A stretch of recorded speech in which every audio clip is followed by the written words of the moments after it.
particularly put us on the big old interwebs. Oh my god. Big if true. Big if true. Grok, is this true? Grok, am I real? Grok, hold me, I'm what's my scared. name? Grok, am I John Hereditary? Aren't all the Okay. Johns hereditary? So what, Let so me- you reached out saying, hey, we're going to talk about Hereditary. Would you like to join us? And obviously we said yes. What made you guys Grok, is pick this true? Hereditary? I didn't do shit. What, That was all Mark. Oh, Yeah, I mean, like, I think I was mentioning it a bit at the start of the stream. It was just it's a movie that I watched once at the beginning of October, and then I kind of felt like watching it again a few weeks ago, and sort of went down like a bit of a lore deep dive. And yeah, we needed one more movie in the Halloween adjacent season, so I was like, hey, I want to do Hereditary, and yeah, it gave me an excuse to watch an additional 2 times this week, because I think this movie's got a lot of little things to pick up on in it that I think are pretty neat.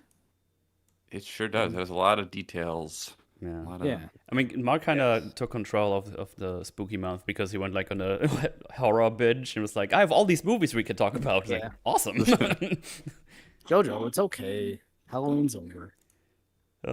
No, it's not over yet. We're still doing it. We're Not still yet, talking yeah, about it. Yeah, we're still talking. Halloween weekend. It still counts. Still counts.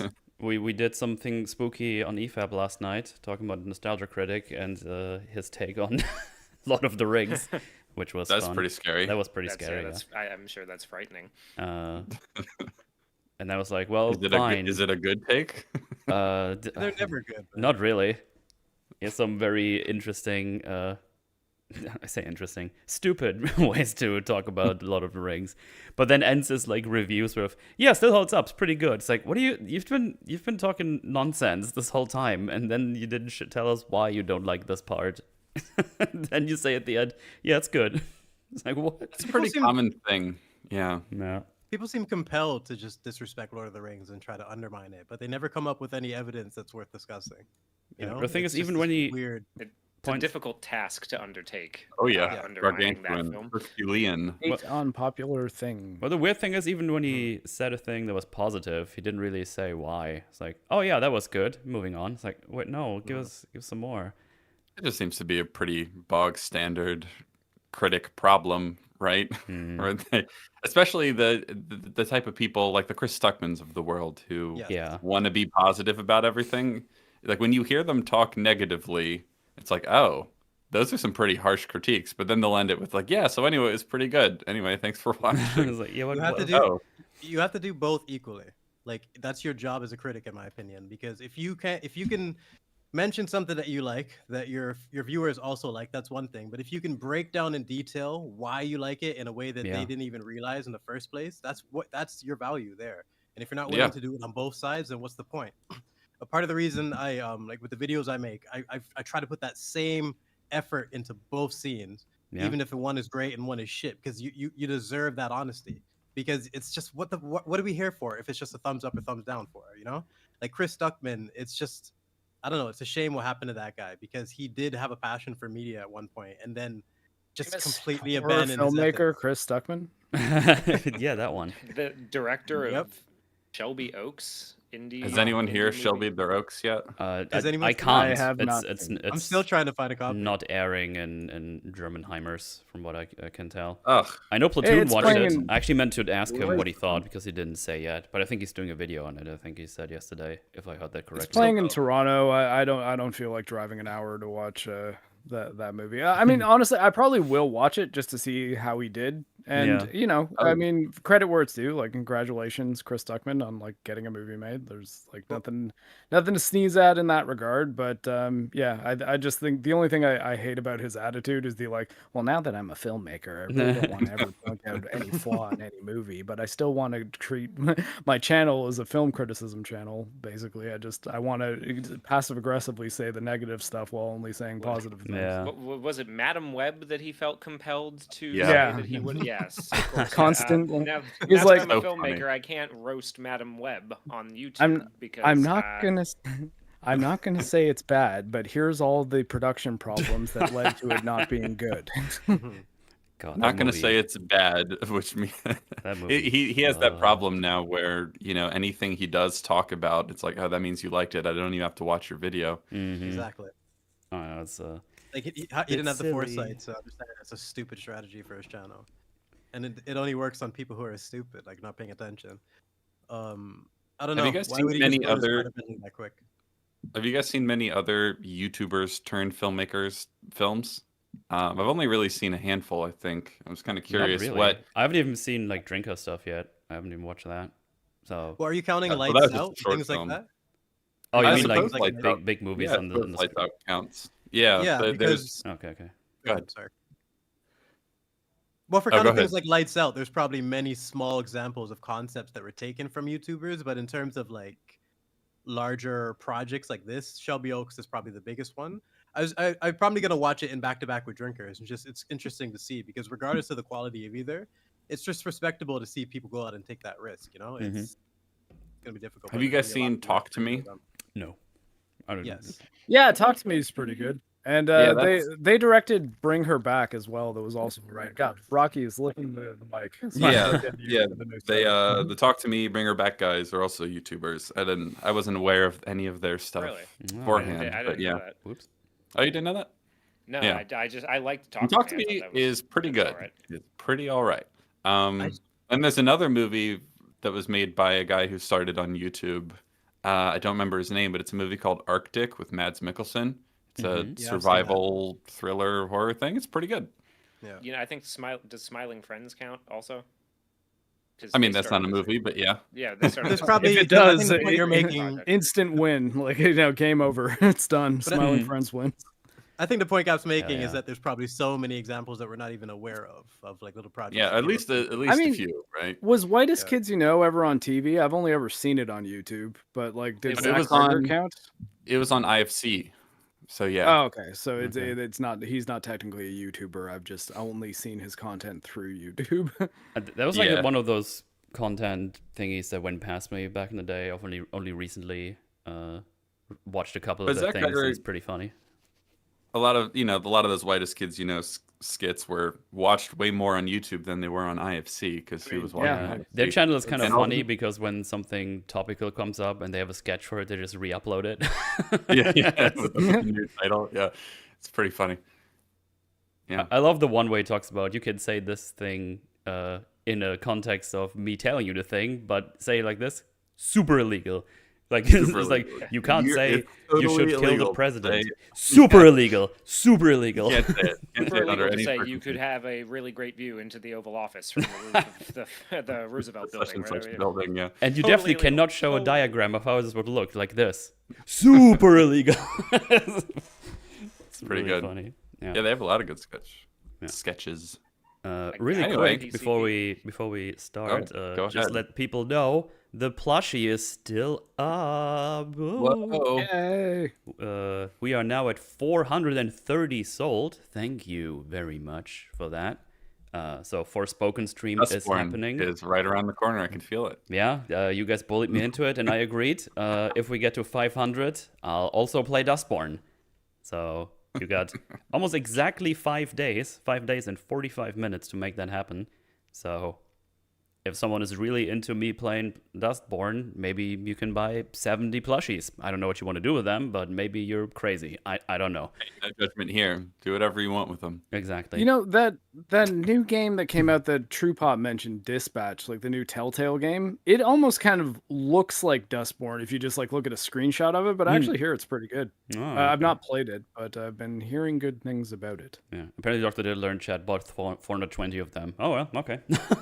Oh, okay. Yeah, well, you know, I hope you have an extra You, room for Mr. all Diddler. the support your boy, I guess. He's But yeah, just a go really, check it out if you really haven't big yet. fan of Dustborn. It's still up. That's it. So, Hereditary. Oh my god, I Right. just checked out Forspoken's price. Forspoken is 94 Canadian dollars. Yeah, it's still on 70 Steam. bucks. I'm not gonna Square buy it for Enix, full are you price. kidding? Forget it.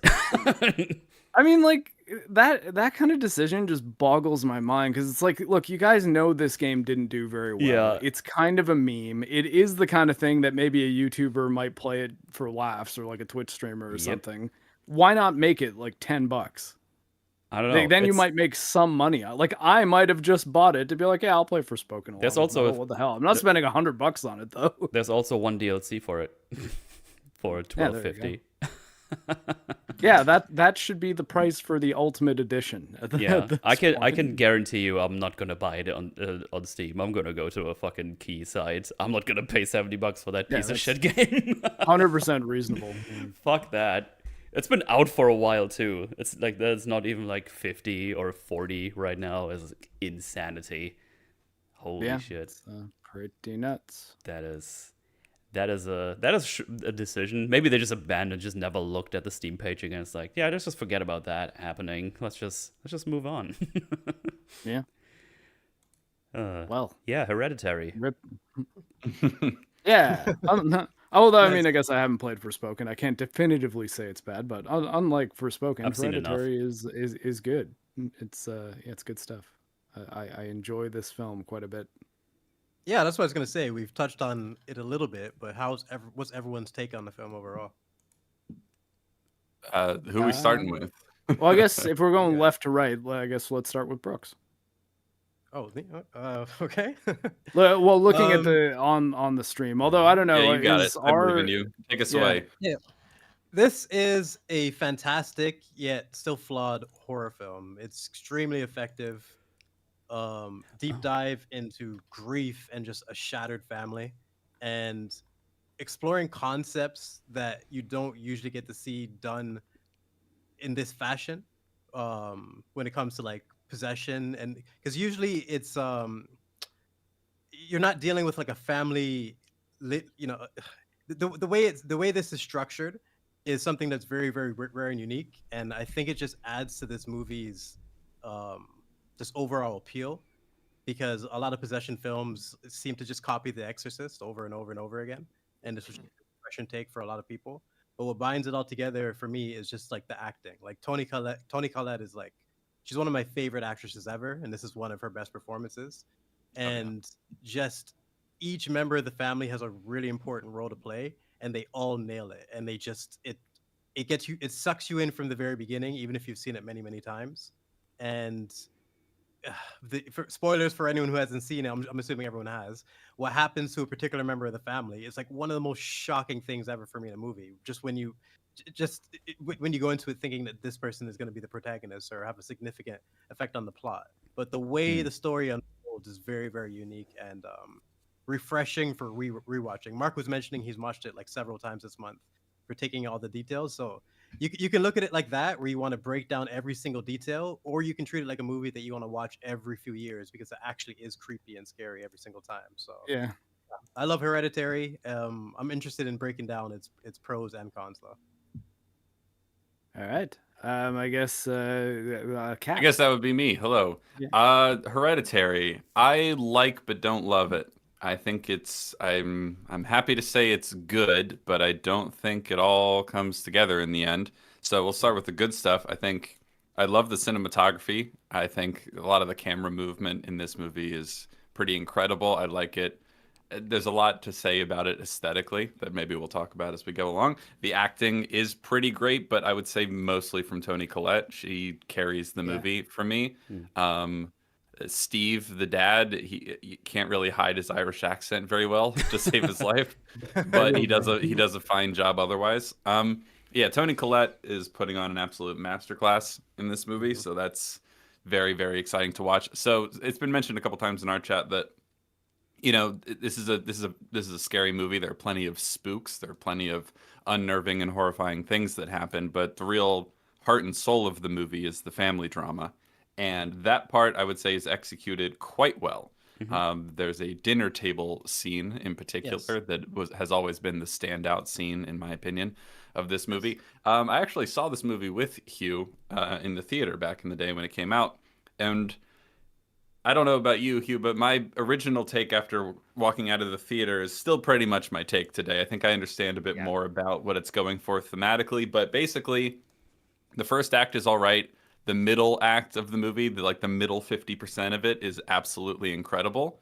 And then the final act just kind of doesn't all come together for me. And especially there's a like an like an exposition dump almost at the very end of the movie that I think is entirely unjustified and should be cut from the film.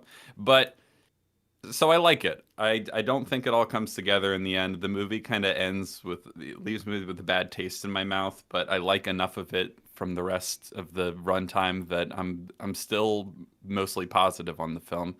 But I'm curious to see as we talk about it if my opinion changes. But I think it's just pretty good overall, mostly because of the ending. But we'll talk all about it. Completely agree. All right, Yeah. Hugh. I had my initial reaction when we saw it together back during its initial theatrical run was that I quite loved it right up until the ending scene. I'm referring to the exposition dump, which I feel is maybe one of the most glaringly obvious examples of a studio note from a test screening where people didn't quite understand what had happened. So the director kind of just brought one of the characters in to explain it all real quick right at the end. Are we talking about the ADR in the treehouse? Yes, the Yes. ADR in the Okay. treehouse, I think, is maybe one of the most glaring examples of a studio note exposition dump that I can think of in recent memory. I do think this is Ari Aster's most effective movie. Having seen pretty much all of his others, I skipped. Don't get Eddington. Brooks started on Midsummer. I fucking hate that movie. I really Yeah. do love the thematic elements that are at work here. I think the performances range from good to great, particularly, like we said, Toni Collette is a highlight. The editing is really an underrated aspect of this. I think he does a really good job with his match cuts and his tracking shots, and there's one that opens the film that I think is particularly fantastic.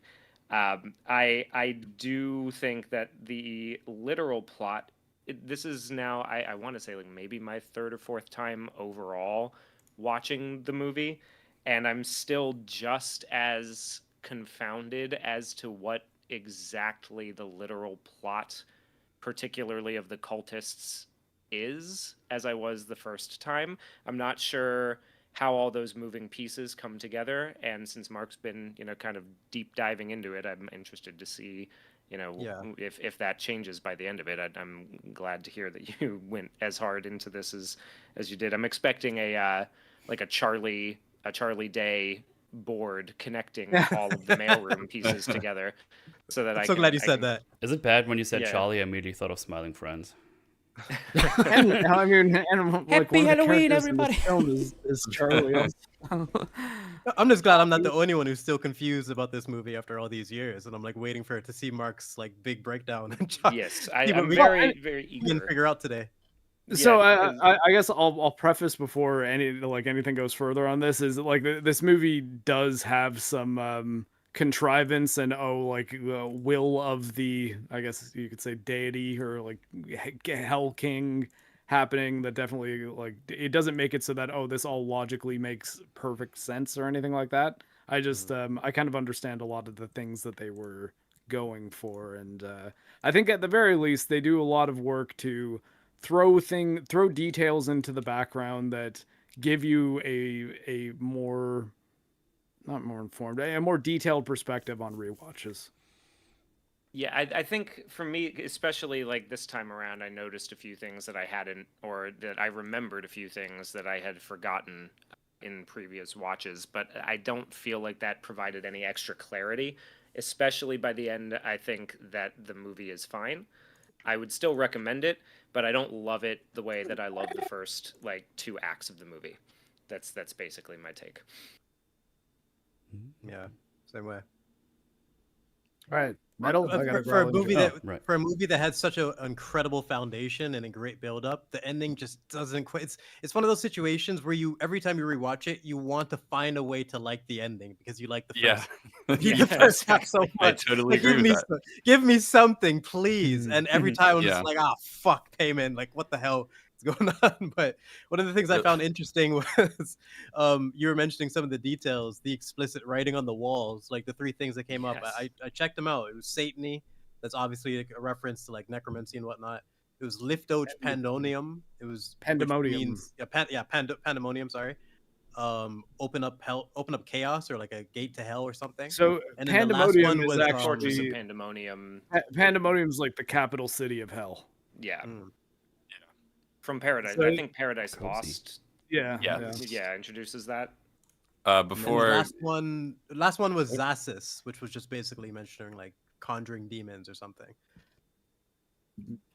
regarding the ending, before we get into Metal and Mark, it's funny. I showed this movie to my girlfriend last Halloween, I think, and about 2/3 to 3/4 of the way through the movie, she's like, "This is the scariest thing I've ever seen in my life. I don't want to watch it anymore." And I was like, "Don't worry. By the end, you won't be scared anymore." and that's exactly what happened. By the end, she's like, "Oh, all right." That's funny. That kind of perfectly sums up the movie for me. It is like uniquely horrifying and terrifying on a scale that like many movies don't actually achieve for me. Many horror movies, even the good ones. But then by the end, it's like, oh, okay. Anyway, Right. And it's weird because that's when they put the traditional, or no, like the more modern horror stuff. Like the big jump scare of the movie comes at the end. Your more conventional spooks Yeah.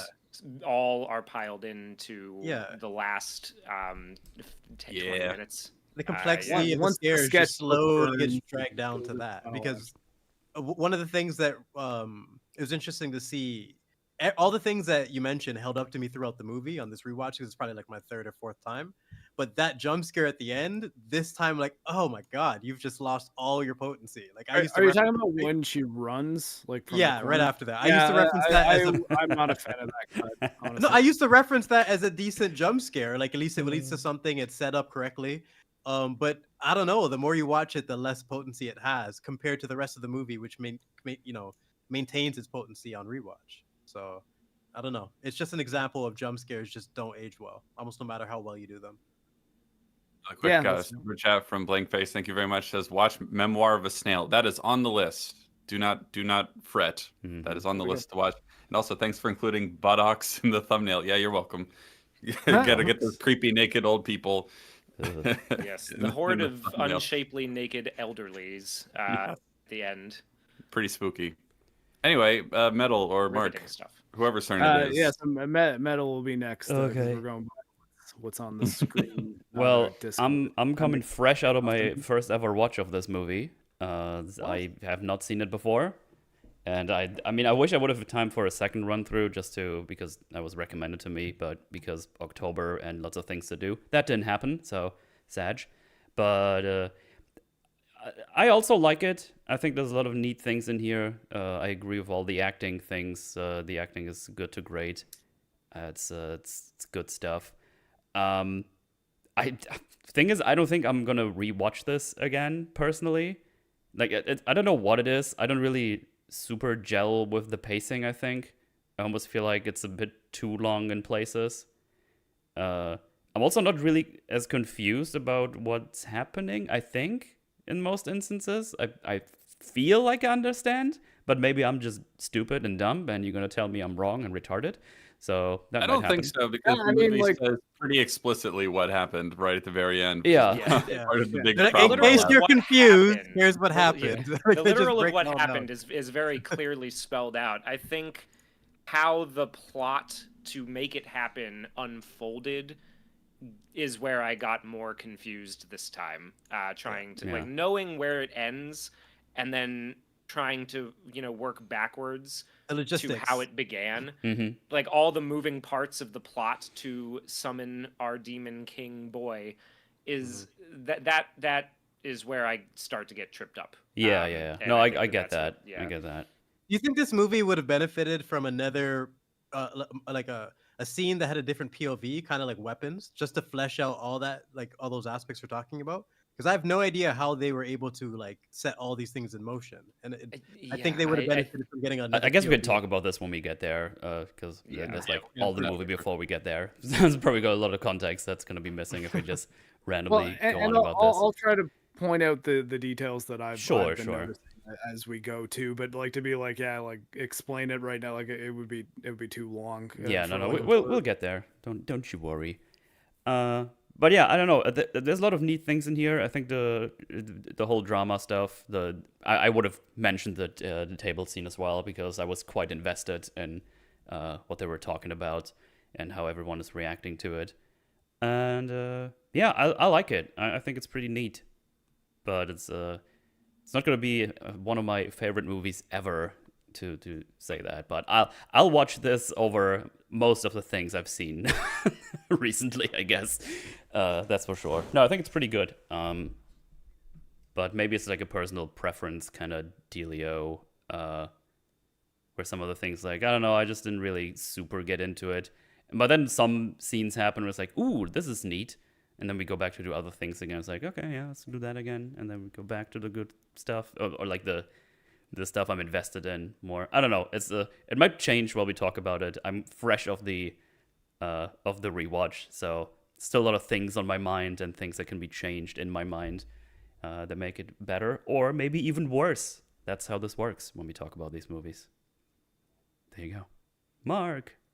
All right. Well, I think I'm probably definitely going to be the most positive one on this movie, and like I say, I think my big point of contention will be like I actually like the ending quite a bit. I mean, I do think that because I'm assuming it's Joan who's saying like her monologue at the end that's kind of explaining what's happening definitely feels a bit awkward. I think almost primarily because she isn't on screen, so it does feel much more like ADR. Yeah. But I guess there is a bit of a purpose to it in that it's explaining to human incarnation Payman what's actually going on.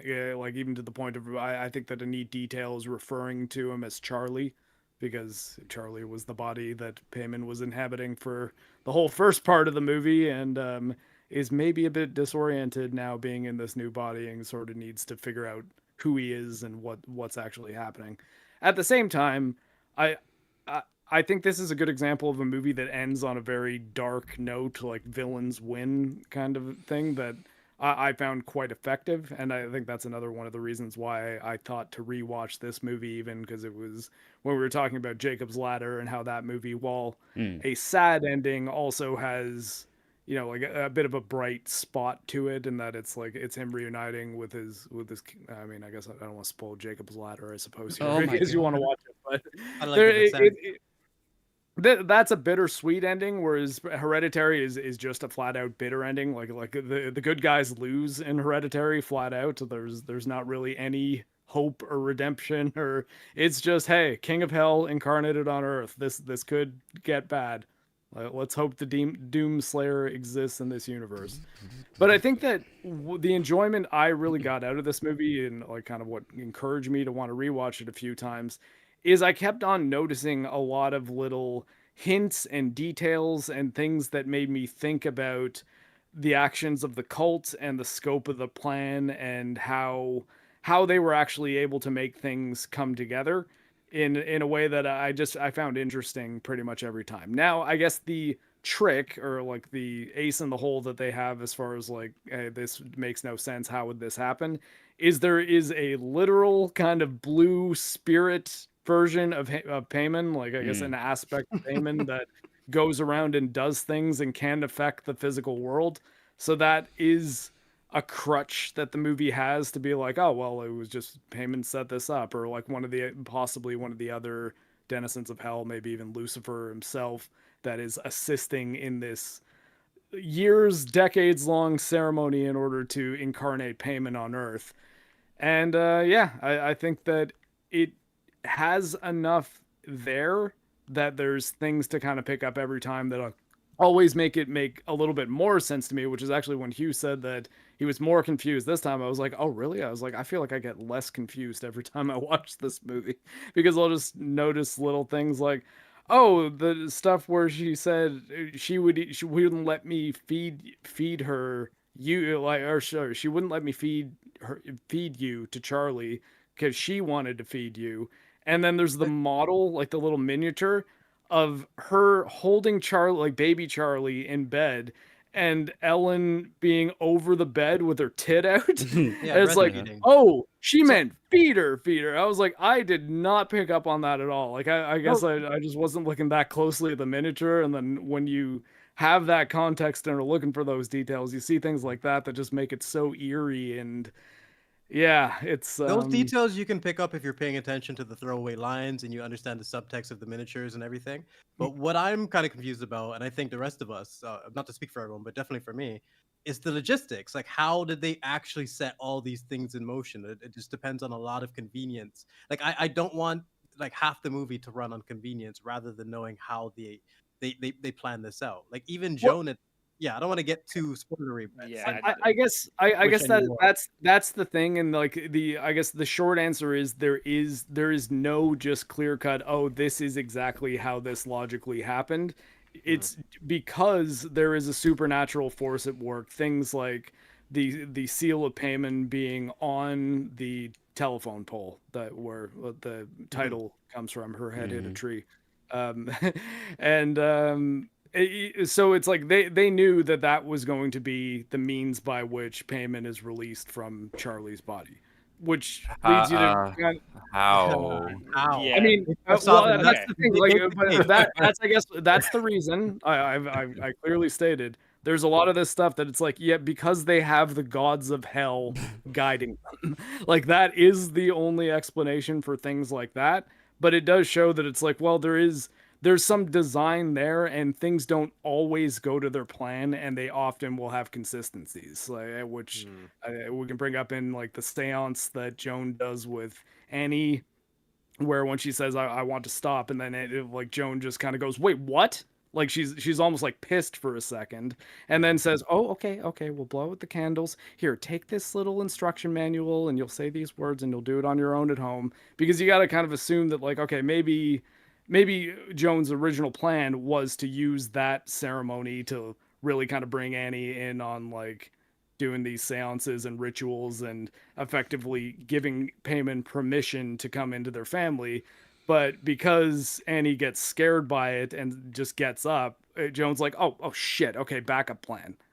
And it's just there's little kind of things like that show it's not always 100%. Oh, Payman can see the future and knows exactly how things will plan it. It's more like, okay, But she's planning this for years. She's gonna gamble everything on this lady that she's met twice, listening to her instructions after she's already freaked her out.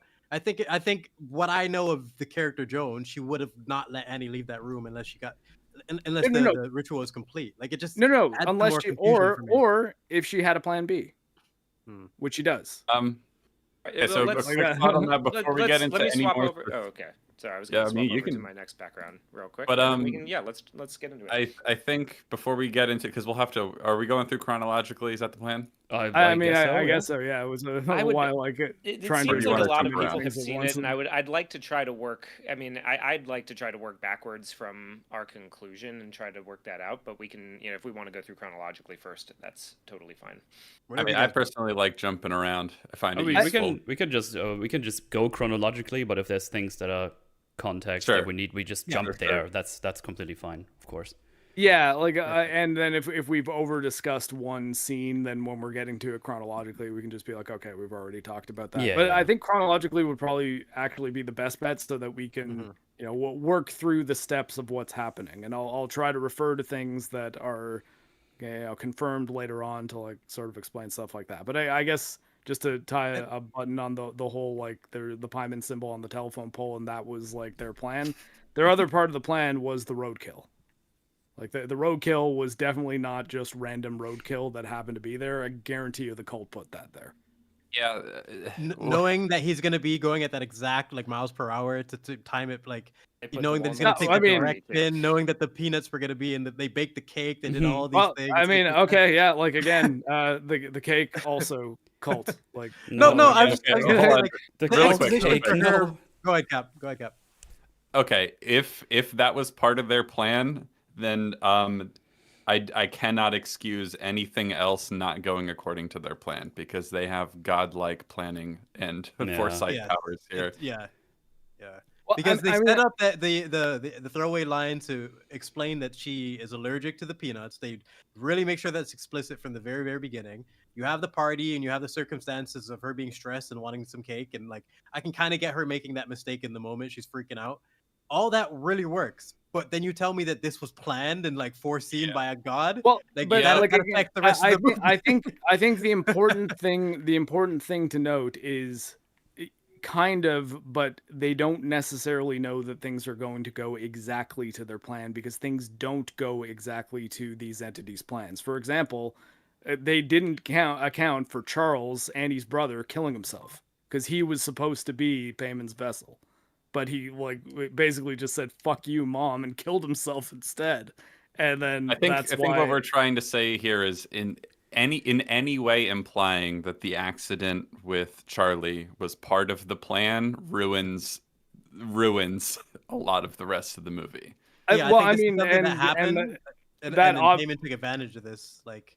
I guess though there's no way to argue that it was something that they did at least try to like push events in that direction because of the seal of Payman on the phone pole that she actually skilled on, right? That was in my headcanon is like Payman, it was an accident, and Payman's like, fuck yeah, like he thought he was gonna be trapped in this stupid kid for decades, but now he can actually move on to the next plan. So that works for me way better than he had it all like planned out. Yeah, I think the only problem that I think with that interpretation is that otherwise there would be no real need to show the seal on the telephone pole, because the fact that it's there implies that it is orchestrated, which I do think is a problem for everything. But so one of the things that I think your fate and a lack of agency, Marc, like those are really big themes kind of running through the movie. Yeah. They talk in the early English class, early English class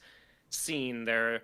They have an off-camera answer to a question from one of the girls about like, is something more tragic if the characters in the tragedy have no control over what goes on, if they're just sort of puppets being strung along by the fates, by the muses, right? Yeah. Or is it more tragic if they have the choice and things play out the way that they do anyways? Yeah, and I think that's giving us the breadcrumb to sort of look into this as being entirely orchestrated from the outside. I don't think that, like, if you're paying attention to it, you can kind of tell that that's. I almost think it's kind of the other way around to a degree, because I think that it is they are all the things that happen, despite being part of the cult's plan, sometimes are down to the choices the characters ultimately make. Like, I mean, like no one forced Peter to fuck off and go smoke weed and tell Charlie to go get cake without noticing there's a shitload of nuts on the counter where they're baking the cake. Like, they were cutting up nuts. Like, that is the theme of the party. Like when they first walk in, it's unbelievably clear. Marc. And Peter, I guess, like decided, well, whatever, you're gonna be fine. It's certainly their choices do matter, and I don't think anyone here is going to come to the conclusion that they don't have a choice in like how they act in the story. Hold on. But Marc, can you agree that the seal of the demon on the telephone pole is just a bad thing for the plot? Yeah, remove that and everything improves. Yeah, I mean, sure. I guess though that it is like it's one of those things that with that being there, you do need to accept that they're at least asserting, whether or not effectively, that the forces at work, the kings of hell or king of hell, depending on whether or not it's only Payman or if there's multiple beings from hell that are kind of trying to make this happen. They do have a degree of foresight, but I think that foresight is still susceptible to human choice. Because, I mean, honestly, I think that like a very simple choice that I think was retarded Peter to do, if you don't have an EpiPen on you, you don't speed to the hospital. You call an ambulance. Yeah, the mom sending her out without an EpiPen after they established. Yeah, that's another thing. Party that to me, I was just like, that's massive. Even That's just a even her fuck up. being at Ellen's funeral and saying like, "Wait, is there nuts in that? We don't have the EpiPen." I was like, "Why don't you have the EpiPen?" The reason Like I to mentioned me, that it's scene things is like that because are more dumb. the father says it literally 5 seconds before, and then they have the mother come in and say it more frantically. They really want to make it explicit, and the way the father handled it, I could see him making the mistake. But what they showed us of Annie's character, it's so bizarre. So like they kind of make her stupid in that moment to set up the entire peanut situation. So I don't know. And then you throw in the payment aspect. It just makes everything really complicated every time you watch the movie and try to think about what happened. I'm But wondering now because the whole telephone pole payment thingy on it.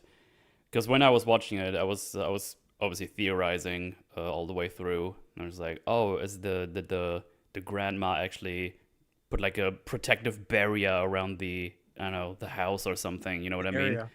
area. Which is obviously not the case, but You're I kind of the opposite. I wonder, yeah, exactly. I wonder if they wanted to try to show the opposite because they seemingly have the means to get into the house somehow and do things around the house, like putting the body back up there and write the sign in blood on the walls and shit like that. So I wonder if it was just some kind of a fuck up putting that on there and then also killing her with the telephone pole. I think that's just more confusing than beneficial because I never really got the idea that they have any kind of power to have like premonitions to where things are happening right now.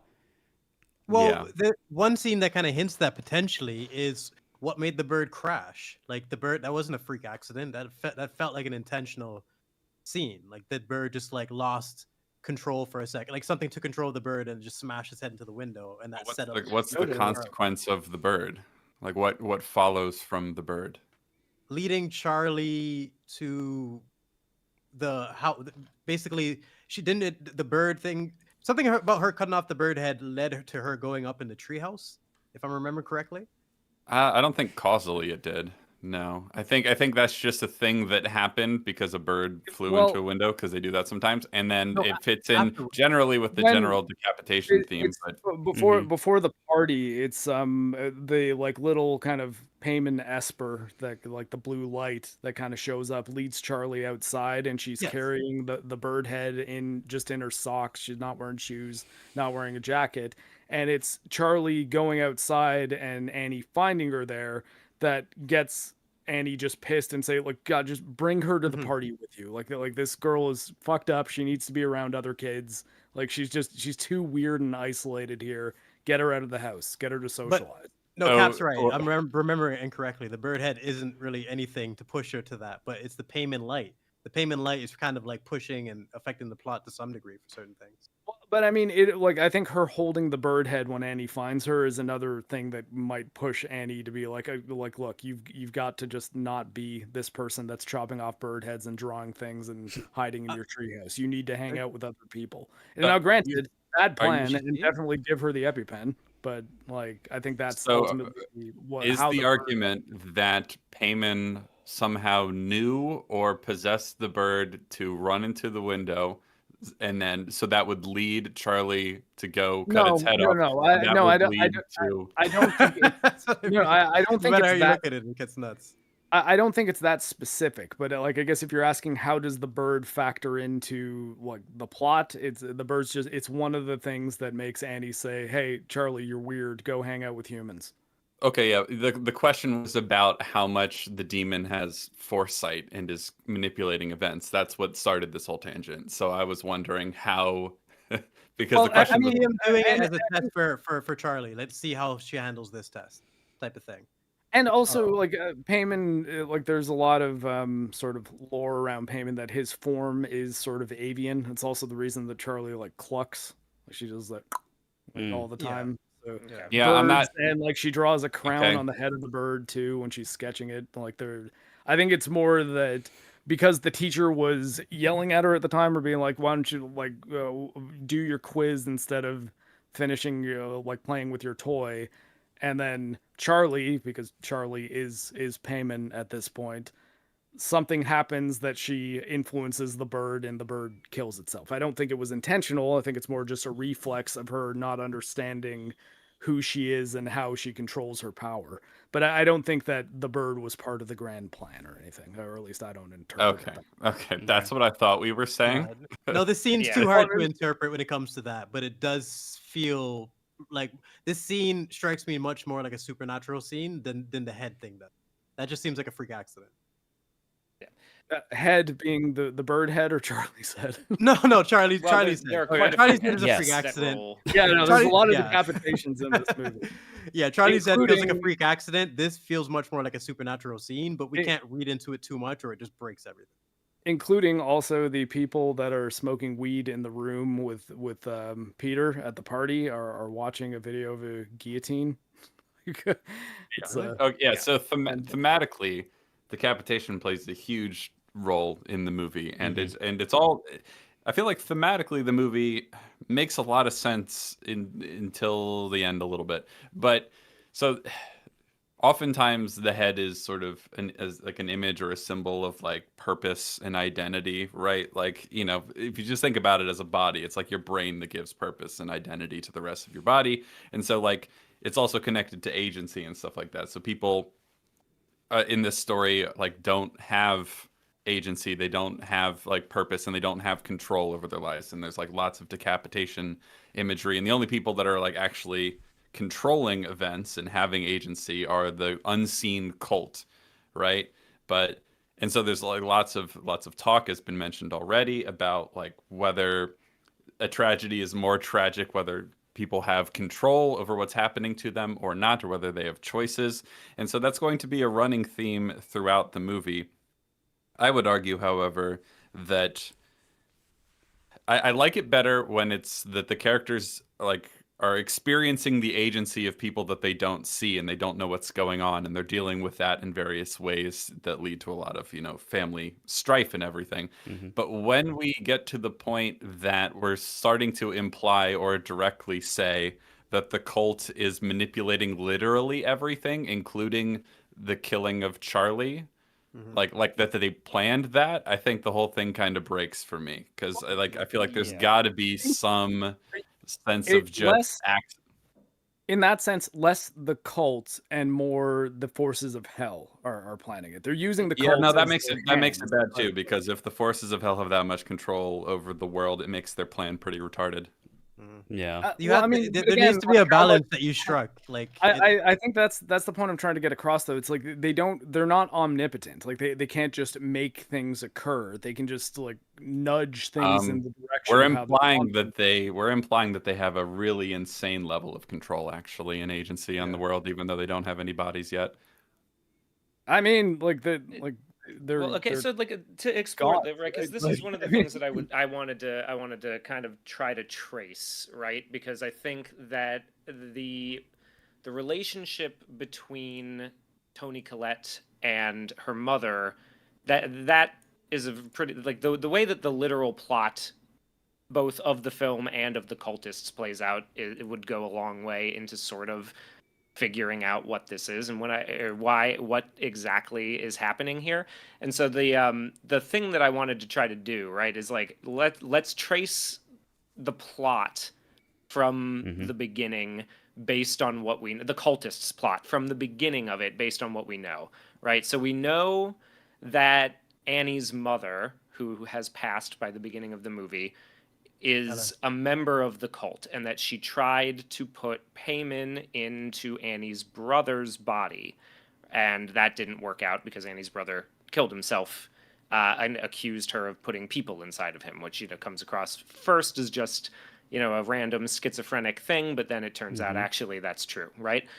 Annie and her mother become estranged at some point, or their relationship becomes strained, but her mother pressures Annie into having a child, Peter, and then Annie hides this child from her mother, like won't let her come near him at all, right? So then, because Annie feels this sort of maternal connection and she wants to, you know, try to bridge the gap with her mother, she allows her mother to have some form of influence over Charlie. So we have to assume, I think, that her mother kind of hatches this plan when she's given access to Charlie, because she does leave Annie a note in one of the books that says something along the lines of Forgive me. like, forgive me, but like all of our sacrifice will be worth it in the end, right? Which is sort of implying that she, like, her death has set this big overarching scheme in motion, the heist of Peter's body, right? Well, was, Like was her death the catalyst, or was it something she was planning even before then? Was there room to see, okay, that's a good question. I don't know. I think it's pretty unclear. So like, because of like obviously her own son, it's something that she was planning quite a while before that time. I think though that once she, because it was actually, I mean, we were having a chat earlier in the Discord about Steve. This is where like Steve saved Peter for a good chunk of his life by just saying, yeah, like, your mother's insane, no contact, we're not talking. Yeah, no to her contact at all. rule. And that's why she couldn't get anywhere near Peter when he was a baby, and being a baby, susceptible enough to just have Payman, like, I guess, take over his body immediately, the way it does with Charlie. Because Charlie is effectively never actually Charlie. Like, Charlie's soul's been in hell since she was like a baby, and Charlie has always essentially been the imperfect incarnation of Payman. And that, I think, is something that they say a couple times in when they're referencing Payman's lore, that he covets a male body. So they show the book, the Mhm. highlighted book from her mother that says that. But in that same highlighted book, what it says is like, in order to inhabit the host, right, it needs to be a vulnerable body, and she's highlighted that too. So the plan, from what it seems, like from all the evidence that we get, is to cause the decapitation of Charlie at the hands of Peter to make him vulnerable enough to infect him with Payman by tricking Annie into performing a seance that isn't really a seance, that allows Payman into their home to do it. Like, that seems to be, so that seems to be where, like, what the plan is. grants Payman more power within their home, I guess, because like, and that's the point where he's able to take over Annie for a short stretch of time. And most of what the cult is doing through like the teenage members is trying to whittle Peter down to the point that he is basically a viable host. And a big part of that actually is his weed that is spiked. Wait, what? So the cult spikes his weed as well? Yep. And it's very possible that so there's like a black substance that's in his weed, and that he actually like kind of points out at one point, that also is I forget where, like, Annie, it's Annie notices it in the tea that Joan gives her. And I've got forgot the name of it. Tidney of Crete, I think is what it's called, like from like the actual kind of lore of it. And basically what it is the drug that makes you more susceptible to demonic forces. And I mean, there's one where they don't give you tons of exposition on it, but the black stuff that's in the tea and the weed is not an accident. That is them trying to prepare them for demonic hosting, I suppose. So what the cult has done throughout, like, the plan essentially is to get Peter like hooked, or to get Peter vulnerable enough by like spiking his weed continuously, orchestrate this decapitation of his sister at his own hands, this accidental decapitation of his sister at his own hands, trick Annie into performing the ritual to allow Payman more influence in their home, then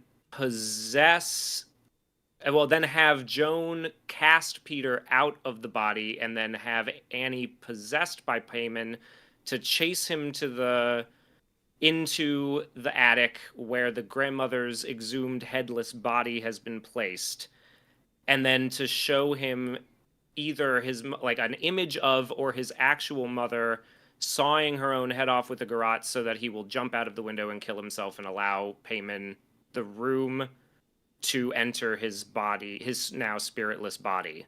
Technically, it's seeing all the naked people and the thing that freaks him out to the point that he jumps out the window. And honestly, I can't say I wouldn't do the same. Like, I'd be like, oh, holy shit, how do I get out of here? And then, like, that's just where it is. So is that the plan?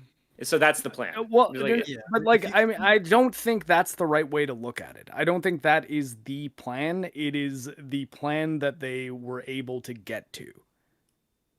Like, because again, like, I think that a lot of what's happening here isn't like this is to the letter, moment for moment, exactly what Payman wanted. I think it's how the events were orchestrated. This is the way in which they were able to do it, and how it eventually panned out. And well, I think though that you could maybe argue that things like setting up the attic in the way that they did was part of the plan because of how Annie chases him up there. There is a bit of a weird cut when we see Garrot Annie in the ceiling, because you're like, okay, how the hell did she get up there? But on actually, again, that's another thing that a rewatch kind of helps with. There's a couple moments where the camera is only on Peter, so we're not seeing anything that's happening at the other side of the attic. He's kind of closing his eyes and slapping himself and like saying to wake up. And it's when he looks back up that he sees Annie up there. So I guess the implication is that one of the people that were in the attic opened the attic door, allowed Annie to come in, not making any sound, because at this point she can fly effectively, like she can float. And and then she ended up above him and starts sawing off her neck with the piano wire. She was chasing. Okay, so the demon possessed Annie. Yes. In order so that she could float around the ceiling for reasons. And no, then chase... so that she could cut her head off, because that is like part of the but set. first hold on, because a lot of things happen before she cuts her own head off, right? Oh, so we're going before the attic at this point. The trolling, yeah. She's staring at him. Okay, I'm going to start over. The demon possesses Annie right after the burning of the book and Steve. That is when she becomes possessed, presumably by Payman. Yes, right? Yes, definitely. And then what she does is float around on the ceiling for reasons for a bit, in order to eventually just go ooga booga and chase after what's his name? I'm forgetting his name. Peter. And she waits like 2 minutes to do it. Like she's floating over his bed while he's sleeping. And then he walks around his own house like he doesn't even live there. It just kind of gets really tropey out of nowhere. Yes, my major. So there is a reason for that. She was waiting for him to see his father. Why? Burned on to break his spirit more, because that's the whole thing. They got to just break him down to freaking broken. I just don't. I mean, I think seeing your father's charred corpse isn't going to help, right? Like it's definitely going to make you more. I guess the naked people are just the straw that broke the camel's back in that case, because like he doesn't jump out the window.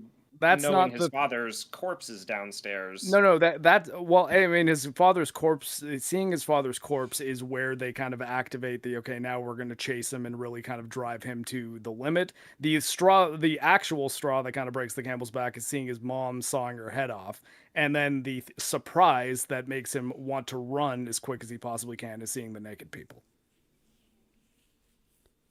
So the naked people are more a startling element. Did they try to startle him into accidentally killing himself, or are they trying to break his spirit so that he'll? He didn't kill himself. No, he did not die.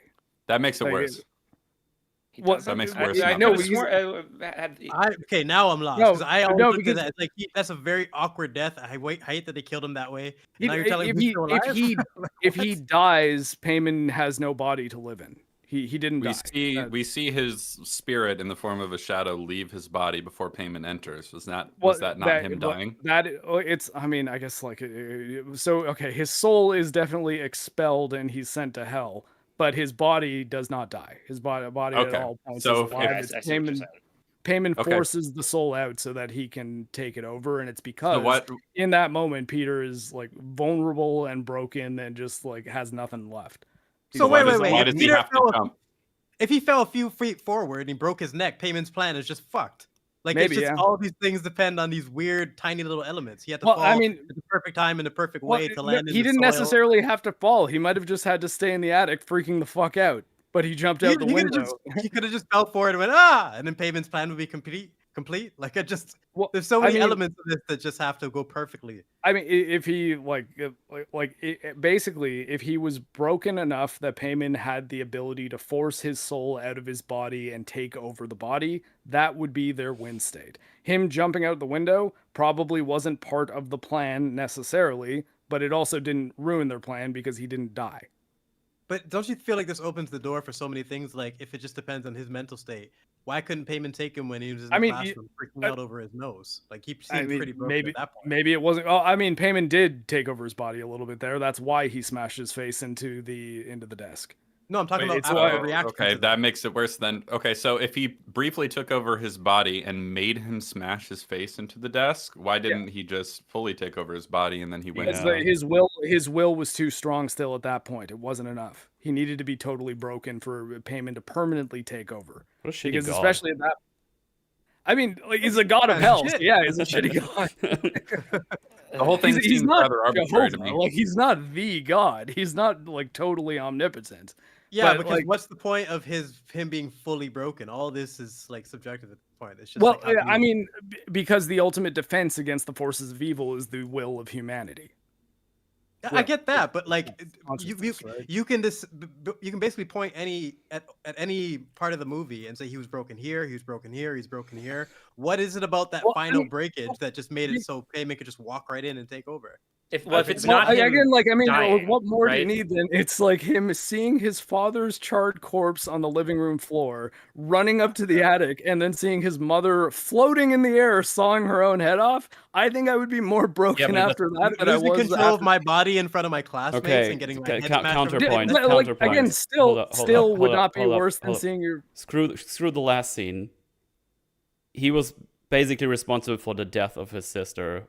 Is that not enough for full Boom. breakage? Apparently, well, I mean, Took again, over right guys, there. like, you got to understand, at the end of the movie, it's all of those things. Like, it's not it's not just the one. It's like, okay, at this moment he was pretty broken. Why didn't Payman take over his body there? It's like, okay, the movie, I guess, tells us that he probably would have if he could, but apparently why didn't not he then? enough. I'm not actually sure there's reason to believe that. When he takes him over in the school, I don't see any evidence of like, you know what prevented him from getting fully taken over was his will to live. I just don't Well, see no, anything like, like that. Yeah. I mean, okay, you don't necessarily have to be at your strongest moment to still have a will, a consciousness, like a form, right? Like, a lot of bad things can happen to you before you're totally done.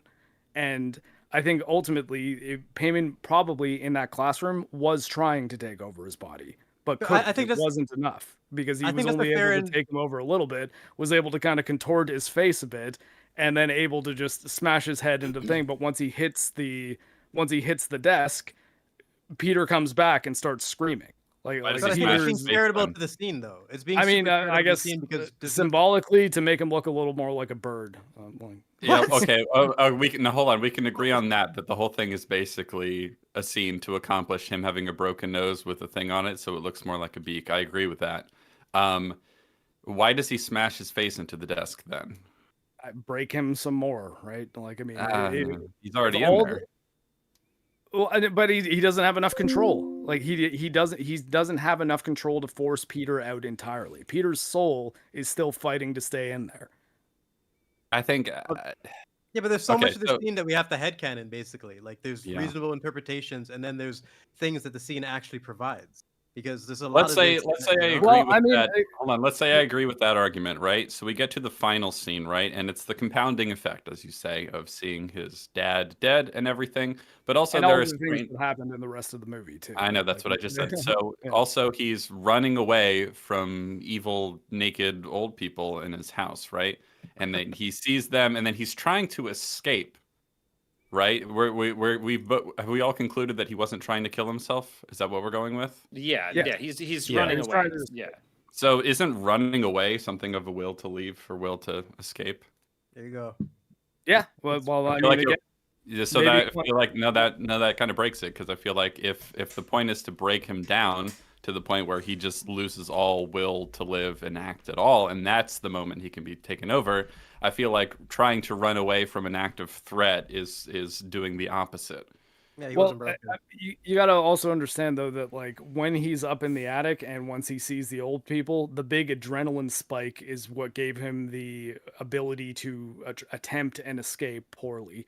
Yeah, but and- you can okay, say the but same wouldn't thing the- about the classroom. After but, getting like- released by the fucking ghost script, he would have had an adrenaline spike there too. And I just feel like I he mean, was more yeah, broken and in that he moment. did, and then I he feel like woke. he was more he broken in snapped that his- moment than he was at the end, because at the end he was still like just at least let me address the things that you bring up. So yes, big adrenaline spike happens once he hits his face into the thing. Peter forces Payman out and starts screaming. Right? Like, I mean, he comes back not strong necessarily, but with force behind him. Like that, his fear is enough to kind of give a big reaction that is very human, right? Like it's fear. It's an intense amount of fear that is able to, like, I guess, make it so that Payman isn't able to just fully take him over. I do think Payman was trying to fully take him over in that moment, and just realized that making him see a inconsistent reflection of him smiling and then smashing his face into a desk wasn't enough. And then, like, things happen later on that make stuff a lot worse for him. And once he loses that adrenaline spike because he's, like, unconscious on the ground from falling, like, 3 stories out of a window, that's when, like, he's weak enough for Payman to just be like, okay, your soul's gone, you're mine. Yeah, I don't like that. I don't think it works. I think it would make a lot more sense if he was just trying to have it all stop. Like, he was basically ready to kill himself, and he didn't actually, like, fully die or anything, and then he gets possessed. If we make it that he's not trying to kill himself, then it seems like he has an active will to live and escape. I feel like it makes more sense if we're trying to break him down to the point of he doesn't even want to live anymore, and that's the point when he gets taken over. I mean, I don't know. I guess if I figure that if it's just I don't want to live anymore, and you're in a situation where you're almost certain that you're going to be killed, I almost don't see the point of jumping out a window. I think it was just like an instinctive reaction to try to escape. The only place he saw he could escape from was a window, and he, like, reflexively jumped out of it. I don't think he really. Yeah, okay. Thought about So it. I think there's some logic to that, but then that kind of ruins the whole "this is his most broken moment" for me. Yeah, because I was gonna say, based on the criteria you described, I feel like him in the back seat of the car being driven home by his father, completely passed out after Payman broke his nose. That seems just as vulnerable as the situation we're describing here. Yeah, well, yeah, because the idea that he Yeah. jumped out of the window and knocked himself unconscious, and that's what gave Payman the opportunity to get into him. Why wouldn't him being drugged for bandaging his nose or, like, passing out after, you know, with a probable concussion, right? You know, passing out with a probable concussion after his nose. Why wouldn't he be able to move then? So Like, I and then suppose, take it like, over then? I'm not trying to argue that there's no way in which this could have been done any more clearly, but I'm saying that at least what the movie's intention is to say that there was still a little bit of strength left in Peter's soul up until the point that the last, like, kind of horror movie section of the movie happens, where he sees both of his parents dead, and then is unconscious and therefore, like, doesn't have the conscious will to try to attempt to fight. And so I guess you could say, maybe, I don't know, when he broke his nose and he's driving home in the car, he still has like 10 HP. And when he jumps out the window, he's at 1 HP. I can totally accept that. If we're trying to, I guess he's coming. No, he's gone. If we're trying to break him down to the point, if we're trying to break him down so he can be possessed, I can totally get that. You know, one thing that the classroom scene accomplishes is isolating him from his peers even more, right? He seems like a crazy person to them, and the embarrassment as a result of all that, we're layering things on top of each other. Obviously, seeing his dad dead and seeing his mom floating around the room and sawing her own head off, that's pretty traumatic, obviously.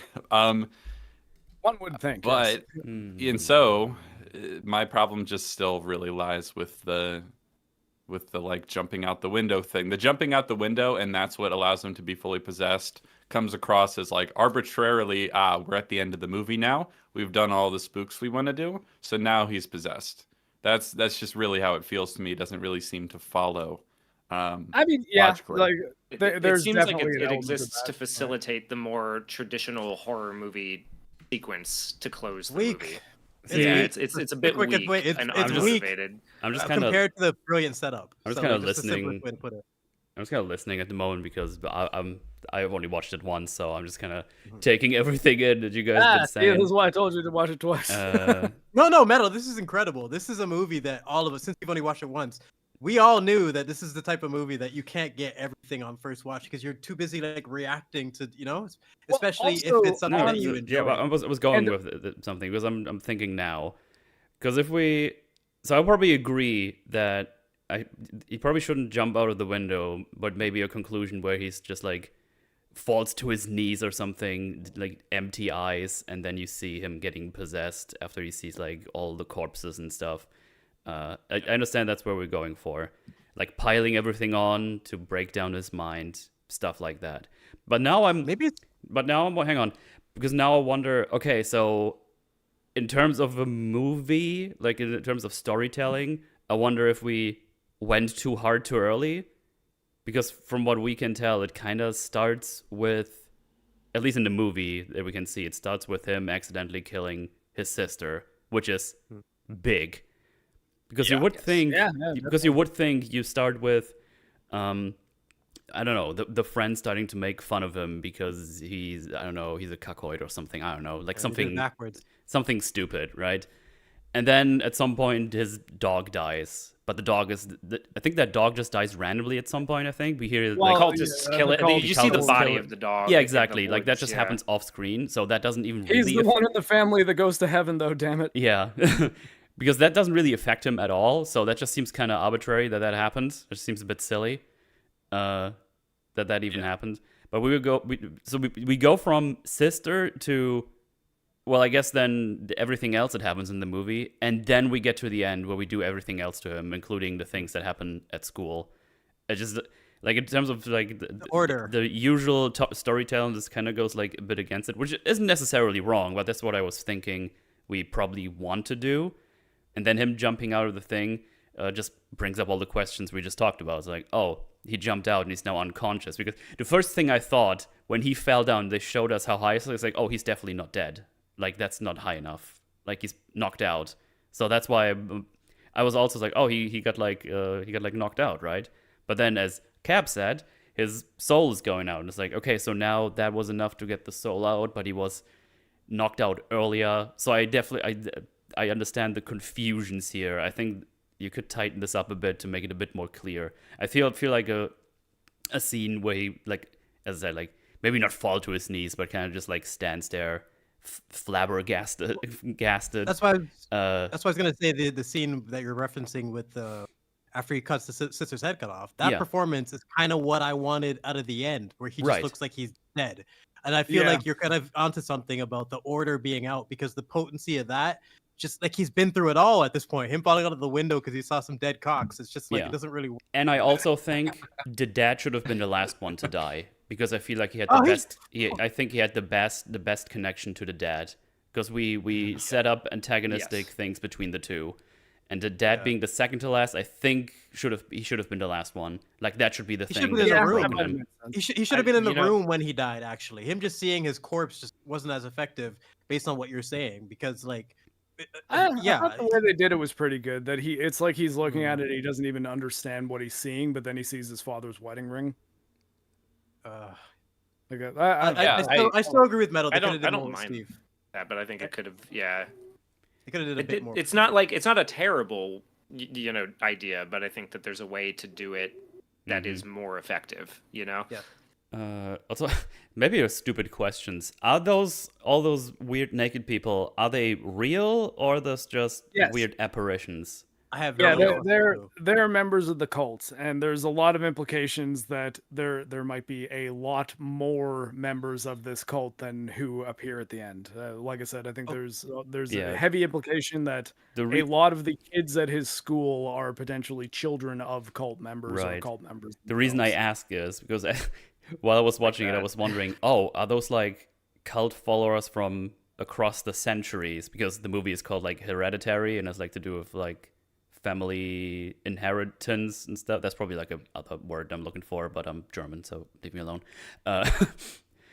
You know what I mean? So I thought it was maybe that's a good question, actually, because that's another thing that I find a little confounding. Because the only thing that I connect Hereditary with is like, oh yeah, the grandma started it, or the mom, depending on who you're talking about, right? And then she starts the whole getting King Paimon into this world, because we see that she's Queen Lei, right? Like she's the queen. Yeah, she marries Paimon. Yeah, because then that only started one family ago, right? Because that's why I was wondering, are those like different apparitions from all the people who try to reincarnate him? No, I think they're just members of the cult. Like that. But how the fuck are they able to see the floating bodies in then? Like that makes the ending even more confusing if they're real. See, the thing is, now that I know, the only people that float are like the what's it called, the family. Ellen, you could assume no, because her body's already gone, so the cult might have just carried her up there. But the only person that floats is Annie. Yeah, but she also floats after the demon has possessed her son, which doesn't make a lot of sense to me. I don't know what's what. I mean, well, at that point, I don't think anything is possessing her. I think that is just Paymon's magic, or again, not necessarily Paimon himself, because again, like we don't know if like Lucifer has any direct connection to this, other than when Joan is doing her kind of fake seance, she refers to her grandson as Louis. That's like sort of the only kind of allusion to Lucifer. I don't think there's any reason to assume that. So I think basically we should probably assume that that's not the case. Yeah, I guess though that like there are some things that the explanation for it is like there are supernatural forces at work. So like I mean, how is she floating? It's like I guess the powers of hell can do that. And I mean, I mean, did Paimon put the body in the attic?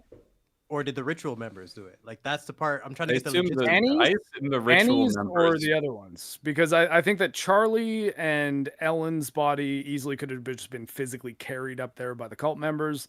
Annie, though, very explicitly floats up there headless. So, and I just don't think there's any good justification for that, and I'm not really interested in inventing unseen other supernatural spirits to do that, because someone in our chat mentioned if Luke can heft an X-wing, Paimon can airball one middle-aged woman. Yeah, but he doesn't do it.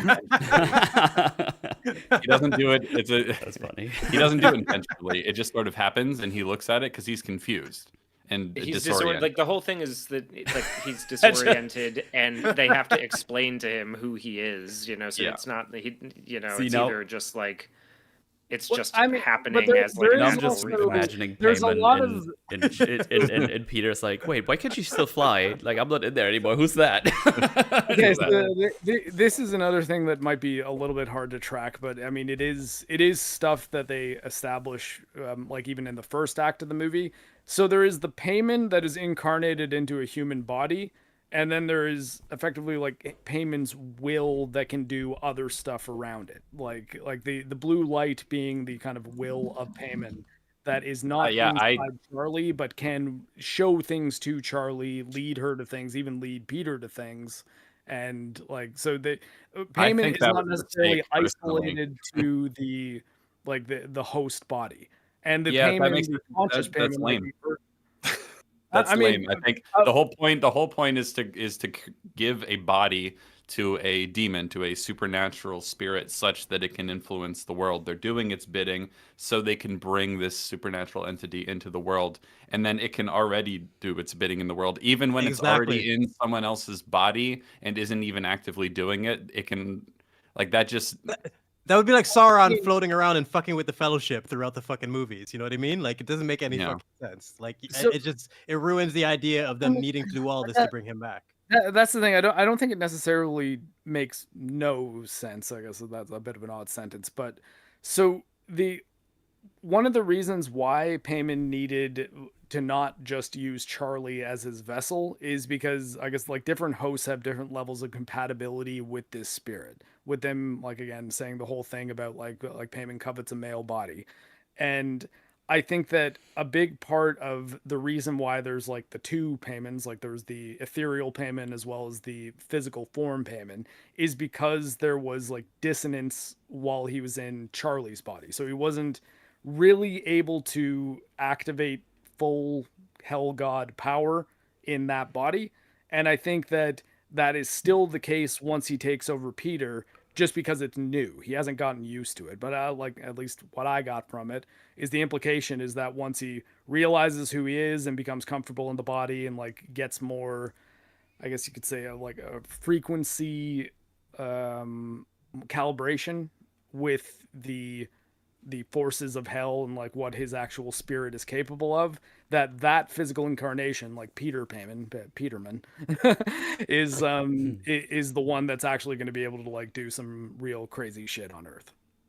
I gotta be honest. I'm not especially convinced by based on what we see, that Charlie is. I know we're told that Payman was inside of Charlie, but it doesn't really seem to manifest at all to me. Like, I don't believe, based on everything we see in the first act of the movie, that child is possessed by a demon. The clucking is supposed to be Payman like rejecting the body, so there's little. I think the I don't know.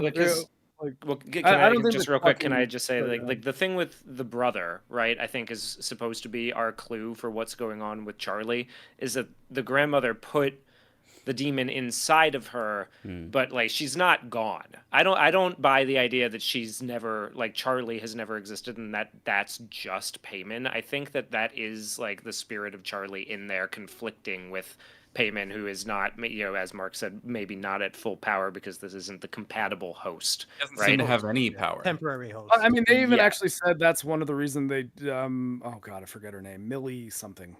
Millie Shapiro. Millie Shapiro. I think that like one of the reasons they cast Millie Shapiro is because she does have a like genetic condition. Yeah, she has a genetic condition that actually makes like her head look the way it does. I'm trying to say this without being. It's CCD, cleidocranial dysplasia, and it makes her like bones and teeth just look fucked. Pretty much. She's got like she has like the Dustin from Stranger Things.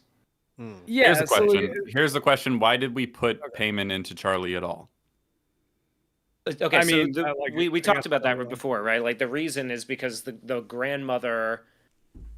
So when the grandmother was denied access to Peter, and then Annie had a second child and let her have access to that one, I think you kind of have to assume that that's the point where she launched the scheme to orchestrate this entire thing to put Payman in Peter's body.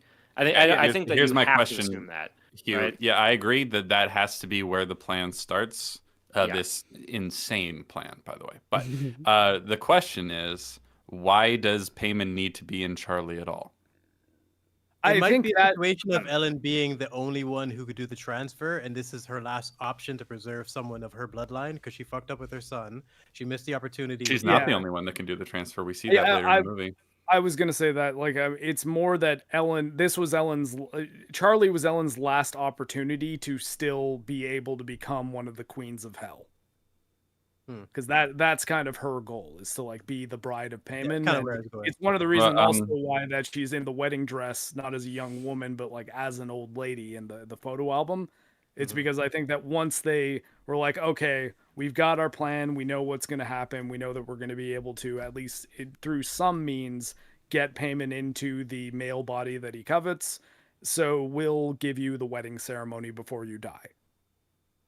Right? Okay, that seems entirely unrelated to the question I'm asking, so let me be more specific. Why do we put Payman inside of Charlie if that's not the desired end host, if it doesn't really seem to affect the things that Charlie does and doesn't actually seem necessary to their overall plan of getting it inside of Peter?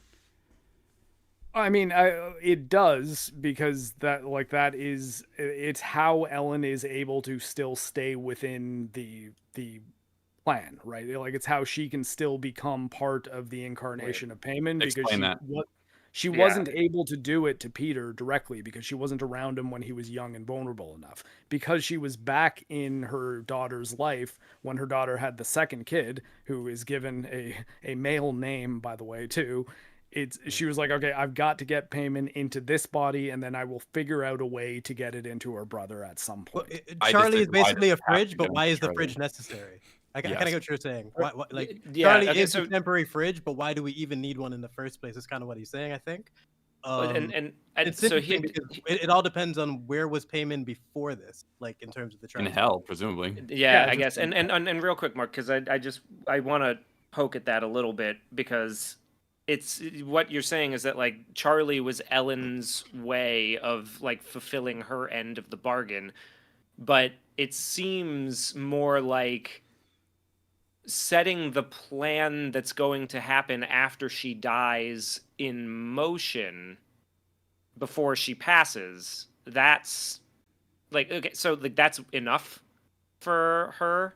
That just seems like that wouldn't be like. But who's her? Joan in is that kind of context? her agent in the story, really. Yeah. So like Ellen is becoming one of the queens of hell, right? And her term, if I'm understanding you correctly, is like in order to receive that reward, is to put Payman inside Peter's body, and A male host. So I mean, a male host, yeah. But she Of their doesn't. bloodline. She doesn't manage to do that before she dies.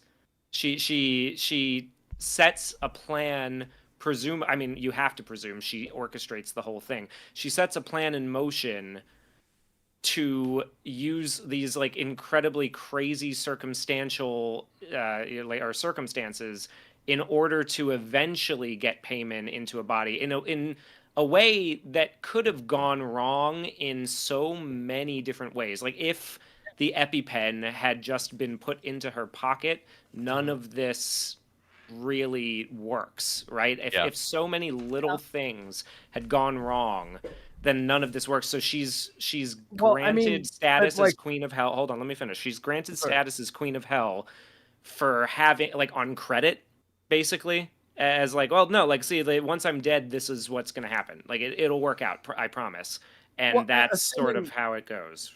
Assuming it does work out. But I think again, like the point I've been trying to make is the plans are not always successful, and I don't think it's a big jump to assume that if things don't work and if Peter is able to like fend off Payman and make it so that Payman is unable to get into his body, and the God, now I'm forgetting their last name, whatever, the family the family in the movie is unable to facilitate the incarnation of Payman, I assume that deals off. You're no longer a queen in hell. Now your soul and the souls of your family members are in hell forever, just as, you know, normal cursed souls, right? And like I don't necessarily think that the plan was perfectly orchestrated, and if like the EpiPen was there, that would have been it. I think it would have been like if the EpiPen was there, or if Peter just called 911 instead of trying to like speed to the hospital himself with no lights and sirens. Well, yeah. Also, no, like, and also if like you know, because this is the other thing, right? Is like they built in fail safes in case this didn't happen, evidently, right? As we talked about that with Joan and her seance, but they also were able to scheme down to the like minutia of having nuts at the party. Exactly. What if someone else there at the party had an EpiPen? That actually is statistically like and that's kind of what I was getting to. So like if someone at the party had an EpiPen, if Charlie had her own EpiPen, if they called 911 and paramedics brought her to the hospital instead, and Charlie did not die there, I think that means they would have tried something else. Like they wouldn't necessarily be like plan is totally off. I think the plan is off if like Annie dies, Peter dies, or Peter dying, I think would be a big one. But say Peter just is able to get himself out of this situation. He stops smoking weed and therefore isn't taking the will destroying chemical that they're spiking his weed with, and just lives like a good, I guess for lack of a better way of saying it, godly life. Then their plan's fucked. Like I think that's why we were talking about the poll for so much at the beginning, because interpreting this movie that way just makes everything fucked. I think we have to assume Payman takes the options takes the hand he was dealt and just works around that rather than controlling everything. But then the fucking sign on the post that gets Charlie's head chopped off makes everything just weird, because like what the fuck is the because that would mean that it's like deliberately cursed, because they know that she's going to eat the cake with the nuts and then have the reaction, and they know that he's going to take that way to the hospital, and they know exactly like how fast he's going to be going and exactly where to place the roadkill, and that he's going to swerve to that side of the road as opposed to the other side of the road, which would have been like better for her. And like that's just I don't know, man. That's the entire scene. The entire scene functions well if you just delete that little fucking sign there. If it's just an accident, but if you keep that sign in there, and the whole thing has been like meticulously orchestrated by these mastermind cultists, it completely screws everything up, I feel like. Yeah, I mean, and to an extent, yes. Like, I mean, I'm not saying that no, the symbol being on there is airtight and you guys are just big meanies. Like, I'm not digging my heels in that hard. I guess what I'm saying is though that they probably had some indication that that might have been a means by which they could do it. Put the symbols on there, not as oh, it's definitely going to happen there, but almost like a little prayer, like to be like, this might be significant. Like we saw the blue Esper light go to that pole. Why? Okay. So it's either they foresaw everything or they foresaw everything. No, I think they were maybe just like nudged in that direction and it happened to actually work out the way they wanted it to. But I don't necessarily think that that means it could not have worked out any other way, or that it definitely would be that she got decapitated by that specific pole. It's just that's a time where they were led to it. They set things in motion that made it more likely, and it happened. And a big part of why it happened again is because of things like choices that all of the non-cult member characters, like the protagonist characters, made that were stupid. I think the deliberate drawing of attention. Sorry, go ahead. Sorry, I'm not trying to make the defense I was a horror movie because of course people make stupid decisions, but as again, like a person who has responded to anaphylaxis calls like on EMS, it is stupid to try to speed to the hospital in the dark yourself rather than calling an ambulance, getting a paramedic to speed to you, give her an EpiPen, and then like put her on oxygen and get her. That's why. Well, yeah, but it's frustrating because the human error in this scene is very. But then you add the payment elements and it just gets wonky. Remove that. Exactly. Because like he is, the movie has a built-in, like a built-in safety valve for that, right? Like he's on weed, so he doesn't know what, like he's not thinking clearly. He doesn't know what exactly to do when he's young, right? Hey, he's on devil spiked weed. It's different. Yeah, but either way, he's like demon he's smoking skunk weed and he's like he's having a bad trip, right? He's panicked. Yeah. So that's fine, right? It when you get into the elements of like, oh, but like, maybe they foresaw like the blue light went to the pole, so we put the etching of the prayer onto it. Like you get into that, just in case maybe that'll like, send things in our direction. That I feel like is basically just saying essentially like either it could have happened another way, or Payman dictated it to happen this way just in case, right? Which is sort of like saying they foresaw every potential way that it could have gone, and they just they covered all their bases just in case something didn't work out on one level. I don't like that very much as an option. And I think the other thing is that the deliberate drawing of your attention to the element of fate, because like this is a horror movie, right? Like you're already kind of primed to look at the decisions of the characters in the guise of like this being a horror movie, right? Like we all know horror movie characters make stupid decisions, but you've deliberately now told us that, or hinted to us that fate could be at work here, and you've asked us as the audience essentially the question of like, is it more tragic if they make their own decisions and still fail, or if they're fated to make the worst decisions and it's like they have no control over it, right? Which in like that's already putting doubt into our minds as to whether or not any of this involves their actual decisions. You don't even have to have that line if you don't want that element introduced, right? Like, so now everything I'm looking at through the movie, since you've drawn my attention to the idea that these characters might not have any agency, is like, oh, are they just all being manipulated into acting and reacting this way by some external force throughout the whole thing? See it all from the very beginning. What they're implying from the house stuff at the beginning, the puppets and whatnot. Just like that's the thing. I like just one sec. I like that in terms of like reasonable subtext and getting some of the details of their backstory, like the breastfeeding with Ellen and whatnot.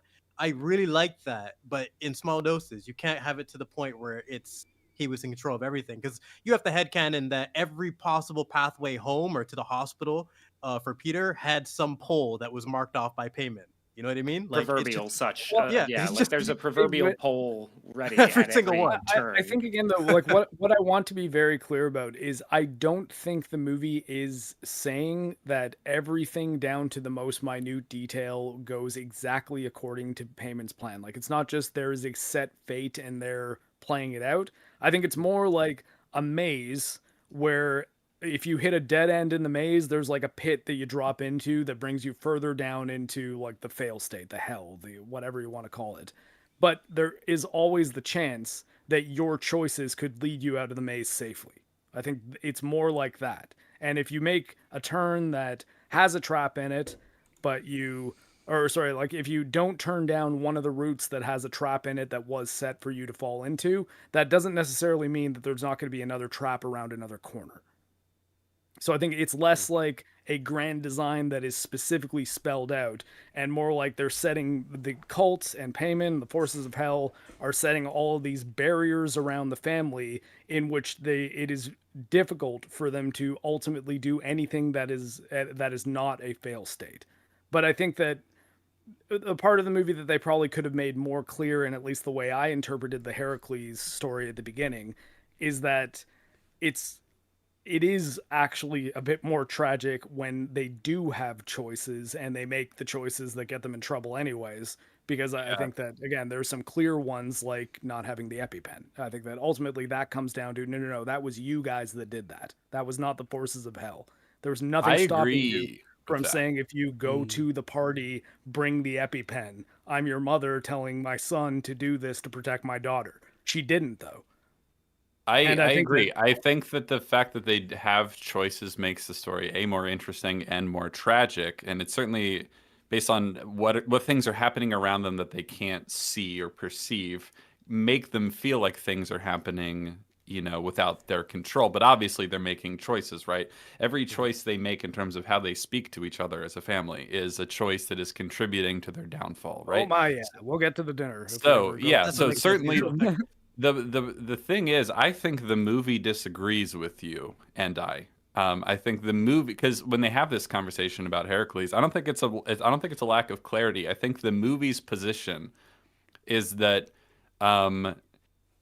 okay, hold on. Where's the exact line? Yeah, the last line of that conversation, the last word, which is usually a good indication of what the movie thinks, is when a character off screen, we don't even see who says it, says, I think it's more tragic because if it's all just inevitable, then that means that the characters had no hope. They never had hope because they're all just like hopeless. They're all like pawns in this horrible, hopeless machine. That's kind of the theme of the movie.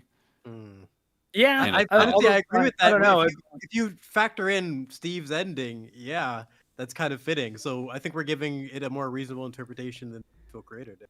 I also think I think looking at some of Ari Aster's other movies actually does make it more clear that that's what this movie is saying also, because not to get too far down the road with Midsommar, but my big problem with the ending of what was that? Brooks has a lot of bones to pick with Midsommar. I fucking despise that movie. Go ahead, though. I'm gonna keep it brief. My big problem with the ending of Midsommar, and I won't spoil anything if you haven't seen it, is that the movie completely removes the main character of agency. Actually, the main two remaining characters of agency right before the most damning, consequential choices that they make.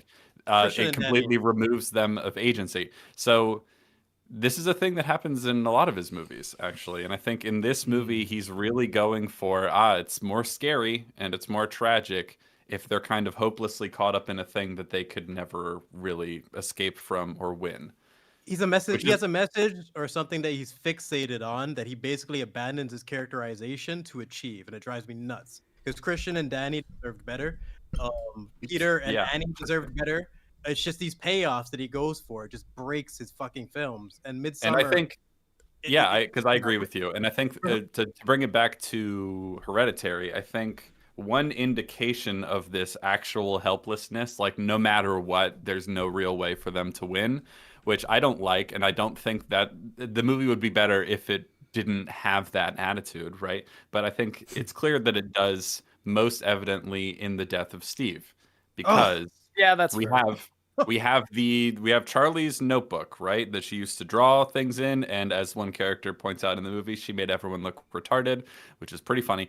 But she draws in that notebook, and then at one point, Charlie, at least we think it's Charlie at the time, but I think later in hindsight, I think we can assume it's Payman. Either way, the disembodied spirit is in the house as a result of the seance, and it's drawing in the notebook without being touched, and is drawing pictures of Peter over and over and over again with X's in front of his eyes, like he's dead. It's like either it's a warning he's going to die from Charlie somehow, or it's Payman being like, I'm gonna kill Peter. Erasing the windows of his soul, basically, the eyes in particular. Like, yes. Either way, that notebook freaks Annie out, and she's like, I don't like that. I don't like that one bit. And so she tries to burn it, and it causes her to catch on fire. Now, I want to plant a little flag here before I continue. Why does that happen? Why does that happen? I think Payman sets her on fire in order to facilitate breaking her, in making her believe that she ultimately kills Steve. Or she connected to the item after using it for the ritual. I actually don't think the notebook actually has any real significance. Like, I think that it's a tool. Okay, but so that gives Payman way more power than yes, imaginable. It does. That breaks it. So, yeah, because I mean, yeah. Later, she's going to say, and it's actually a really, really nice bit of character work where Annie realizes that she has accidentally, inadvertently set all of this in motion. She's brought evil into the house, and now the evil is threatening Peter. So she's like, holy shit, I don't know. But she's like, it has to do with this book. It wouldn't let me burn the book. It set me on fire when I tried to burn the book. But she's come to the conclusion that, like, this is all my fault, and she's kind of finally taking some responsibility for it. Ready to sacrifice in a herself. theme. Yeah, she's ready to sacrifice herself. Exactly. She's like the child she said she never wanted to, right? Like that's a remarkable bit of growth for her character in this point. Yes. Yeah. And then the movie rewards her by going, haha, just kidding. It doesn't set you on fire. It sets him on fire because you have no hope or control of getting out of this situation.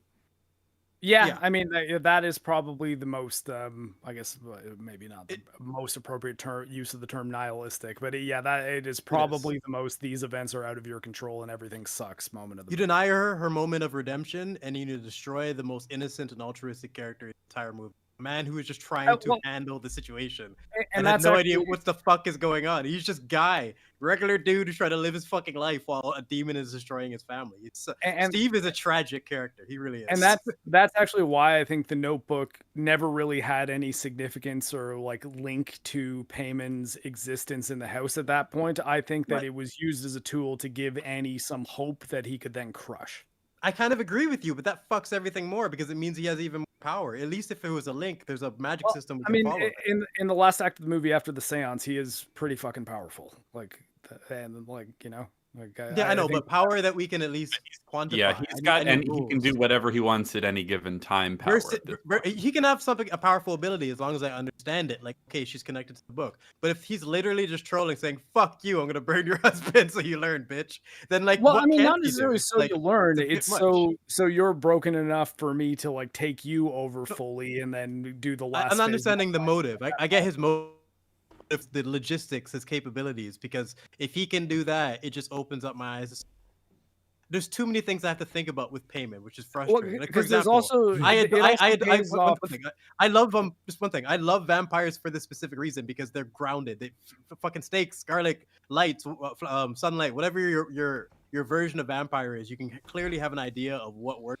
Doesn't work, so you can just follow the stories way better. But with ghosts and demons, unless you're dealing with Flanagan, it's just out of the fucking window in terms of how things work. It's so many people don't ground it to that degree, and I have no idea what the fuck is going on. We shouldn't have to ask this many questions. In this case, it's because there is no hope. That's what the movie's going for. So the movie is actively like, no, because Payman has magic powers and because the cult, as a result of worshiping Payman, has just insane levels of foresight in terms of concocting absolutely insane series of events to go. Maybe they had backup plans, but their insane contrived plan did go exactly the way they wanted, right? So basically, the movie does put the main characters of this family in a hopeless condition where there is no possibility of them winning no matter what, and I just think that's lame as fuck. I wonder now again. That's long and short of it for me. I wonder again if my idea about this being like a century-old thingy would have actually worked better, because you know, Hereditary, and it's like a family curse that went through the fucking ages. Well, yeah, but I'm sorry to interrupt you, but like you are right that it goes farther than just the grandmother. Right? Yeah, 'Cause they the say cult that when- for sure. I was just Yeah. wondering that if we have like this curse with Paimon and he has been like festering in the whole lineage of their family or something, and then we, I don't know, contextualize his powers that way because he's been like manipulating the whole family tree the whole time. But then again, then we have a completely different movie and a lot of things here. You'd have a franchise at that point. Hereditary 4. No, not even that. Just like we can have like this as a context, but I don't think the rest of the movie goes well with that because then I feel like the cult would be more embroidered into this family and not just the grandma. Like they would have known more about it because we know that they get estranged at some point, and only when she moves in with them before she went to the hospice, right? That's when they started talking again. It's all through throwaway lines. That's why I was wondering earlier if the movie would benefit from some type of POV from either Ellen or Joan, just to get a little bit more flesh on the table for certain things. And Cap, what you said before that, like, kind of spelled it out for me. I was wondering, like, on this rewatch, I enjoyed it the least I ever had because I think what you just said nailed it for me. Of just like, motherfuck, this is so hopeless. Everyone's just screwed from the very beginning. Like, there's no hope anywhere here, and it kind of. I watched it this time thinking, I don't know if I'm ever gonna watch this again. Like, I think I'm good. I don't really need like. I mean. Yeah. So there are a couple moments in the movie that I think they probably could have started fighting back against the cult, but the characters just don't pay enough attention to the signs, the warnings. But I guess just though before we move too far away from the Annie burning Steve thing, that the reason that they did that specifically in order to break Annie though is because one of her, I suppose, biggest, maybe not fears, but like insecurities or like moments of shame is when she was sleepwalking and ended up dousing both her and Peter in paint thinner. Charlie. Charlie and Peter. Charlie, because Charlie was in the they're room the with same her. They room. were sharing the room. Right. So the idea that one of the things that she's tried to run from the responsibility of for that entire time by saying like, oh, I was just sleepwalking, I had no idea what was going on, that wasn't actually me doing that, is burning one of her family members. They even have like her little dream sequence where she actually does burn Peter. So I think that Paimon knew that if he could set up a situation in which she burns one of the members of her family, then that would be the thing that would actually break her. So I think wouldn't it have to be Steve though, because he can't set it up so that she actually burns Peter, because then his plan is fucked. Yes. Yeah. He's the only one left to burn other than poor Max the dog. Which makes this movie just cruel. Like, it's very, very, very cruel. Yeah, it is. This is a dark movie. I would not argue against that. I just think like the comment earlier of trying to find something to like in the ending every time you watch it. Is there any way to like elevate that dark element? I hate how hopeless this movie feels, and I never got that sense until this rewatch for some reason. Well, I mean, like, I don't really think there is in the ending at all. I think it's earlier on in the movie that there are signs that are disregarded. Simple things like Joni's like floor mat, like her doormat that was very clearly made by Ellen, and she's just like, oh, my mother used to make things like that. She's like, oh, isn't that funny? And doesn't really say much about it, even though Joan has been pretty talkative about their families and stuff like that. She just blows by that as if to not really acknowledge it. And the weaker parts of the movie. Yeah, and I think that Annie probably should have seen that as like a massive red flag to be like, wait, something's going on here. But the the biggest one is when she's looking through Ellen's stuff at like towards the beginning of the movie. The apparition. I was gonna say how we talked this. Discuss that. Yeah, it's funny enough. The apparition is another thing that, like, once I watched it on a TV that actually showed black levels, I saw that, and I didn't on my previous 2 rewatches because I was like, oh, that's just like she's maybe seeing things. I don't know what's happening, but yeah, you actually really clearly see Ellen, like naked Ellen, just standing in the corner there. I was like, oh shit. And it's significant enough for Annie to be studying and Googling apparitions and like just the mechanics communicate with the dead. Yeah, she's looking that up. That's on her mind already. And then she sees Joan's doormat, she should have been on that immediately. The first thing she would have did is go home and went through all the boxes. It doesn't make any sense based on Annie's character, setting it up for the end for the big reveal. I think she would have went through that immediately. And again, I think the I would critical very much mistake like she to made, watch though, this.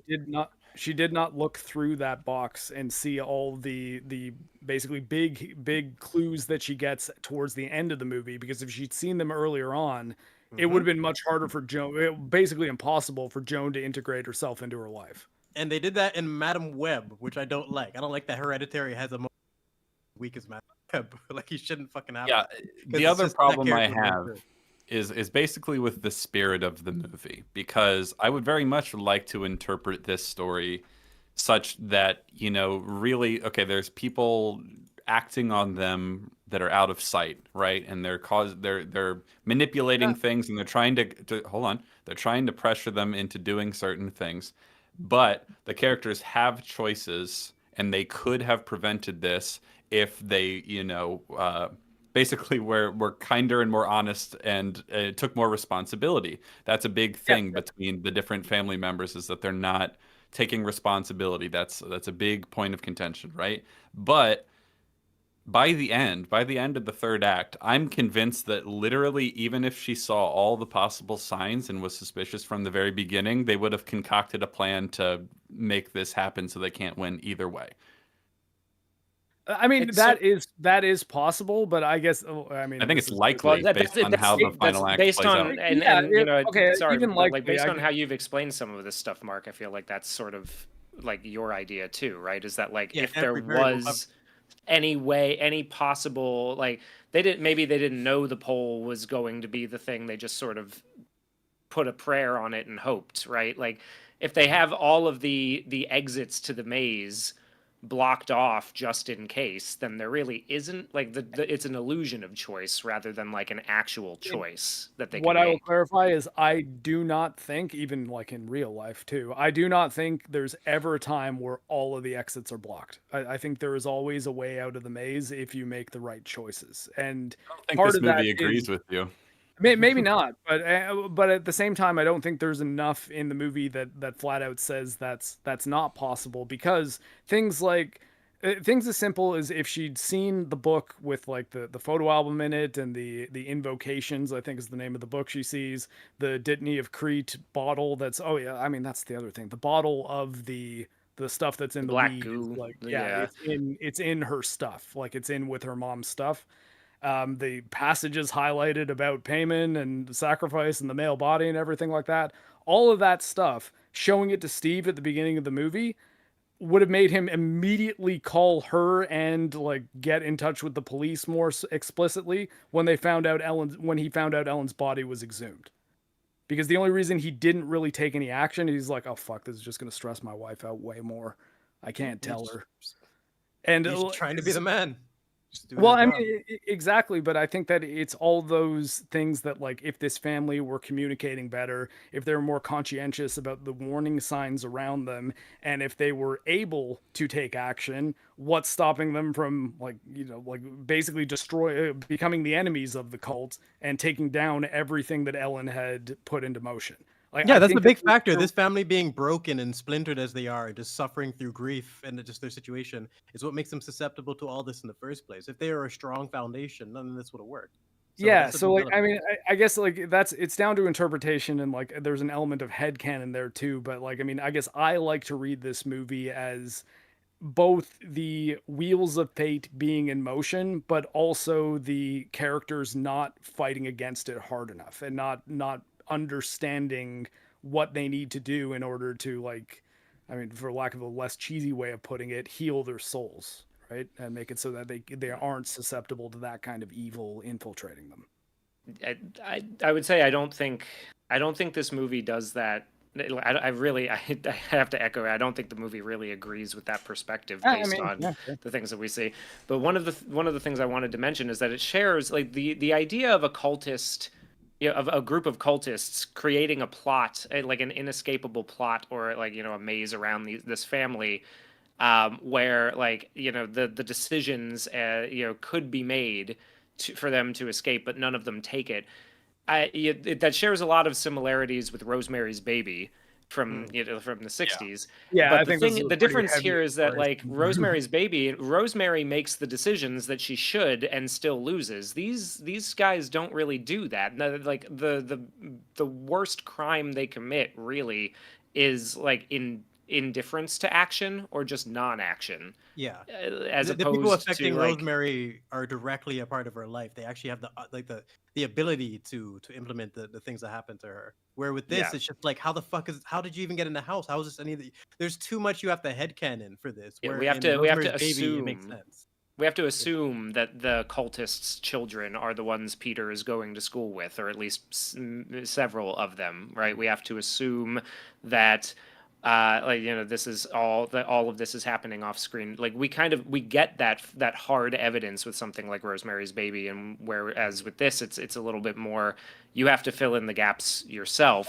I mean, I think again, like Peter constantly being invited to smoke weed by the one guy who has the weed that is spiked. I don't think that that's necessarily and 100% implicit. I think that it is kind of explicit, even if it's subtle. Like you do have to be looking for it, but I do think it's also there.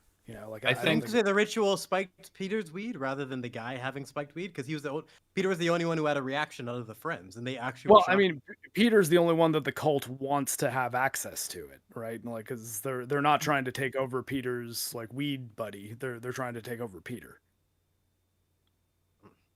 I think the spiked weed is one of several details in this movie that makes the plan seem more ridiculous than it needs to, and if we just cut it, it just streamlines everything and makes it make a lot more sense. Because if there was no spiked weed in this movie, nothing would change. I didn't even notice that.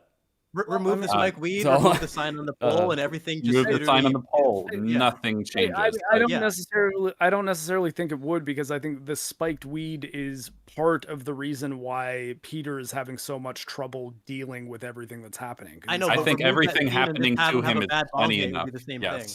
Yeah, you literally have that scene be a bad bong Well, but I mean, hit and spiked weed, and like the exact same format. Like nothing changes. every human being though has different levels of resiliency when it comes to like emotional trauma, though, right? So I mean, however difficult the stuff that Peter's going through is, there's still a way that he could be handling it stronger or weaker in most circumstances, right? Like, Yeah, and the weed changes nothing about that.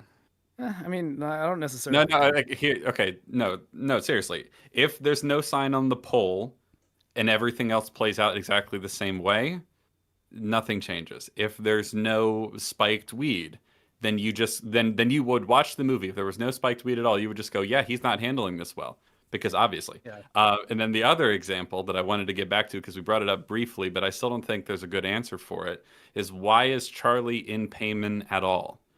Payment in Charlie. Sorry, yeah, sorry. Why is Payman in Charlie? We're told that at the very end in ADR, when which feels obviously like the studio trying to go, okay, test audiences, here's what happened. But if you remove that, again, nothing changes.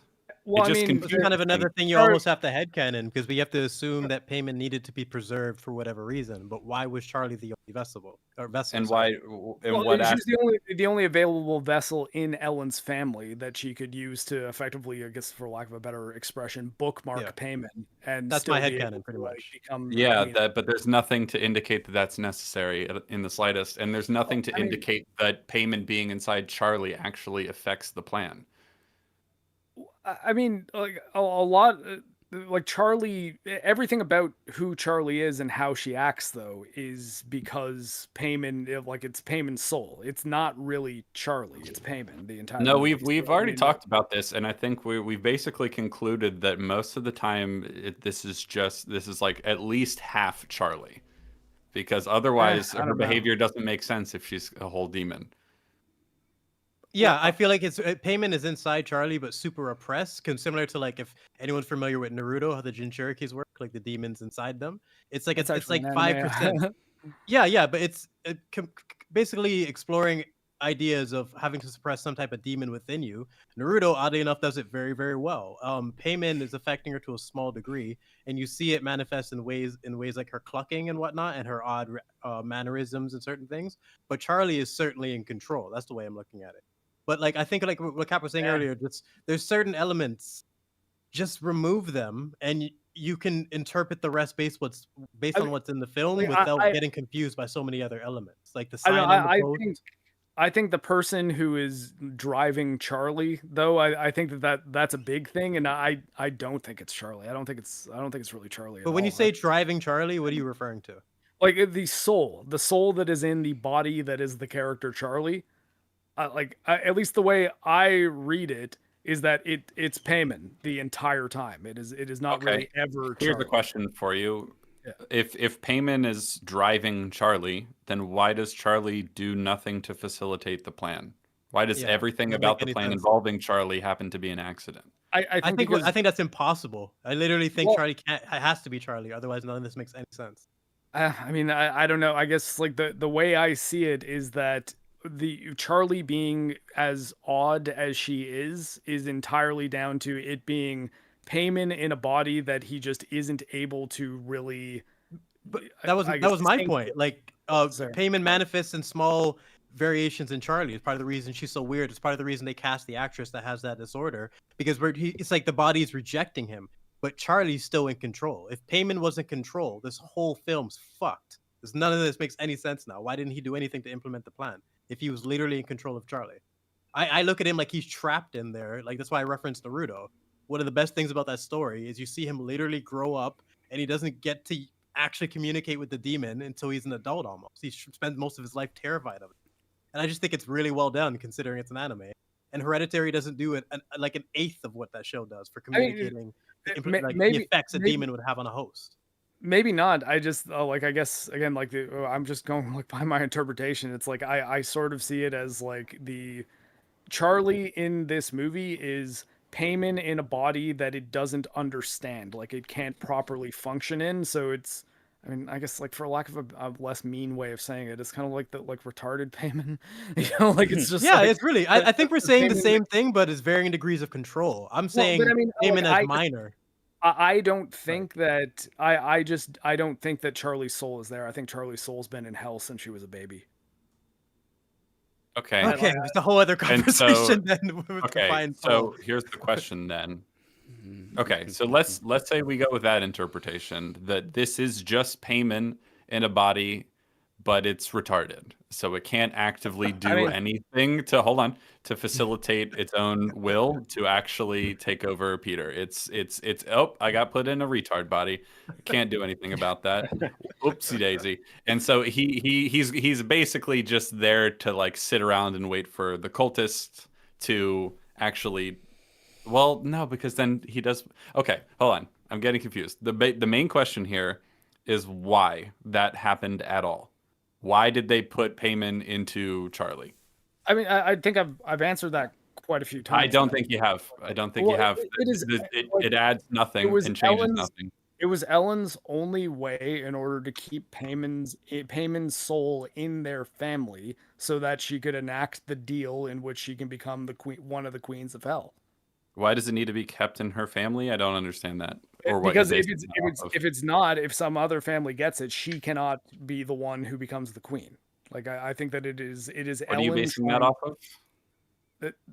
I mean, like that is her whole plan the entire time, and the fact that she's been trying it since it was with her own kids. Hold on. Do we know hold on. What are you basing the idea that no, she's trying to be the queen of hell and she's trying to keep it in her family? What are you basing that off of? Because she tried to put it in her own son, but her son killed himself, and then would have tried to put it in her grandson, but Steve kept her away and made it unable to do that. And her last opportunity in order to actually get Payman's hooks into her family in order to enact that deal was Charlie. Okay, see, it's the last part that I think you're just headcanoning.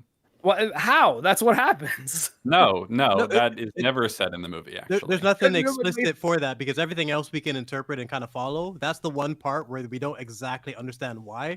And that's why I kind of left it as Charlie is clearly the fridge, but why do we even need a fridge? Why is it necessary? Why is there other methods? It is explicitly stated when when Annie is talking to Joan about it, when she's like, yeah, well, like I kept her away from my first son, but then we had Charlie and we had her back in the house because her health was declining, and she got her hooks into Charlie immediately. But Like, that doesn't explain why Okay, it hang was on. even Maybe I necessary can. to get her hooks Maybe into I could. Charlie. I think the confusion Okay, is metal. the question is now. I think in terms of the magic system, it doesn't need to be in their family. I don't think that's the case. If I would, no, not necessarily. yeah, exactly. I think the reason is why she wants it to be in the family. I think that's just ego driven. I think that would be my Yeah, explanation. she, Right, she but I wants did- the rewards. Like in theory, Yes. like in the magical technicality, it doesn't need to be in their family at all. But she wants No. it to be because she wants to be the big bad king and queen. No, yeah, Arab or I have something. I've never once said that Payman could not possibly be incarnated into any other family but this one. That was never a point that I've made. I've only said that Ellen wants it to be in her family.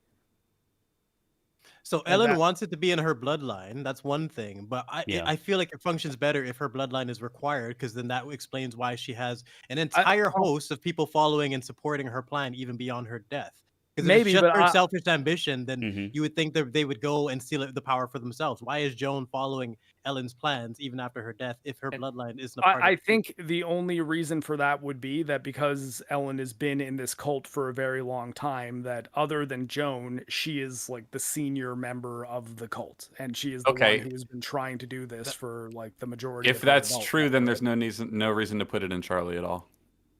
I still don't necessarily think Well, that's true. hold though, on, that it's like, can I if just- Charlie is the vehicle in which to get it into Peter and therefore get No, the deal. no, it being in Charlie is actually completely irrelevant to getting it into Peter.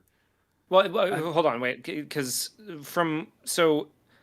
Mark, what you're saying, right, is that the reason that Ellen put Payman into Charlie was because, like, she didn't have access to Peter.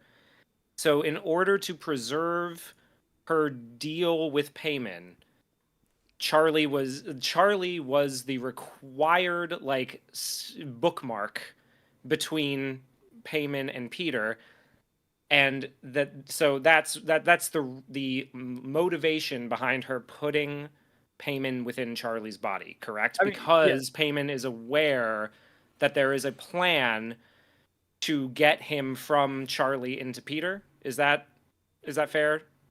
Yeah, Some well, kind of maybe fair not representation? necessarily that Payman is aware. Well, I guess though he probably would be to an extent, but like that, getting into a bit of the weeds though, I think that is just her last way of showing the cult. Look, I can do this. I'm giving Payman a physical form. I will find a way to get it into her brother, but we'll use this physical incarnation of Payman to give Payman a foot in this world, and then allow him to take the next step that he needs to when we can find him an appropriate male host that will be her older brother, assuming Okay. Annie didn't eventually have another son, right?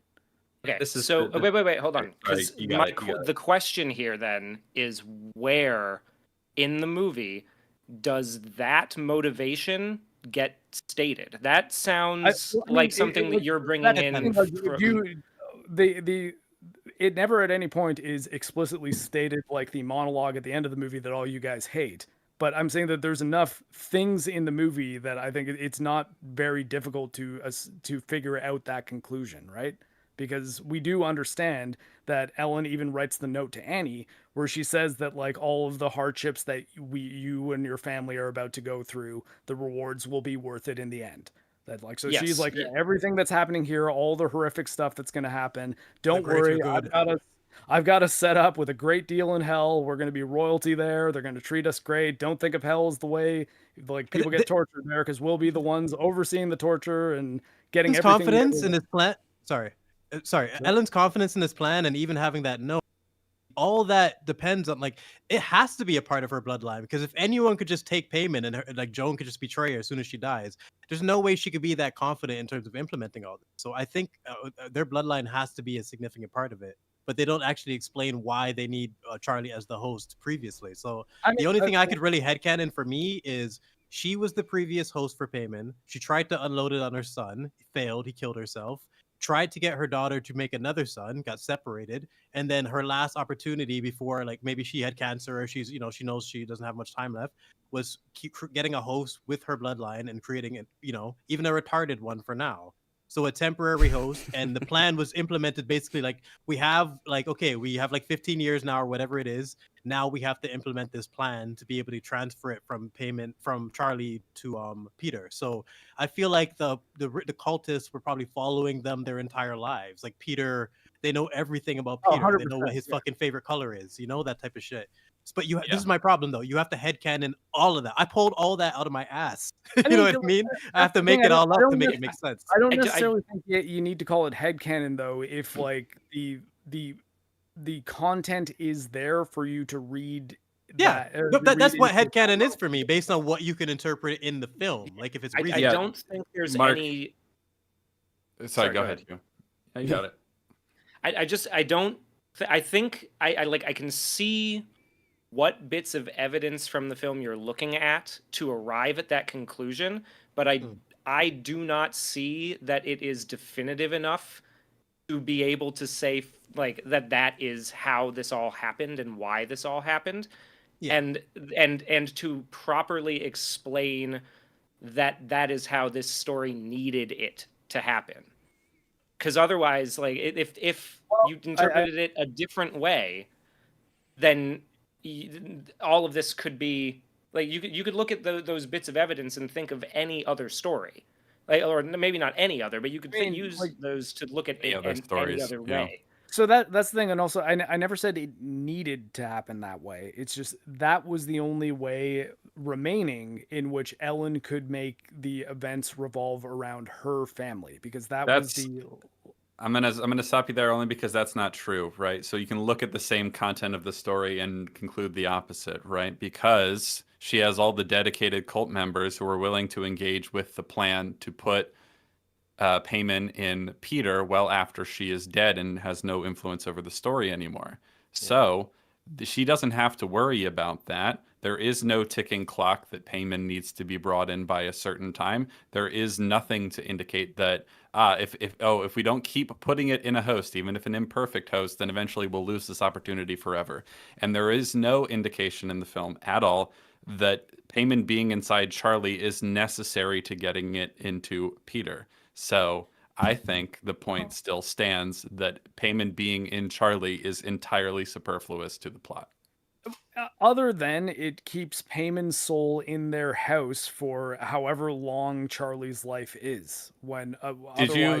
Okay, I'm sorry. Did you hear what I just said? Because what I just said was that's not relevant to the plan. I don't necessarily think that's true though. What are you because, like, basing that off of? the fact that we're talking about like mythical magical forces of hell that gain strength based on their proximity to people and how dug into their lives that they are. But the rule that he has to be on like connected physically in some way, right? That's not in the movie. That's what we're saying. Like that the idea that he has to be physically connected to their family in this, but like by being put into this child, otherwise they'll lose the opportunity, right? That's not in the film. That's something that is like maybe alluded to through some of what we get, but you could interpret that in various other ways as well. It's not like that's why that's the point we're trying to make, is like that's the part that sounds headcanon-y. That's why I referenced Naruto, because literally in the prologue of the entire series, they go over the exact mechanics that caused this child to have a demon inside of it, and then you get a flashback that fleshes out the events of that night even further. So an anime puts so much effort into this. So I don't know. I just would appreciate this movie to do a little bit more in terms of establishing the rules, so we don't have to headcanon so many things. I mean, again, like I'm not saying that there's no way this possibly could have been done in a way that was either better or more clear. I'm not saying that this film is absolutely flawless and perfect and nothing that it did was wrong. I'm just saying that when, like, just to, I guess, refocus it back on the initial question, why did Ellen put Payman into Charlie? I think that the simple answer is so that she could prove to the cult and to Payman that she is making moves to incarnate him into a human body. And just the problem though is that's- all of us I- could come up with a simple answer. Like whatever the answer is, it's open to interpretation. All five of us could come up with a reason for why Ellen but did it. I mean, And that's why I feel like I and wish it that's was where- a bit more grounded, so we didn't have to have Well, this much room. I mean, that's the thing though, that it's like ultimately every writer, every filmmaker will have to draw the line between using clues and hints and subtle implication in order to say something, or explicitly saying it with like a voiceover at the end of the movie. And like neither are necessarily perfect solutions, because the voiceover at the end, is like you guys really disliked, was awkward and felt like a studio note. And if it's all just hints and clues and things that you have to pick up on, then it's like, oh, well, they didn't explicitly say it, therefore it didn't happen. But I guess the only argument that I'm making is that there is enough in the movie that I think gives very clear indication as to why Ellen made the choices that she made based on what her goals were. Which Yeah, and but I'm would saying you- that would you there. And agree- hold on. And I'm saying that there Yeah, go ahead. isn't. For I mean- example, hold on. For Okay. example, you mentioned that like being in proximity to the family is necessary as to part of how. I did not say necessary. What did you say then? Could you I- rephrase like, that point? okay, How is so- being in proximity important to getting payment inside of Peter? Would you not think that if there is a like evil spirit that whose goal is to infect you, would it have a better chance of it or a worse chance of it if it spent over a decade living in the same house as you and being that close to you? I don't think it necessarily It gets explicitly more says, "Oh, well," powerful after Charlie is killed, and it is no longer in proximity to them. It gets more powerful after that. well, but okay, but it spent all that time there doing all those things, like making Charlie the weird person that she was to everyone. Like, I mean, again, like I'm now just gonna seem like I'm floundering, because ultimately it's like the proximity. Okay, look, if we just strike that from the record and focus it back on just Ellen wanting Payman's spirit to be incarnated within her family so that she could gain the ability to enact her deal to become Payman's queen. Like, that is the point of it. And I could understand that motivation were it not for the fact that even when she is gone from the story, all the cult members are loyally enacting the plan to put it in her bloodline anyway. Yeah. Well, I mean, again, like I don't necessarily think the cult was enacting it to put it in her bloodline no matter what. I think they were doing it because What are we doing? What are we doing? That's exactly what they do in the movie. They do. It has to No, be, because otherwise they could just take the power on their own. Why would Ellen be Okay. at this point? because Ellen had years worth of basically groundwork done in order to specifically get it into a person, and the cult was on board trying to get it into that person. You're didn't you're do saying anything for any of those years.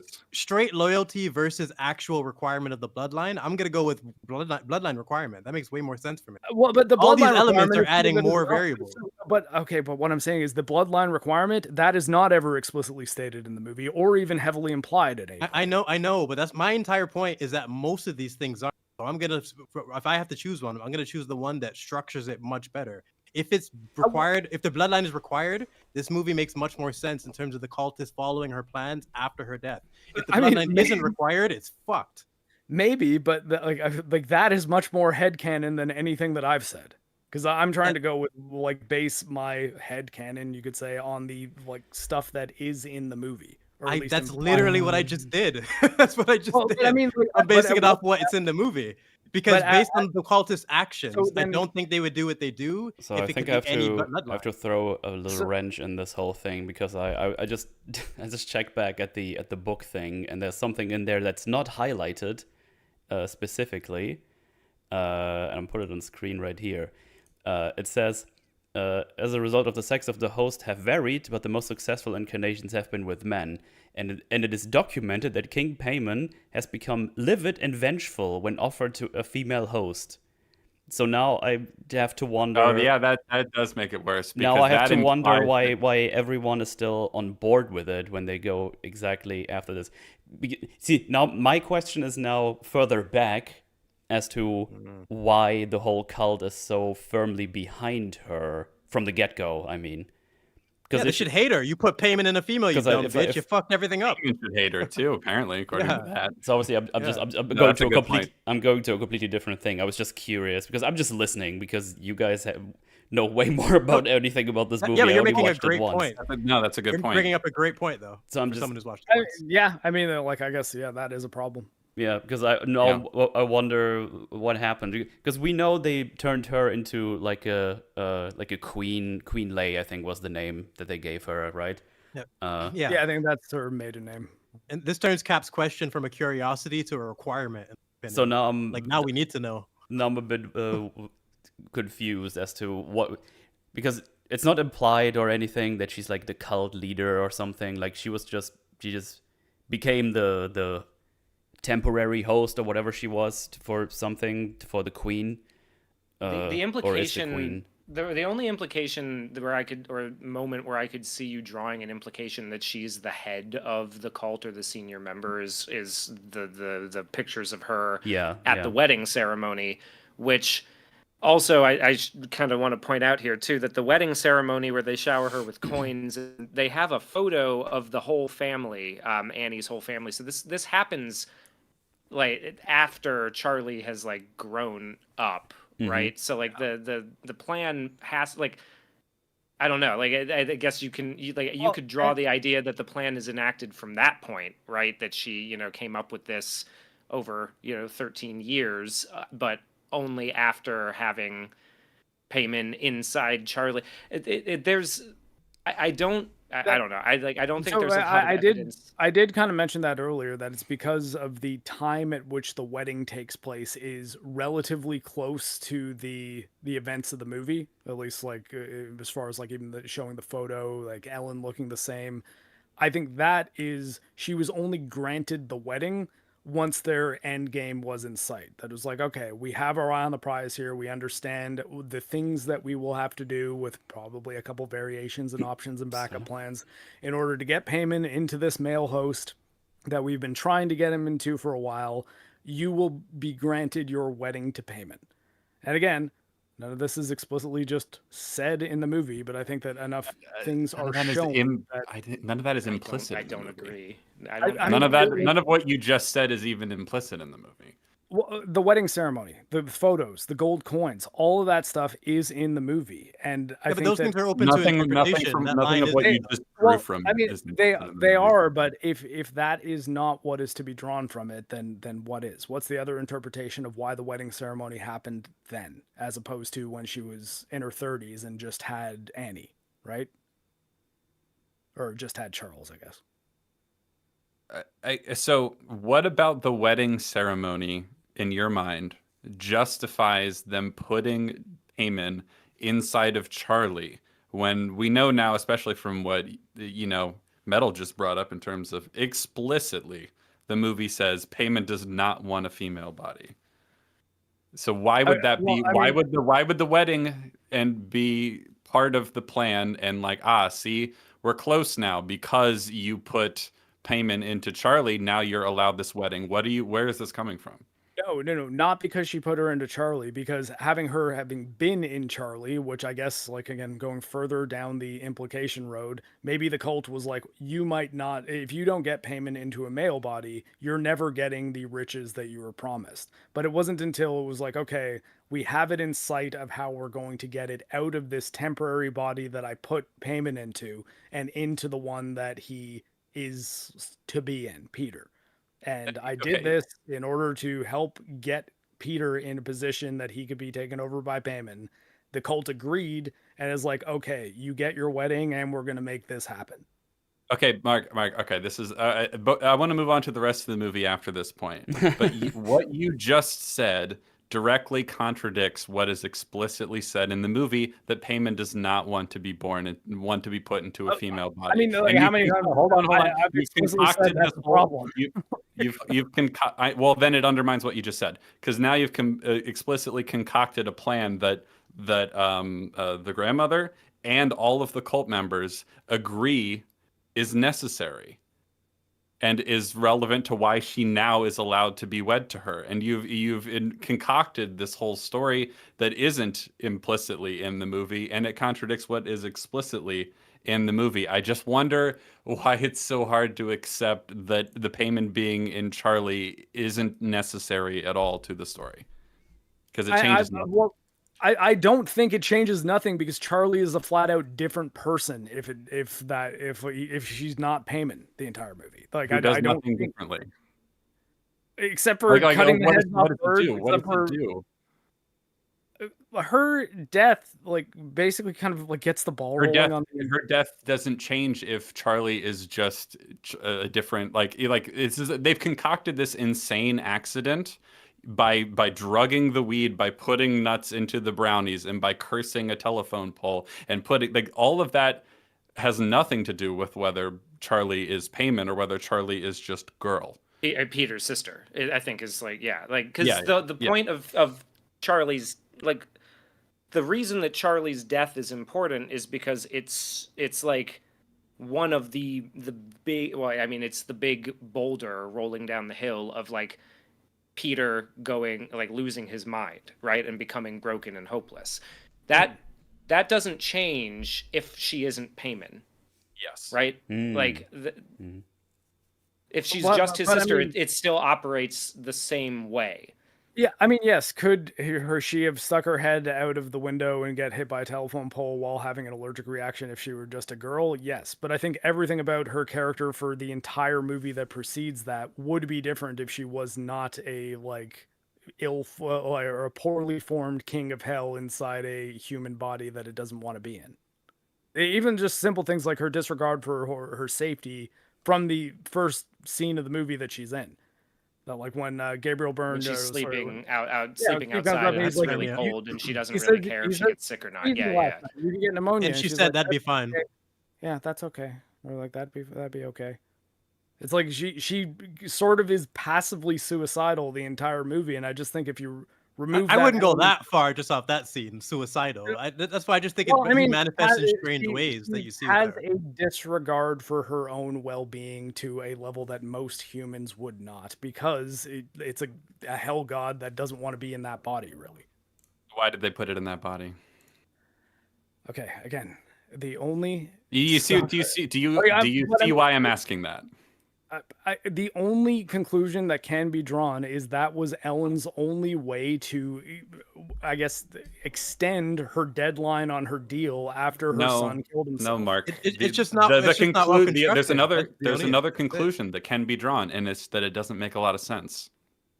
Yeah, it's just not well constructed. There's a different way. That's the other conclusion that actually makes more sense. Okay, sure. Like, I mean, I guess I just interpret it differently. Like, I saw that as, like, okay, yeah, that was how Ellen got the hooks of Payman into her family in order to actually be able to enact her deal to become the Queen of Hell by offering the souls of all of her family. And I mean, I guess it's just like, well, I mean, like, ultimately this is a movie about, like, ritualistic cult sacrifices of souls and things. That interpretation opens up the doors to so many other things. I'd rather settle on it's just not that well constructed. They should have written it a little bit better.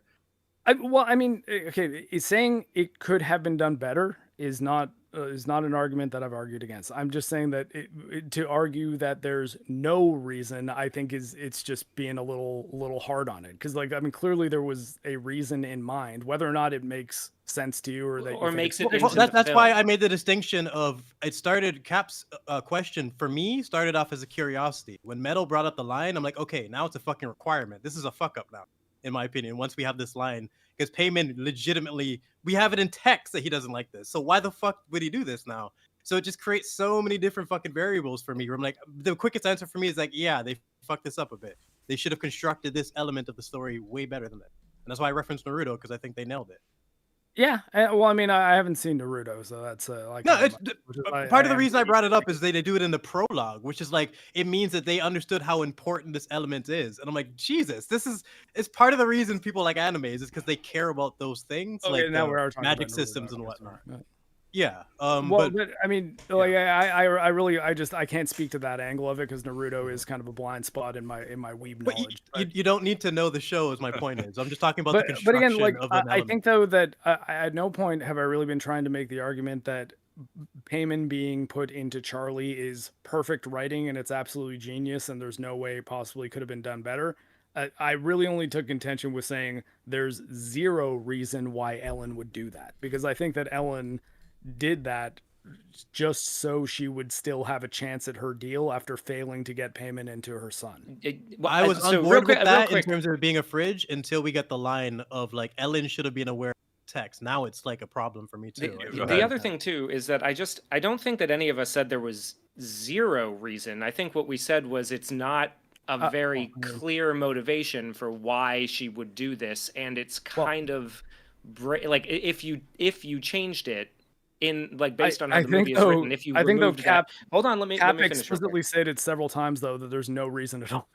Like, well, we wanted to know what the reason was. I don't think it was Mark. And the frustration here is that the reason you offered is one that you just made up in your head. That's not in the movie.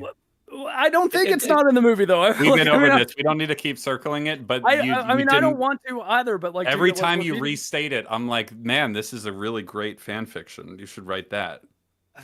I mean, like, it's a fan fiction based on things that happen in the movie and are very clearly there, though. But like, no, because it contradicts what is explicitly there. They line that Metal brought up like half an hour after we'd been arguing about it. Well, it was true before we remembered it. You weren't arguing it any less hard prior to that, though. Well, yeah. Oh my. Okay. What the fuck are we even doing here? If we're not actually going to take into consideration what's explicitly in the movie, why are we arguing about your theory that is only barely implicitly in the movie? I mean, come on, man. Again, we can disagree, but I don't think it's barely implicitly in the movie. I think it's very clearly implied. It doesn't work because of what is explicitly in the movie. Okay, look, the only way that I could keep on going down this road is to headcanon the reason why Ellen did it, despite knowing that a female body is not ideal. So no, because you could just say that it doesn't make sense. Well, but like, I mean, again, I don't think it makes no sense though. I think it could have been done better, but like, I still think that there. I think we've sufficiently gotten to the point where we should move on to whatever else we want to talk about next. I think I'm not. Hey, Mark, and I just want to say, I sound frustrated. I'm not trying to be mad or annoyed. Likewise, like, right? Like, I'm not. I don't mean any ill will here. I'm trying to get to an understanding. But if we don't agree on that point, that's totally fine. We can talk about the rest of the movie. Hang on. Yeah. So, I think what we're going for here is, it is not necessarily a given that Charlie needs to be in there, right? I think that's payment needs to be within. Yeah, Charlie's mechanically, body, that is not a requirement. We agree on that, correct? Yes. Yes. Mark? I think the whole movie, it becomes a totally different movie if he's not. But I mean, I guess like it doesn't matter. Is it mechanically necessary for him to be in? Well, again, just let me ask my clarifying question. Are you saying that is there any possible way to get payment into Peter without Charlie being involved at all? That is where that's my ultimate point. That's the question. Okay, then that's where I'm going with this. It would have been possible. Yeah. So I agree. Is it possible to do it? Can I just clarify real quick too? Do you think it's possible for them to do it without Payman being in Charlie in the first place? Like if he's somewhere else in the world? Yes, I do. I don't necessarily think that it would be any easier if you don't find it as compelling if it's not Payman within his sister's body. I mean, I think you could almost remove Charlie from the movie entirely if you're gonna. Okay, this is where I'm about to. No, that is certainly not true. Okay, can I? Go ahead for a second? Go ahead. You guys been going on for a while. I'm trying to put a little neat bow around this. If we keep everything as it is, we take out the line. Oh, she was in. The Payman was in there, and instead we have her more as a. What's the word I'm looking for? A subversion like it looks like she's possessed, but in reality, she actually got a touch of just a weird autism. kid. She's a bit of a She's redhead. got a touch of autism, and it's just a weird fucking child that has been manipulated by the grandmother, but not Yes. being possessed by Payman. And then we still have the thing where she dies, and then we have the downfall of Peter. What do you think about that? Yes. That's the point Cap was making. That would be an improvement, and that's what I thought happened the first time I watched it, and then successive watches have cast doubt on that. I would prefer that, and I think that would be a lot stronger. There's less things for you to be confused about. There's all it takes away a lot of the variables, and just that's part of the reason we harpened on the point.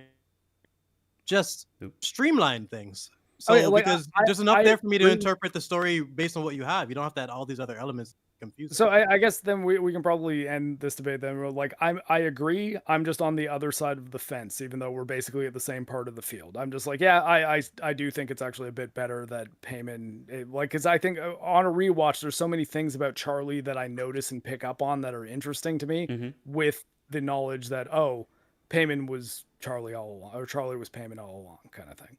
Like, but that's where the conversation. That's where the conversation definitely got confused, because I said the same thing like 15 minutes ago. I feel like we're saying the same thing. We just have a different interpretation of like what the rules are, and whether or not Charlie was essential to this story or not. Because it's just once you have that line, it just complicates everything, and it makes me wonder definitively why they would even go through with that. And it's just something that this story really should have fleshed out, considering all the other things they were willing to flesh out.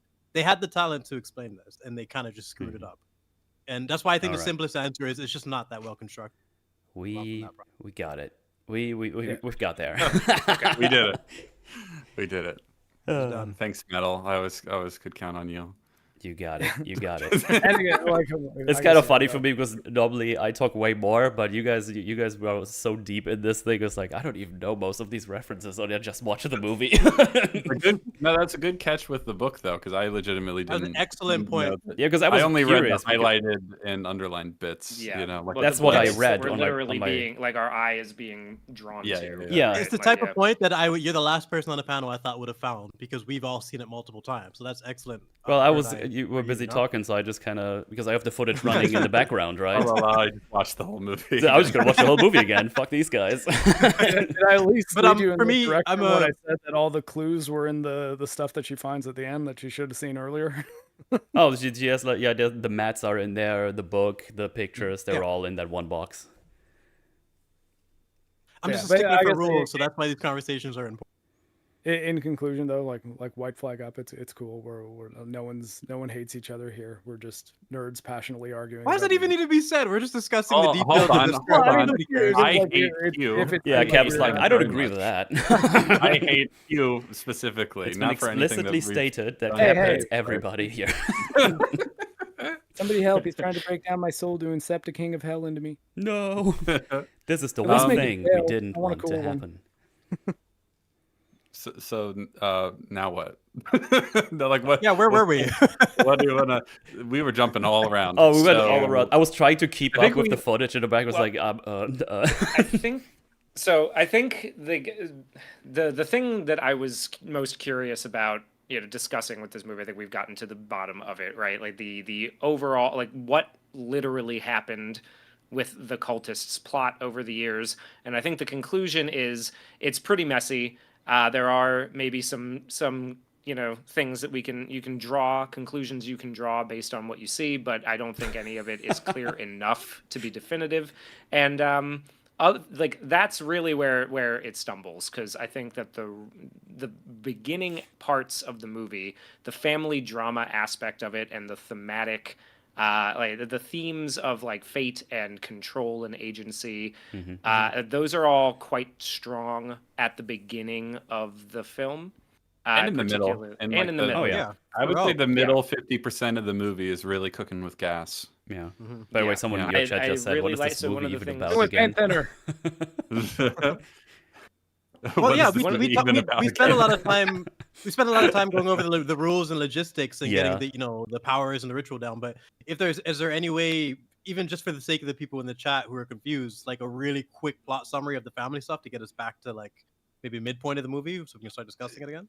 I guess it depends on where you start too, because like you go very broad first. So this is a family beset by tragedy after tragedy, and the matriarch of the family, played by Toni Collette, is trying to deal with this and trying to keep the family together, but their relationships are fraying. They think it's because fate is just dealing them a horrible hand, but there's a lot of like subconscious feeling that things are being manipulated beyond their control, and eventually the movie reveals that to be correct, that there are evildoers trying to destroy this family so they can steal their child, so they can steal their seed and all that sort of stuff. But basically, from the family's perspective, this is just a absolutely cursed, dramatic, horrible turn of events. It feels a little bit, honestly, like the Iron Claw in some sense, where this family's just fucking cursed. You know, from the very beginning, when Annie is talking about her mother, like how she had dissociative identity disorder. Now, we'll eventually learn that that's bad. The DID and dementia is probably just her way of understanding the fact that her mom is actually an evil cultist. But setting that aside, mother has crazy mental health problems. She had a brother that was schizophrenic and killed himself. And now she has these children, and it was an accident. And she has a really frayed relationship with her mother because she's very controlling, and she just wants to be free from her mother. So like all this sort of family dynamic stuff, their family being torn apart by what feels like an accident in the example of Charlie, there's the dinner table scene, which I still maintain is the best scene in the movie, bar none. Love it. This is the aftermath of Charlie accidentally being killed as a result of the crazy circumstances surrounding the party and the allergy, trying to drive to the hospital, seeing roadkill swerving out of the way, and her leaning her head out of the window and getting bopped on the Something head. I haven't mentioned before. Pole. I actually laughed when that happens. I'm sorry. Oh yeah, no! Me too. I laughed. I mean, it's funny. It's crazy. It's the first time I watched this. I definitely was like, "Holy shit!" Yeah, I can remember the element of chuckling for sure. No, Cap, you're cooking. You keep, but I want to add to that real quick. Do you guys remember the pillow talk scene in Breaking Bad? Oh, it's been too long. I don't really. The pillow talk. So they're basically you have the pillow, and whoever has the pillow can talk, and they're basically trying to talk Walt into the cancer treatment. It is absolutely glorious, phenomenal, one of the best family scenes ever. It might be my favorite family argument conversation. It's just, even without context, you could just pull it up on YouTube and be blown away by the performances and the dynamic. It just feels legit. I need to and rewatch the scene you referenced there with Peter and Annie is kind of like a mini version of that to me, of just like that same type of potency, even though it's like a 2-minute scene. Super, super effective. I agree. It's the best scene in the movie. And work really well as a short film is just, okay, you have this weird daughter, and then the mom's like, you have to take him to the party or take her to the party. And he's like, ugh, I don't want to. But then he does. Freak accident. She gets killed. And then everything leading up to like the main dinner party scene, because it's really fitting with the overall theme of the story in terms of agency and responsibility and decapitation and all the stuff we mentioned already. The big point of contention for Annie with regards to Peter is that he never really owned up to what he did. There's a great moment where she says like, and I know it was an accident. I know it was an accident. You didn't mean to do it, but you did do it, and you just won't take responsibility for it. Yeah, she says nobody will take responsibility for anything. Exactly. Peter, Steve too. Yeah. Yeah, referring to herself about the not lighter fluid, sorry, the paint thinner incident as well. Yeah, but I really like her line there though, where she says, "I wish I could shield you from knowing that you did what you did." Like, because there's something about it that is like phenomenal. It's guilt trippy, but there's also like a tinge of loving mother to that line, and like the way she's juggling a lot of things in this fucking rant for sure. And the acting, it's all coming out. Shit. Toni Collette really, unbelievably good. Bitch is bad. Have you guys heard United States of Terror? Have you guys ever heard of that show? I've heard of it, but it sounds familiar. Toni Collette plays like 3 different characters. She plays a character who has like disassociation, like she split personality. So she plays like one, I don't know, like 3 different characters, 3 different ages, and she nails all of them. So she's a badass actress from back in the day. So you put just that and this performance of Hereditary, she's easily one of my top actresses ever. I mean, She just understands emoting. when I was Piggyback- watching Go ahead. this, just to piggyback off of this, because you and I, Jamie, talked about The Sixth Sense earlier. Oh, God, last she's year so on good our in series. that. She She's is so She's in that? unbelievably. Oh, She's yeah, I've she's never in seen The that. Sixth Sense. She's the mother in The Sixth She's, Sense. Yeah. I've never seen The Sixth Sense. Is it It's been overhyped way- or is it something it's I really should good. It's No, not no. overhyped at I mean, all. It's Not great. overhyped at all. If anything, it's underhyped. It's been on the list. way too long since on I've the seen list. It's one of those movies that's been on the list for decades and never got around to it. The Sixth Sense is the kind of movie that unfortunately everyone just goes, the twist. And it's like, there's so much more to that movie. That's It's what I was really gonna good. say. That's what I was hoping Brooks, for. Brooks, do you know the twist?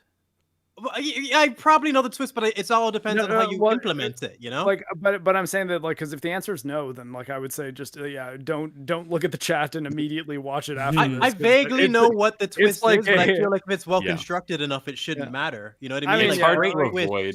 It's hard to Yeah. avoid the twist for that movie, but I don't think knowing it spoils it. There's so much to that movie. It's really, really good.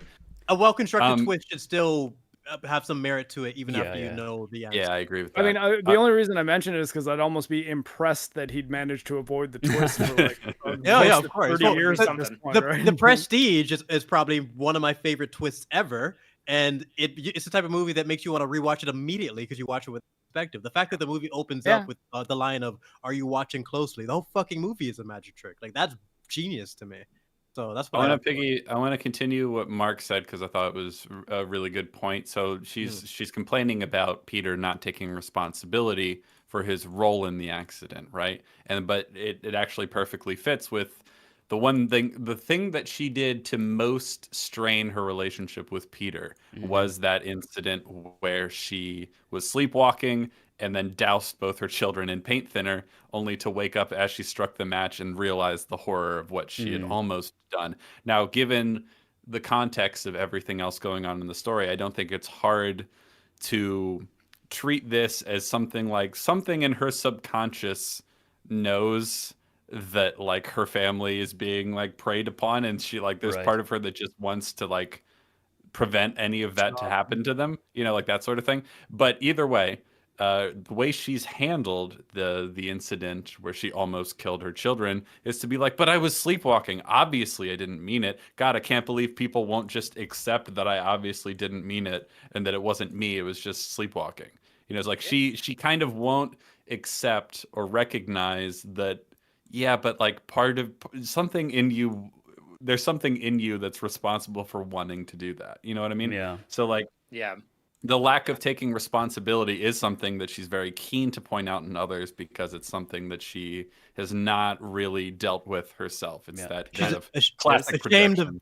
Ashamed of her subconscious intentions, basically. She knows there's something deep inside of her that's dark, even though she loves her children, but she's at conflict because of it. She even knows, like, the line where she admits that, I never wanted to have you, and she tried. It was just like, it's surreal, man. Everything about their dynamic, her and Peter, is just very interesting, even on rewatch. There's even Especially something else before with... you know- Oh, go ahead. Sorry.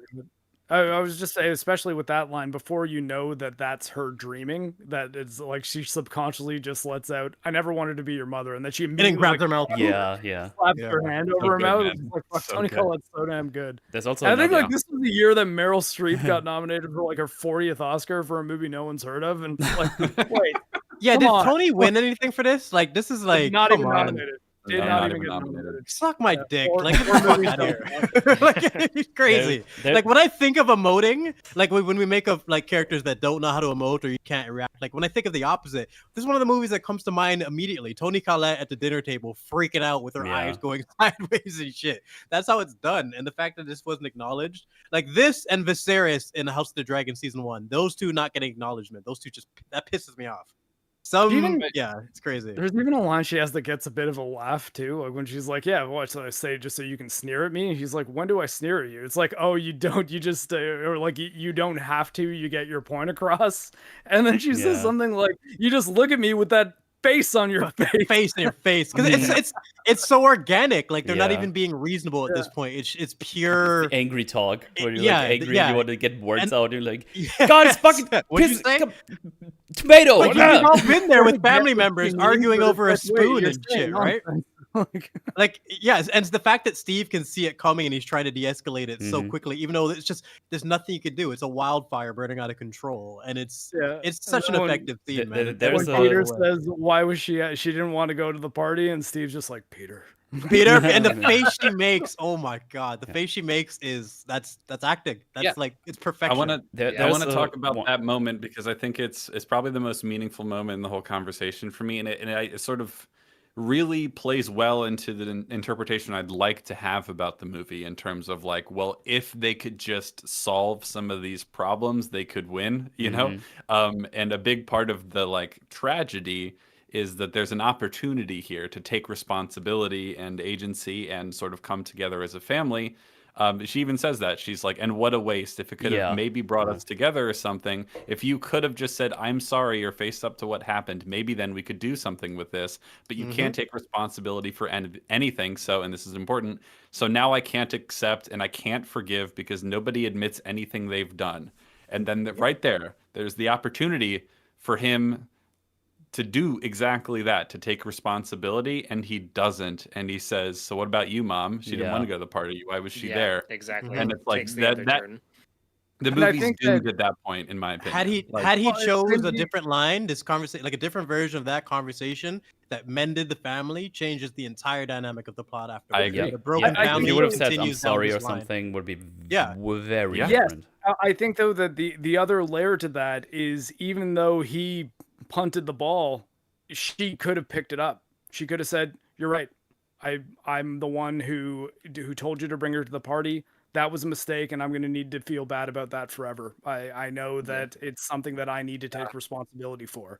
And maybe that might have got Peter to say, "Yeah, and I'm sorry for what I did. I'm sorry that I didn't." That's the line that she should have said in terms of acknowledging her mistake. But the fact that she could only manifest that expression showed her guilt perfectly. Well, She couldn't even verbalize an answer to him.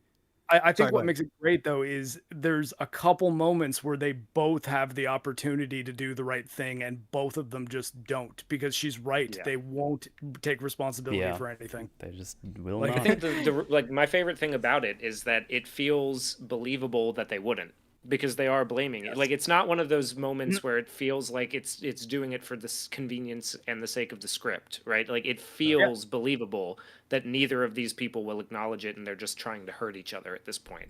Like, they're not willing to take those steps. I think that's extremely well earned just really stubbornness. good, really well written. Stubbornness and like a faulty relationship with a family. I mean, it's really well done. Even before the Especially scene, based on how little we've seen them on screen. Like, we've had like a couple scenes with this family, but all of this work in terms of what we have to work with is super effective. Well, they also set it up with her specifically. There's one line that really struck me. And that's when she first meets Joni, yeah.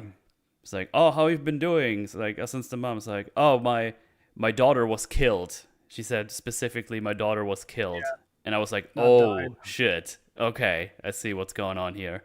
You don't actually, you know it's an accident, but you fully blame him for this right now at this moment. And then we go on into this dinner scene where everything just comes to a crescendo, I guess, and they just go crazy on each other, and nobody takes responsibility. Yeah, they both dig their heels in instead of either of them wanting to like start build the bridge, to like start the healing process, even though like it's right there in front of them, to the point that she explicitly states it, that like, yeah, maybe if we could take responsibility for things, we'd be able to fix this.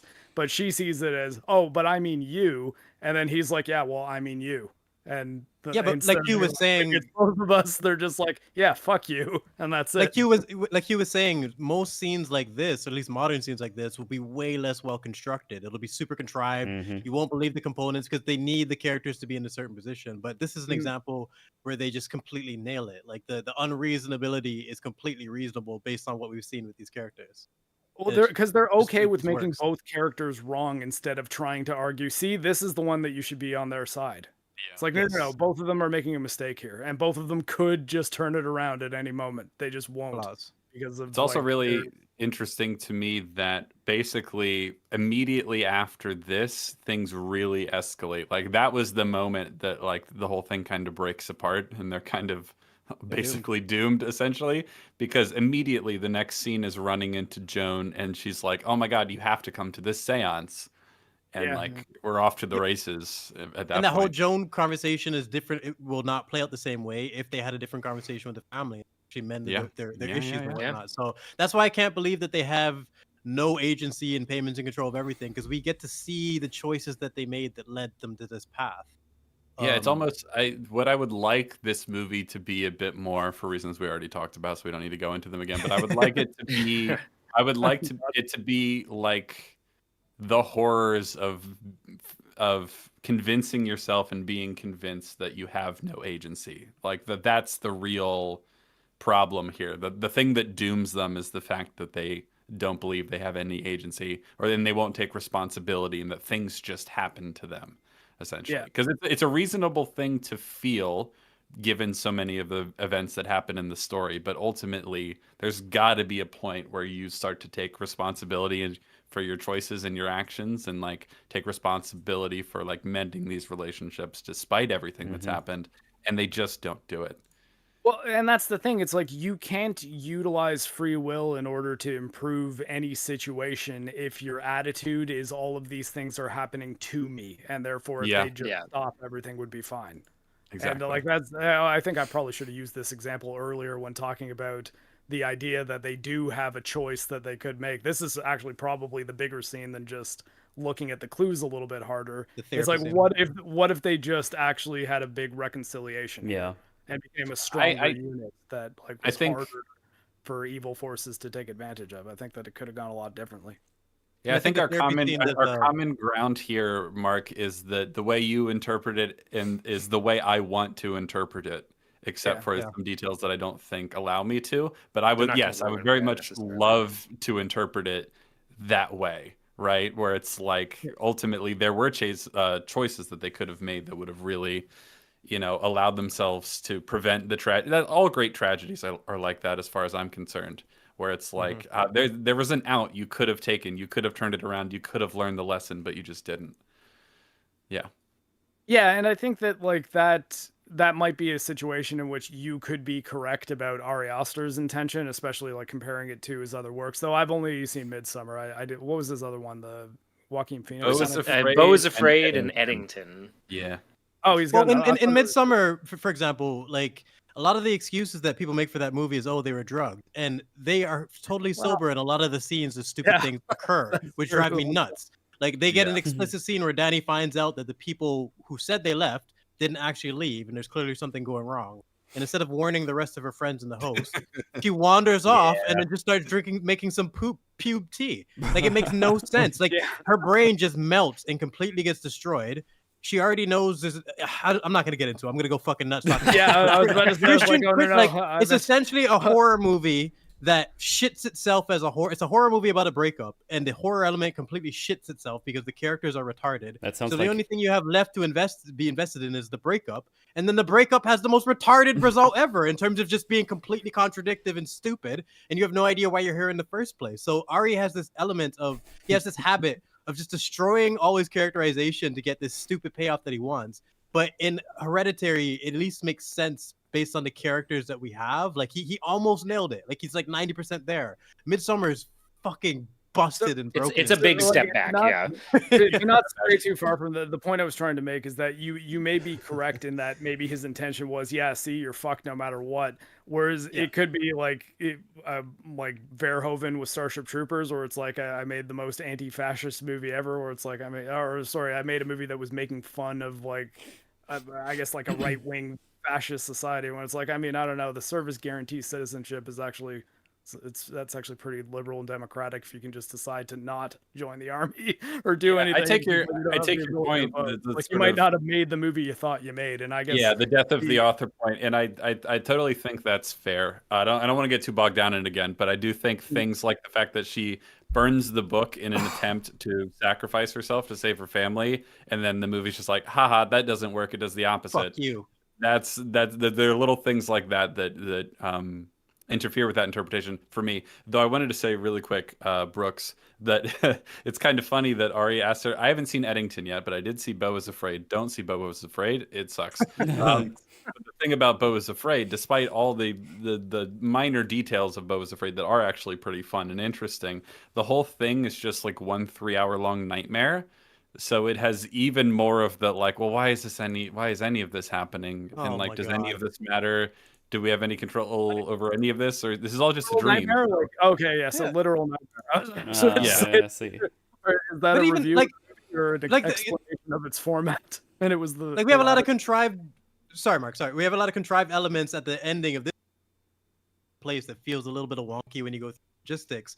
But with Midsummer, you legitimately have a sacrifice option. They literally say you can sacrifice this guy who's down, or you can kill your fucking boyfriend and brutally murder him for absolutely no reason. It's insane. It's double standards. The film. And it just completely like destroys. It just destroys any investment you could have potentially had. Because anyone who's been in a relationship understands double standards to some degree. They happen, they exist. You work around them. But seeing it isolated in a film and trying to treat her like she's the oppressed person when she's a fucking psychopathic murderer. If you're actually paying attention to what's going on, it's broken in so many different ways that it's just frustrating. That it's one of the main movies where I've seen people turn a blind side to the characterization and the plot because of the themes and the cinematography and everything else. They're just completely blind to everything. Sounds like Midsommar is your John Wick 2. Midsummer is the first video I ever had that got to 800 views. It's the first video that like got my family and friends to kind of take me like more seriously as a reviewer. It's literally like in terms of sentimental value, like I have a real deep rooted attachment to. Because it wasn't like the best choice for algorithm wise or anything, but breaking that movie down like made me realize, yeah, I do want to do this. This fucking movie is like I can see Algorithm doing pretty well for a movie that a lot of people just absolutely love and think is a brilliant work of art. It was like 2 years later though. Kind of shit. Like it was 2 years later or so after it came out, so it probably wasn't the best timing, but I was passionate about the story itself. But again, like, yeah, that's literally one of my top 5 hated movies. It's funny because one of our first reviews we ever did on the channel is kind of very similar. We talked about Annihilation, which is Annihilation's another movie. Yes, it's another sort of like I can't remember if Annihilation is A24. I think it is. It is artsy, thematic interpretation, cinematography. Yes, so people have a real tendency to do this with like A24 movies in general. It's not just A24 movies. It just seems like an especially common phenomenon where they just go, oh yeah, but like it's about this thing and that's all we need. That's all it needs to be. It doesn't have to be well constructed in terms of the plot also, as long as that there are themes there and it does some cool shots. Exactly. I think Hereditary is a lot closer to a movie that synthesizes both than some of the others, than Midsummer, than Annihilation. But I do think it leans a little too far in the like themes over the literal, which is part of what we've been talking about so far. Speaking of the themes, I had a super chat, and this will be relevant, I think, to our discussion. Thank you very much. Says the title of the movie and the grief counseling scene made me want to believe this movie was about inherited mental illness. Could have been an interesting angle to take. Well, it kind of is. Sort of. First watch, I think you're supposed to be trying to figure out like, oh, is there actually weird supernatural shit going on, or is this just the grandmother was in a crazy cult, but they're actually just they have mental illness, like they have BPD, and that's. I think the title Hereditary is almost a red herring in itself. It kind of throws you off. Right. And I was going to add to Cap's opinion, or to your point, that I think we're harsher on the movie's flaws because of how well constructed everything else is. It's like you almost had it. You had it all, man. It was right there. Yeah, pretty much. We were so close, man. Yeah, we're so close. Where Midsummer, I was fucking tapped out within like 20 minutes. Like, huh? What, are you fucking kidding me? Like they established. See, now you're just starting it yourself. No one is even telling you. I'm starting to unravel now. Like Mark said that jokingly, and I forgot how much I wasn't kidding. I was like, we got to try to avoid triggering books with Midsummer talk. I really y'all challenge you to find someone who hates that movie as much. I don't know anyone who does. And I don't like that movie very much, but it's like I can. Drinker really hated that movie. I'll give Drinker this. Drinker, this is how I discovered his channel.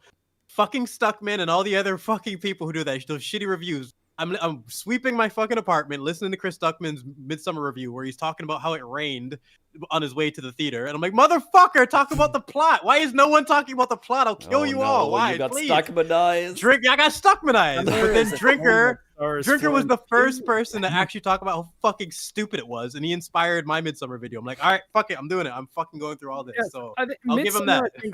I think Midsummer's popularity was primarily due to coming off Hereditary, that was kind of like a more like I guess A24 if you can consider it indie, but like a lower budget horror movie that was kind of a critical darling. Florence Pugh was just becoming popular, and this was like a movie that she was starring in. There's a lot of good performances and a lot of good cinematography and stuff in it. And wait, pause you right there. No, there's a good performance. There's one good performance. Okay, well, well, I mean, I don't know. I think that like a lot of the actual people I don't want to. Never mind. I disregard. Well, you could also say real quick, like, because like Midsummer's popularity is kind of driven by the fact that there are quite a few good performances, especially Toni Collette's in this movie. So there's a lot of people coming into it looking with hope at like, oh, now he's gonna do this version of a cult, right? Like that Scandinavian that's cult, and yeah. And I think that a lot of the shots were interesting, like the breathing flowers that like to kind of illustrate like psychedelic trip and stuff. And I think that blinds a lot of people to all like the gigantic problems that movie has. Now, granted, I've been defending Hereditary a little bit more than everyone else here has, but I do not think it's a flawless movie, and I do not think there are zero problems. Midsummer though is loaded with them. It's it's flawed from primarily the very problems. like the entire. I'm not going to go into it, but just. And then he died. Oh, yeah. And then he died. Nope. Midsummer killed Brooks. God was like, no. Taken by the I forget the name of the cult. The Swedes got him. He was taken by the Swedes. We're pulling the plug on that. No more Midsummer talk. It was Payman all along. Swedish Payman. I was just gonna say, the is. Oh. Is it? Oh. Hello. Fighting. Am I back? Yeah, I think so. You're back. I can hear you. Long story short, fuck Midsummer.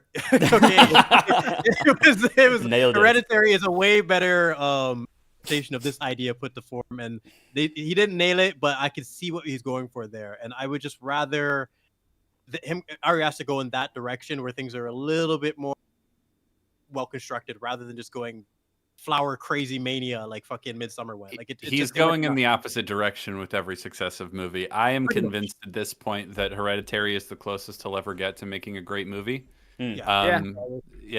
All evidence seems to point to he doesn't really care if it all ties together or coheres into like one singular thing.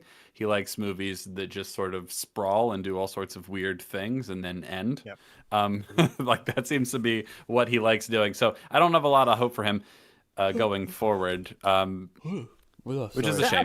I should know this just from the credits, but is he write all his movies, or is he just directing? Yes, he certainly does. Yes, he does. Right to directs. Then I think his best hope might be like if he gets a good co-writer or just gets someone else to write a script. Or just to do an adaptation. He's got an eye for cinematography. Like there's a lot of people that do that. Ryan Johnson can direct. He just should stay the fuck away from pens and keyboards. Like man, like not allowed to write anything. Ryan, like nothing. Stuckman, from what I hear, is the same thing. And this is kind of another case where if you have the eye, just calm down, flesh it out a little bit with someone who can can rein you in, like chill out, bro. Considering the past Star Wars went down, it always kind of blows my mind when I look back and say, but Ryan Johnson directed some of the best episodes of Breaking Bad, which is one of the best television shows ever. He directed the best and the worst episodes of Breaking Bad, which is the weirdest fucking thing in terms of rating. He directed The Fly. Is one of the worst. No. In terms of ratings, The Fly is phenomenal. I love The Fly. In terms of ratings. He's got the highest and the lowest. No. The Fly is genius. It's I was about to say, some of the best character work ever. It's pretty damn good. And like The Fly is the best. It's a bottle. It's the best bottle episode probably ever. If you wanted to explain to what people are, that is the character work we get with Jesse regarding his grandma and Walt's apology about Jane is like almost tearjerk worthy. It's fucking phenomenal. But it's the lowest rated episode. Fly swatter and just like, what the fuck is that? He's like, oh, this? I made this. So good. And that's all he says. Just, but I made this kind of the fact that Ryan wants people to love and hate his and then he somehow made the best and worst. He directed the best and worst episode somehow. It's just bizarre. He didn't write those episodes. Like, that's the difference. It's That's like, the key, right? And what you guys were saying earlier about the magic system in this movie, it kind of reminded me of how the Force worked in the OT versus what Disney did to the Force, where it's like, oh, come on, that's not how the Force works, where you can just do everything now. I don't want payment to be that. I want it to be a little bit more grounded, something I can, there's room I for don't think interpretation. you can do things like immolate people until after the seance scene, though. Like, otherwise, I think he would be doing a lot more crazy shit throughout the movie. But Yeah, I will certainly give you that there's an escalation after the seance. That's certainly true. And true. a reason given, right? Like you have to get it Yes. started by reading the incantation, and she recognizes, right, that she unlocked something and brought it in by doing that, right? So like, yeah, It's we're fuzzy, not but it's entirely- it's yeah. fuzzy, but it works. It's there. Getting Annie to do the seance actually was plan C, not plan B, because plan A is actually there's a flyer for the open seance that someone puts into their mailbox, and the day passes. She doesn't read it, and then it's the next day that Joni coincidentally ends up outside the Walmart or wherever they were. I was like, oh yeah, I went to this seance last night. It was wonderful. It was awesome. I really do. Let's talk about the seance scene, because I really like the seance scene. I think it's one of the better ones I've ever seen in a movie. It's really a big part of it is Toni Collette's The family performance, one or the Joni one? No, the first one. Okay. The first Both one with of them- Joni. Both I of mean, them yeah, actually, though, I guess, like, because it's a simple thing, have an element that I appreciate, which is once something unreasonable happens, the first thing the character does is like look under the table and see if there's any apparatus. It happens both times. Like Annie does it first, and then Steve just like, Steve does it too. It's like, okay, whatever. You doing some weird It's really, because we talked a little bit about how good the camera work is in this movie, and just to highlight like a specific example of like camera movement that's really strong and effective. So they have a little glass on the table, and they both put their hands on it. It's the same logic as a Ouija board, where like the spirit's going to move their hands, right? And so they have the glass on the table, and they both have their hands on it. And Joni's calling out to the spirit like, oh, this supposedly the spirit of her deceased son. She's like, oh, if for yes, move it to the right. For no, move it to the left, right? And so she asks a question like, are you here? Are you okay? Whatever it is. And the glass starts to move. Obviously, Annie freaks out, right? Mm-hmm. And they both lift their hands off immediately. And then the glass continues to move without being touched, right?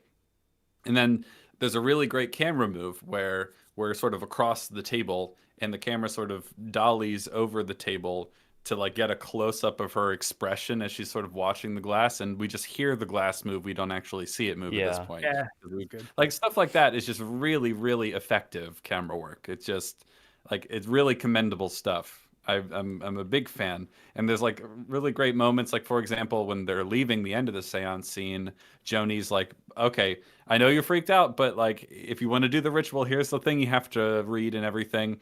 Annie is about to leave, and then Joni says, "You didn't kill her." And then he freezes and she turns around, and then the camera rack focuses to a mirror on the wall that catches just a glimpse of Joni and like stays on that, and it says like, oh, what does she say? She's not gone. She's not gone. Yes, exactly. That's another really great camera move, because then instead of having to get a reverse shot of Joni, we can just stay on that one shot, and it's creepier when she's in the reflection, kind of small like that. It's there's a lot of really great stuff in here. Aesthetically, I think the movie is quite strong. Oh yes, yeah. There's also without being distracting either. Like even the opening shot of reversing into the dollhouse. There's just so many little things that they do. That's so cool, man. I love that shot. Yes. Yeah. It's so awesome. Really good. It's seamless. It looks incredible. And so for anyone listening who has not seen the movie, Annie is an artist, you could say. She makes little dioramas, right? And she makes little dollhouse dioramas of moments in her life. Often they tend to be rather, emotionally charged, even tragic moments in her life. This is her little way of coping and dealing with it. And there's something really interesting thematically there, and that like, she kind of feels like she's a doll in the house being manipulated by other people, right? There's a lack of agency. Like I'm just a doll inside of someone else's diorama. There's a lot you could read into that. But she has these little dioramas of different rooms, right? And so the movie starts looking out. The very first shot of the movie, we're looking out of a window, and we see the treehouse that will become important at the very, very end.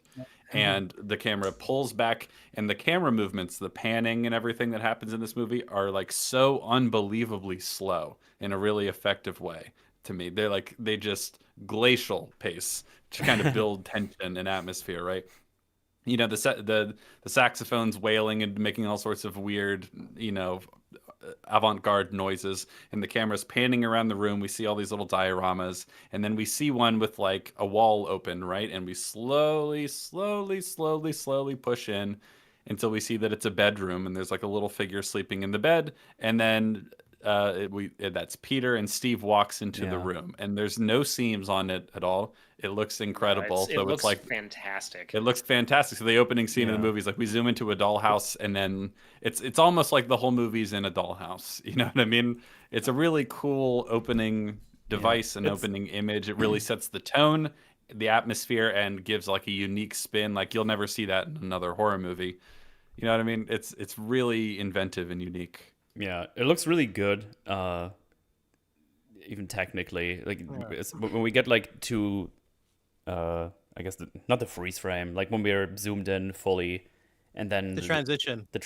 Well, the thing is, it's not really a transition. I think what they did, if you look closely while they zoom in, you see some what's the word I'm looking for? Some visual things. I think that's what I was looking for. On the bed, where you can see, okay, that's like put in there via green screen. So I think it's still just the dollhouse, but they just put that in the middle of it because there's things still in front of the people that walk in there. Like it's whatever they did, they nailed it. Yeah, exactly. Because I was, for some reason, I was focusing on the baseball net on the right. I was like, okay, I'm waiting for it to like do like some kind of transition so it looks more real, I guess. But that doesn't happen. It just stays the same. So they just have the bed with Peter and then Steve coming in. That's just put in there, but in a way that they're still in the middle of things. Like there's a chair and a little stool or something in front of it and stuff. So yeah, it's amazing. It's very well done.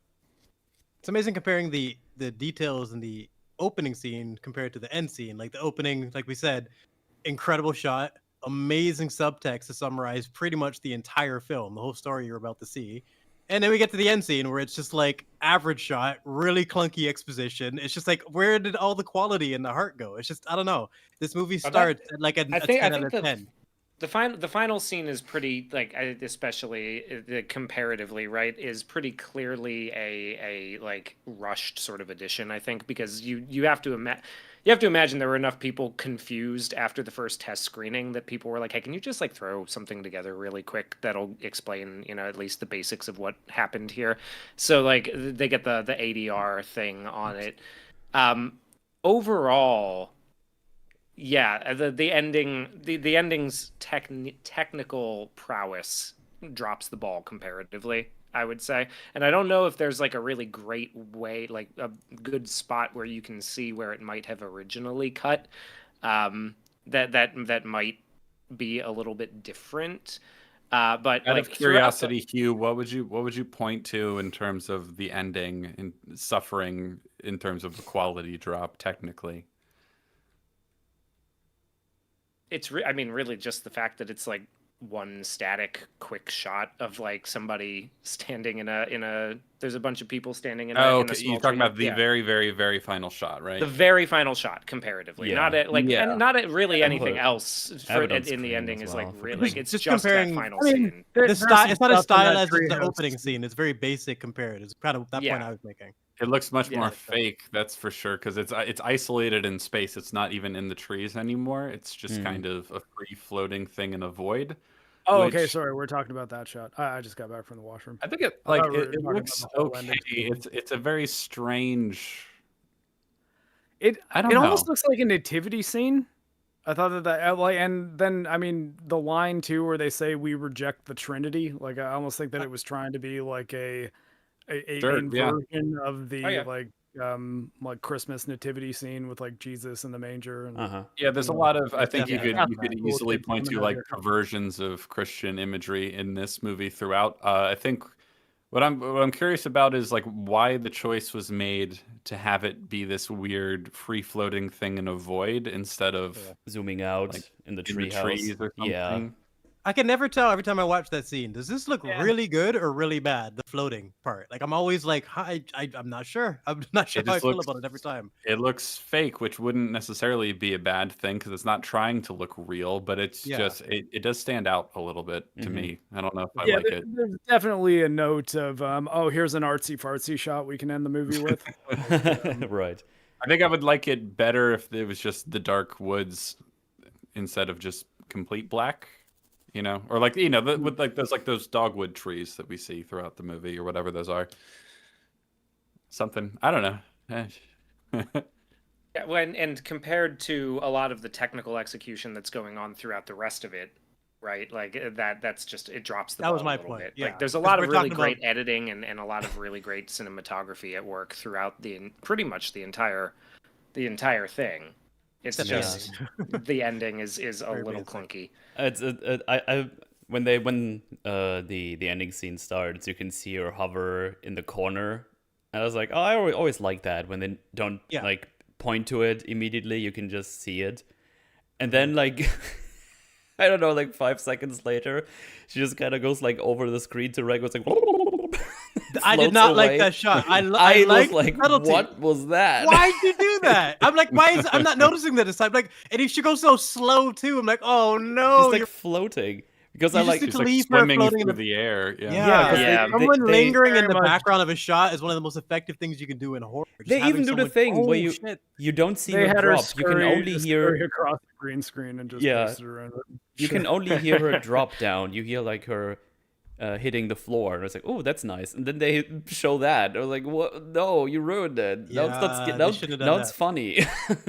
Yeah, that's why I'm saying on this rewatch that whole scene was the least effective it's ever been. Because I'm like wondering, okay, he hurt his nose, he's a little drugged up, but he's walking through his house like he doesn't live there. He should be like, Mom, Dad, like immediately going to the check spots. Instead, we get the slow walk of him creeping through his house like he's like it's a haunted house or something. Yeah. Set up If you Tony, if who's you, lingering, and what Awareness that he's were they the gonna one do if he moving just on. slept all day? Was she gonna hover above his bed for hours just waiting to spook him?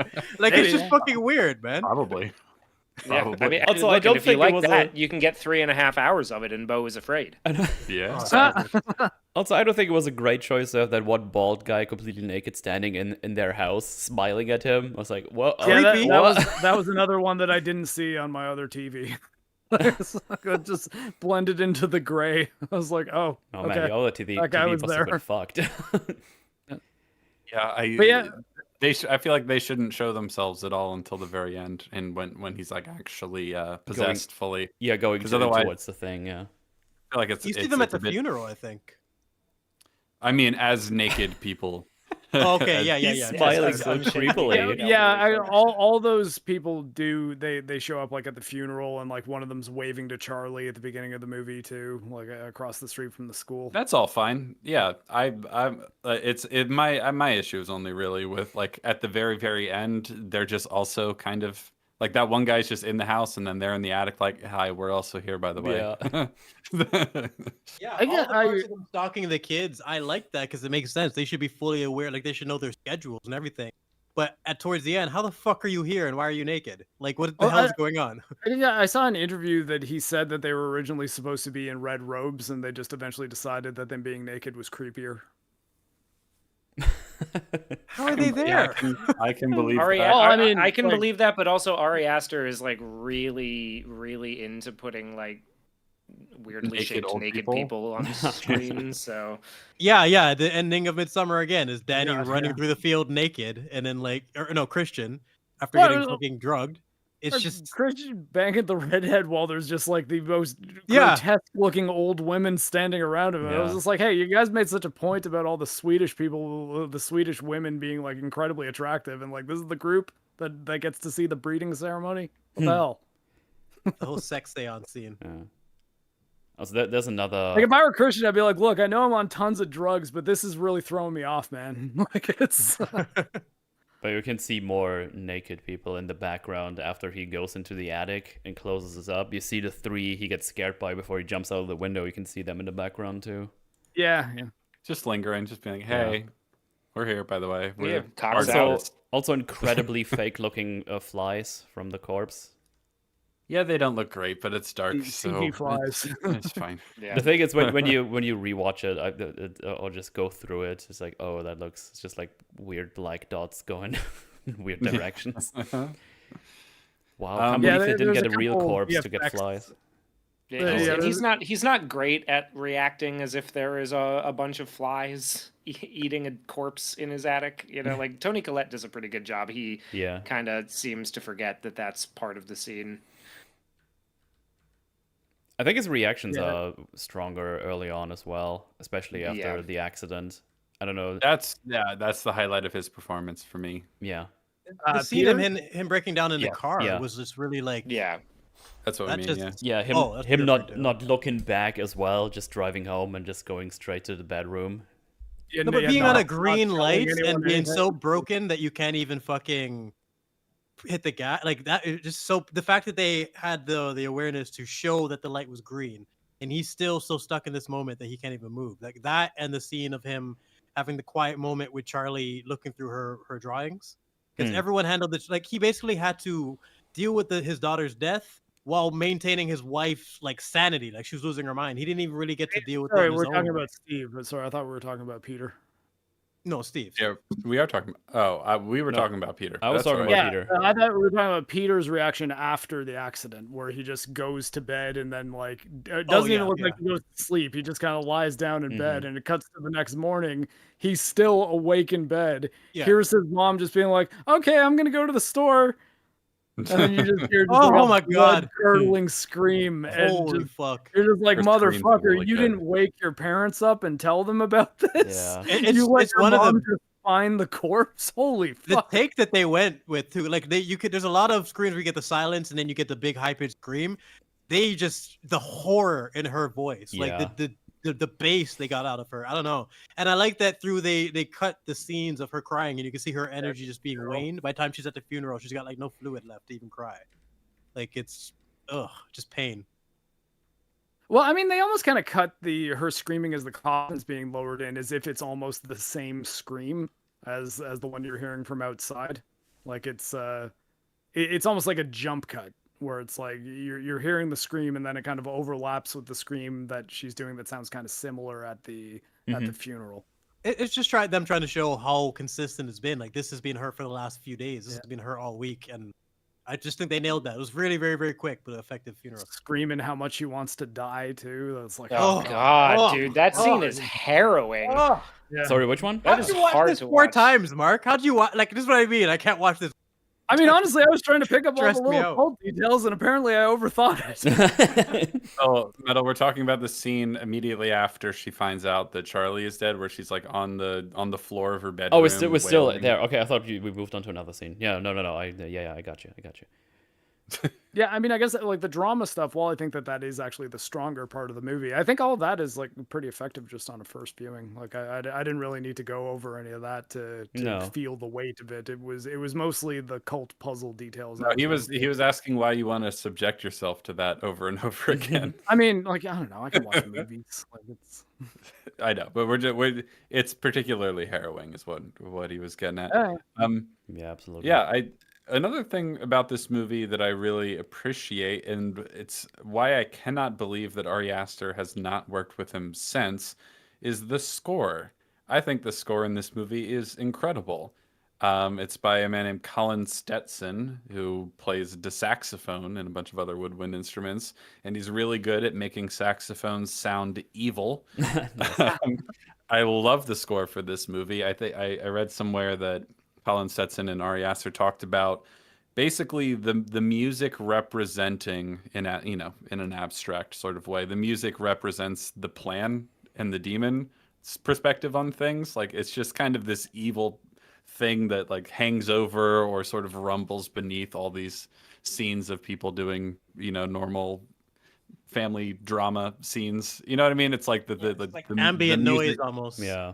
the music is this evil unseen presence that we're not going to see until the very, very end, but we get to feel its influence hanging over the entire thing. I think the score is really, really good, especially that final piece when they go up into the treehouse. I think that music cue in particular is absolutely incredible. I have no idea why Ari Aster hasn't worked with Colin Stetson again. Colin Stetson's done a lot of really cool scores. He did the score for The Menu as well, which I really liked. Yeah. There's a lot Very of choices talented. in this movie where we're wondering, Ari, what happened? From the writing to the soundtrack, like you pointed out, because I think it's great too. It's super subtle. It's never distracting, and it just makes every scene flow.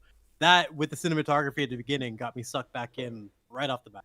Like, I mean, I almost almost think that like if you said, "Hey, what instrument is used in Hereditary primarily?" I don't even know that I necessarily would have immediately No. thought saxophone. It just That- it all kind of sounds like Right, yeah. otherworldly. That's But the it doesn't point, though. sound Like playing a game. game for hours, but you can't even really describe the menu music because it's just so blended into, like, you know, it should be so subtle, right? Or like on we've all had that EFAP, experience. on EFAP once we were doing like probably about 2 hours of responding to some XQC stuff before I figured out that he's from Quebec. It all just snapped though. I was like, oh my god, I understand everything he says now. I now understand the Rosetta Stone of his accent. I know Quebecois people. Oh boy. I don't know if it's a baritone sax or like a contrabass sax. It's some massive, huge, deep saxophone, and he does these crazy like overtones from it, and like all these crazy squawks and rumblings, and he can get some really otherworldly stuff out of a saxophone. And yeah, Pretty cool. I think the score is incredible in this movie. I agree. I'm with you on that one. I think that Yeah, I it's think we all really agree on interesting to see. It's really interesting to see how much of a step backward his subsequent movies have been since this one. Really, because like a lot of things are clicking here. You know, like the literal plot, maybe notwithstanding, most of the rest of it is just like really on point, and it shows a lot of promise for, you know, a first-time director. And then, of course, you know, the next few movies have been what they are, and you start to wonder, you know, why What this happened one? Why there? was what happened here? Why was this one the masterwork? No. You know. I gotta say, I'm like really bad in explaining music choices. I would always only remember for the most part, it's like, oh yeah, I like this. I think this worked great. But it's like one of the parts of like criticizing things is like I need to somehow either just not talk about it because I don't know fucking shit about music enough, or get better at it. No, Most I mean, media yeah, doesn't do a good job of it. Look at Alien Earth throwing in random rock songs from the 90s I know, to end most- each episode. Like, what the fuck? Yeah, I mean What- that's I think, easy. yeah, what- That's mostly easy to explain why this is just boring and sucks for the most part. I mean, it works with like Guardians, for example, when you have like a banger score and it works pop with the song, characters. yeah. When it's Yeah. diegetic, Well, I mean, though, yeah, and there's it's also actual like meaning to it. it makes total sense with Star-Lord's character. Stinkfist by Tool playing after an alien knocks a person out of a window is just stupid. And that's like one of my favorite songs ever. I'm just like, it's not that I don't like the song, it just Yeah, makes yeah. zero sense putting it there. I totally agree. I remember thinking that like that crystallized the most for me watching the first Suicide Squad movie, the 2016 one, because that song is just wall to wall with needle drops of a lot of songs that are really good, but every time a song plays, it's like, God, that's so cringe. Like, and they're really good songs. And Yeah. it's like, oh no, but you ruined them with context. And Yes, yeah. to Metal's point, like music is, to be fair, hard to talk about. Like it can be hard to just describe what's happening without music theory jargon. Yeah. So You know it what's does, even- it's, Sorry, go ahead. go ahead. Oh, it's just No, go ahead. it's even funnier for me if I start listening to songs I listened when I was younger before I started talking a lot of English, because then back then it was like, that's a nice song. This is catchy. I like this. And then you listen to it later, it's like, oh, this is like highly political and criticizes this and this. Like, oh, yeah, still a banger song though. It's like the realization what you've been listening to, like System of a Down. I've been listening to them forever, and when you realize what all the songs are, I was like, oh shit, that's like super critical of like everything. No, Metal, I'm the exact same way. I don't give a fuck about the subtext when it comes. Hey, it's got a nice beat. Fuck it. The thing is, I Because there's just rap didn't- songs where I'm like, yeah, I'll be rapping them for years without actually taking. I'm like, oh shit, that's what the full lyrics is. Like this is what they're talking about. Yeah, I just yeah. like the beat. So yeah, you're not always gonna get that in depth when it comes to music. I'm much more like that when it comes to movies. Music, I think is the easiest one to just remove the subtext from your enjoyment of it, because it's like you don't really even have to be listening to and understanding the words to enjoy a song. Like I can like listen to a good opening theme song for an anime and be like, oh, this is a good song. I don't know what they're saying, but that kind of doesn't matter. But like, because like the story for a piece of music, like the lyrics, unless you're talking about like an opera, isn't really like what you're there for, right? So that's the why best anytime people example. say, oh, if you're not a communist, how do you like Rage Against the Machine? I was like, because Tom Morello is a good guitar player. Like, what do you want from me? The best example is like women who love rap music, some of the most misogynistic music you can possibly think of, right? You know what I mean? Where the lyrics is literally just fucking degrading them completely, but they like the beat, so no one's listening. Yeah. So yeah. But yeah, although I guess Metal, to your point of like you don't really notice music. Music is one of those things in a movie context that it's almost like you may not have noticed it, but your brain did, and that's like brain totally did. fine. Where it's like, yeah, I mean, it's that meme, right? Where Yeah. like if a moment in a movie has like a lot of emotional resonance, you may not even track how much the score is factoring into what made you feel the way you did. Yeah. But I mean, just being able to say, yeah, like I thought the music was good, I think is ultimately enough. Because I mean, Massively similarly, carries themes. Yeah, sometimes. but then then when when a soundtrack is like really fucking good, I can still tell. Like even though if I don't have the words to explain, like the God of War soundtracks, like especially the 2018 and Ragnarok ones, those are just absolutely fucking fantastic. Or like in a different way, Astrobot soundtrack is fucking banging, dude. That shit rocks. And then you have like you have a combination of the God of War one and Astrobot, because they have a God of War level in there, and they have a remixed version of the main theme, I think it was, and they made it work in this wacky Astrobot game. There's like, oh shit, this is awesome. This rules. This fits perfectly. So yeah, it's they have a good soundtrack. It's good stuff. If I were going to be extremely nitpicky about the use of music in Hereditary, I think they probably use a little too much for my liking. Okay, so like the score and the music is really good, but especially in the first act of the movie, before anything too spooky has even happened yet, there are a lot of scenes that just have kind of like low rumbling music like the whole time, which can be something of a pet peeve of mine. I think that the worst example in recent years was Oppenheimer.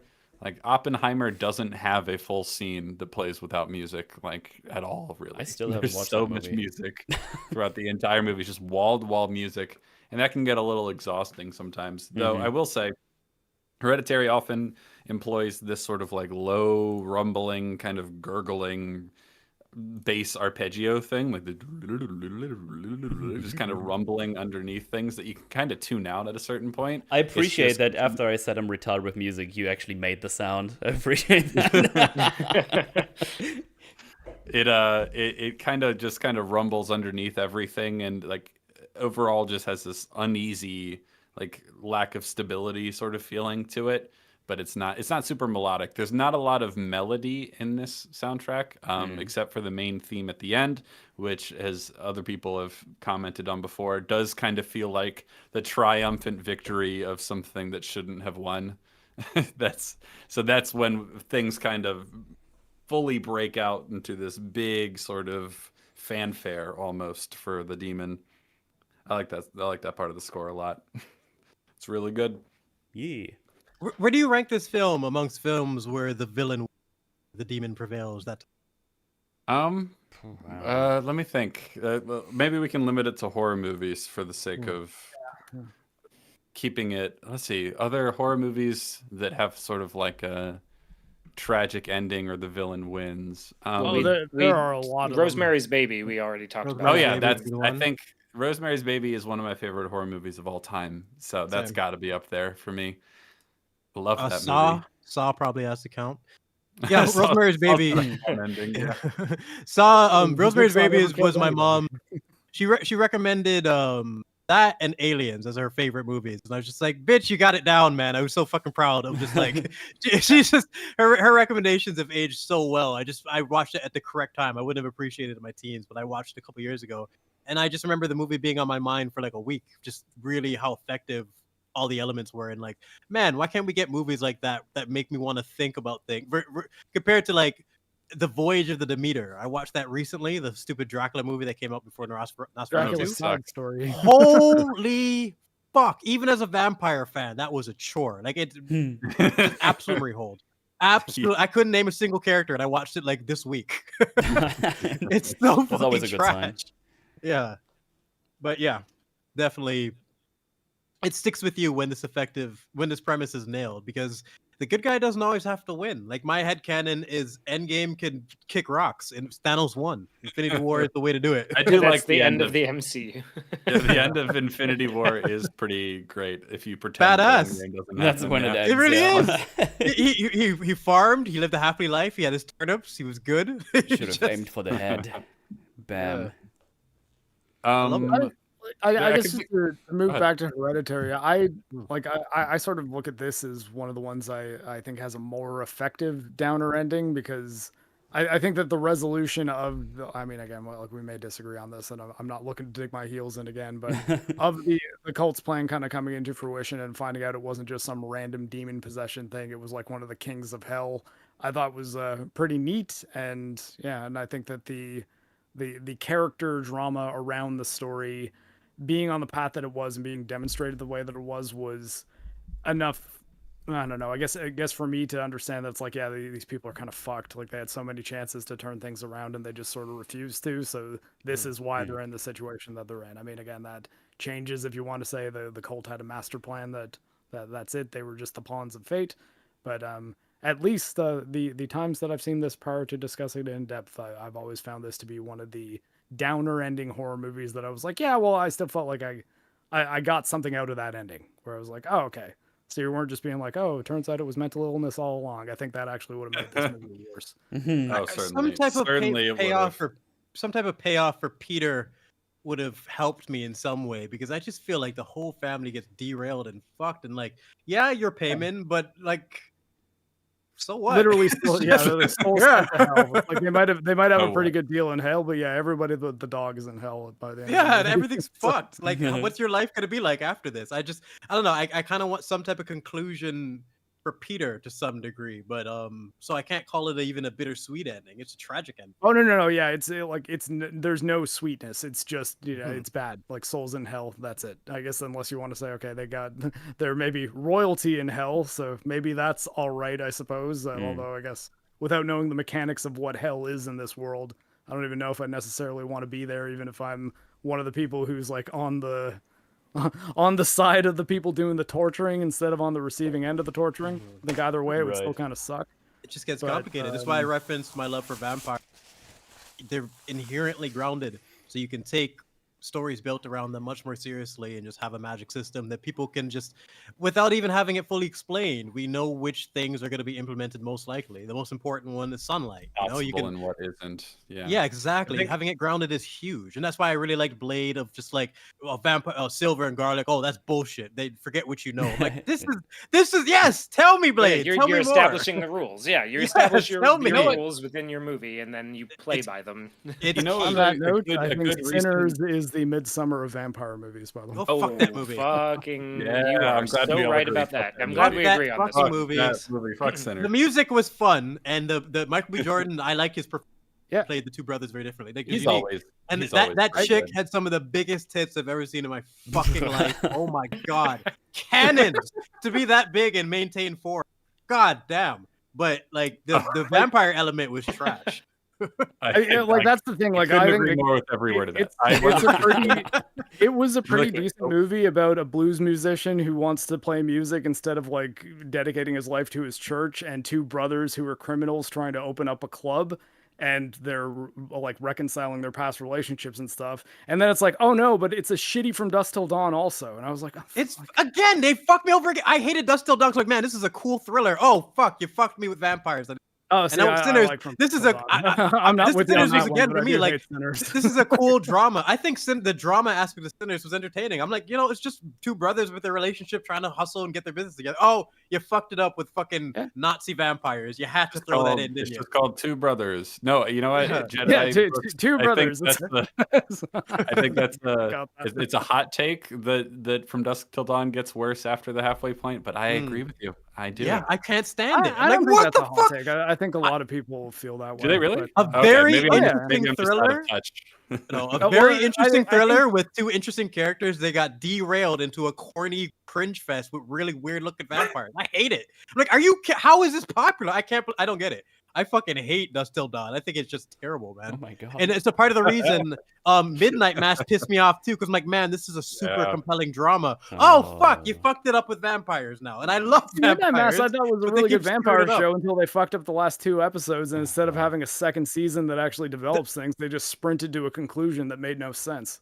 The The ending ending, certainly sucks. That's for Flanagan the damn ending and was his an endings, man. abomination. I swear, dude. yeah, I don't know, man. The ending of Midnight Mass, an abomination. But the moment they So implemented sad. the vampire, I kind of sensed it coming. I'm like, oh, you can't make this work. Get out of here. Like, focus on the elements that were really compelling here. And then the main character gets booped, and then like the entire story falls down from there. It's just, Boofed. it's just The main It character sucked, man. chugged some beers through his asshole, and Oh, that's next my thing you favorite. know, To be fair, Hard. like after he gets bit, like episode 5 happens. I think episode 5 is like actually really, really good. I just think it's 6 and 7 that just totally shit the Yeah. bed. he has an I wanted amazing to- monologue. I was like, dies, okay, and then this the might show be going falls off. somewhere. And then 7, they're like, oh, and by the way, this whole situation is resolved by the end of this episode. And it's like, I don't know, man. Like, you guys had a pretty complex scenario developed here. Like, why did it have to just end in like a way that's dumb? Like, could you not have like maybe, Even the developed lady, situation a the bit lady abandoning her faith and then like panicking and digging the hole at the end. I thought that was kind of funny at So least, but like silly. it's so ridiculous, I'm like, but then the Indian cop, like the brown dude there, he was such a good character, and they just made him a fucking moron towards the end. Yeah. It's I like, just oh, couldn't it's do like you guys see me doing this, pouring all this gasoline on this church. Oh wow, I didn't notice Abomination, there. man. It's like, what do you mean? You're out in the open. This is Anyways, why- this is a tangent that if people haven't seen Midnight Mass, they'll have no idea what we're talking Midnight about. Mass So is an we should maybe abysmal get back on the ending. track. Flanagan's Hill House is a flawed ending because he went soft instead of going dark with the Yeah. original plans that he had. That's why I think Blind Manor is his best work. It's good from beginning to end, and the payoff at the Easily end his flesh best work. everything together. It's not particularly It's- close, it- in my it's- opinion. I but know this how is we what I can mean. circle back. I know how we can Just real circle quick, back. real quick. People Okay. will fight you on that, Cap. I think it's like the best ghost story up, like top 3 ever told. But people think it's shit. I don't get it. I think Blind Manor is genius. But go ahead. It's It's just unlimited time. Want to rewatch all those shows? All right, Blind Manor here's how and we're gonna Rewatch circle back. Glorious. We're going to Go ahead. circle back because we were talking about how, Brooks, you were talking about how you prefer villains, especially in horror movies, with a Yes. sort of grounded sense of rules, so you understand what they can do, what they can't do, how this works. If there's magic involved, at least there's some consistency to it, so you don't just have to wonder why couldn't you do this at any time, or like what part of this plan was necessary, etc. I think a modern, contemporary movie that does that remarkably well is Weapons. Yeah. Boom. Would have brought I that brought up that as up well. earlier. I brought it up earlier, like the first half an hour. Like, this movie could have used a POV scene, kind of like Weapons, because they make so much effort into fleshing out their rules. Well, By the end, I mean- we know what the fuck is going on. I love Yeah, Weapons. I mean, so I think there's a chance that adding a POV character on the evil cult side would ruin a lot of the mystery that makes the middle of the movie so compelling and scary. However, I do think that what Weapons does really, really well is that it has a magic system, but it actually takes great pains to be like, this is the ritual, this is exactly how it works, and then later the kid can use it himself because he's been watching, he's been paying attention, Yeah. and so like there's a specificity that really helps, and I think some of that's missing from this because you can get the impression by the end of this movie that you're like, okay, obviously I know the seance was important, but like how important was the book, and like Exactly. why did It's we super put it into Charlie, and was the was the telephone pole really part of it? Or like how, like, you know, it raises those kind of questions. It's going for a vagary that can be really compelling to a point. Well, you mentioned the POV scene could have been distracting and to some of the mystery within the middle of the story. My whole argument would be, instead of the exposition dump at the end, replace that whole awkward payment scene with some type of POV that achieves the same thing in terms of giving us the exposition that we need, but in a smoother way where it fleshes everything out together. I think reworking that end scene could have made this one of the all-time great. And that's, I think to do it that way, elements we're missing. I see what you're going for and what that could accomplish. I think it would be a little weird to completely jump perspectives just for the last moment. One of the nice things about Weapons is that structurally it does that throughout. Yes. Right. And so like maybe there's a way to retool this to do something similar, but that would involve a lot of. So let's talk about the ending, right? Because I think we all have varying degrees of problems with that final exposition thing. In terms of, and so the question ultimately becomes for me, like, okay, you changed nothing else about the first 2/3, no, that's like 3/4 of the movie. You change absolutely nothing else, not even the getting rid of the symbol from the telephone pole. You leave everything else as is. How do you end this movie? Like, where do you end it? Do you just cut the narration? Do you end it? I think Hugh mentioned. Go ahead. Why don't Hugh tell me your. Oh, theory. I mean, I figured like basically that I could turn it off as soon as he clucks at the end when he stands back up, and it would be a little bit more effective for me than going through the whole scene, because I feel like the movie does lay enough of the breadcrumbs down for you to be able to figure out what has happened in like the broad strokes of it. Like, you know, Paimon is there, and you know that they've conducted a ritual to put him into a body that he wants, right? Like it's right there. You can pick up on that pretty quickly, and you know, if you pay enough attention, you understand that Paimon is within Charlie's body. Paimon's doing the clucking, so he clucks when he stands up, and you're good. I don't really feel like I need the nativity scene. I definitely don't feel like I need the 80-yard exposition dump. Nope. I don't think that's the most effective way to do it, but I don't have a great answer for like how I would rewrite the ending of this movie to end it stronger than we get, you know? I think for me, I think, you know, that's certainly a strategy. I think if the movie ended on just the cluck, not everyone, but a lot of people would feel like, oh, that's it. Yeah, like a blue ball. 100%. It needs a little, it just needs a little something at the end. And I think going up into the treehouse and the cult's there and they're worshiping him like a god, I think that's fine. You cut every bit of dialogue from that scene completely. And maybe you even save the cluck for once he's up there, actually. Yeah. That could be maybe even save it for off screen. Like it cuts to black and then you get one cluck to end like the entire movie.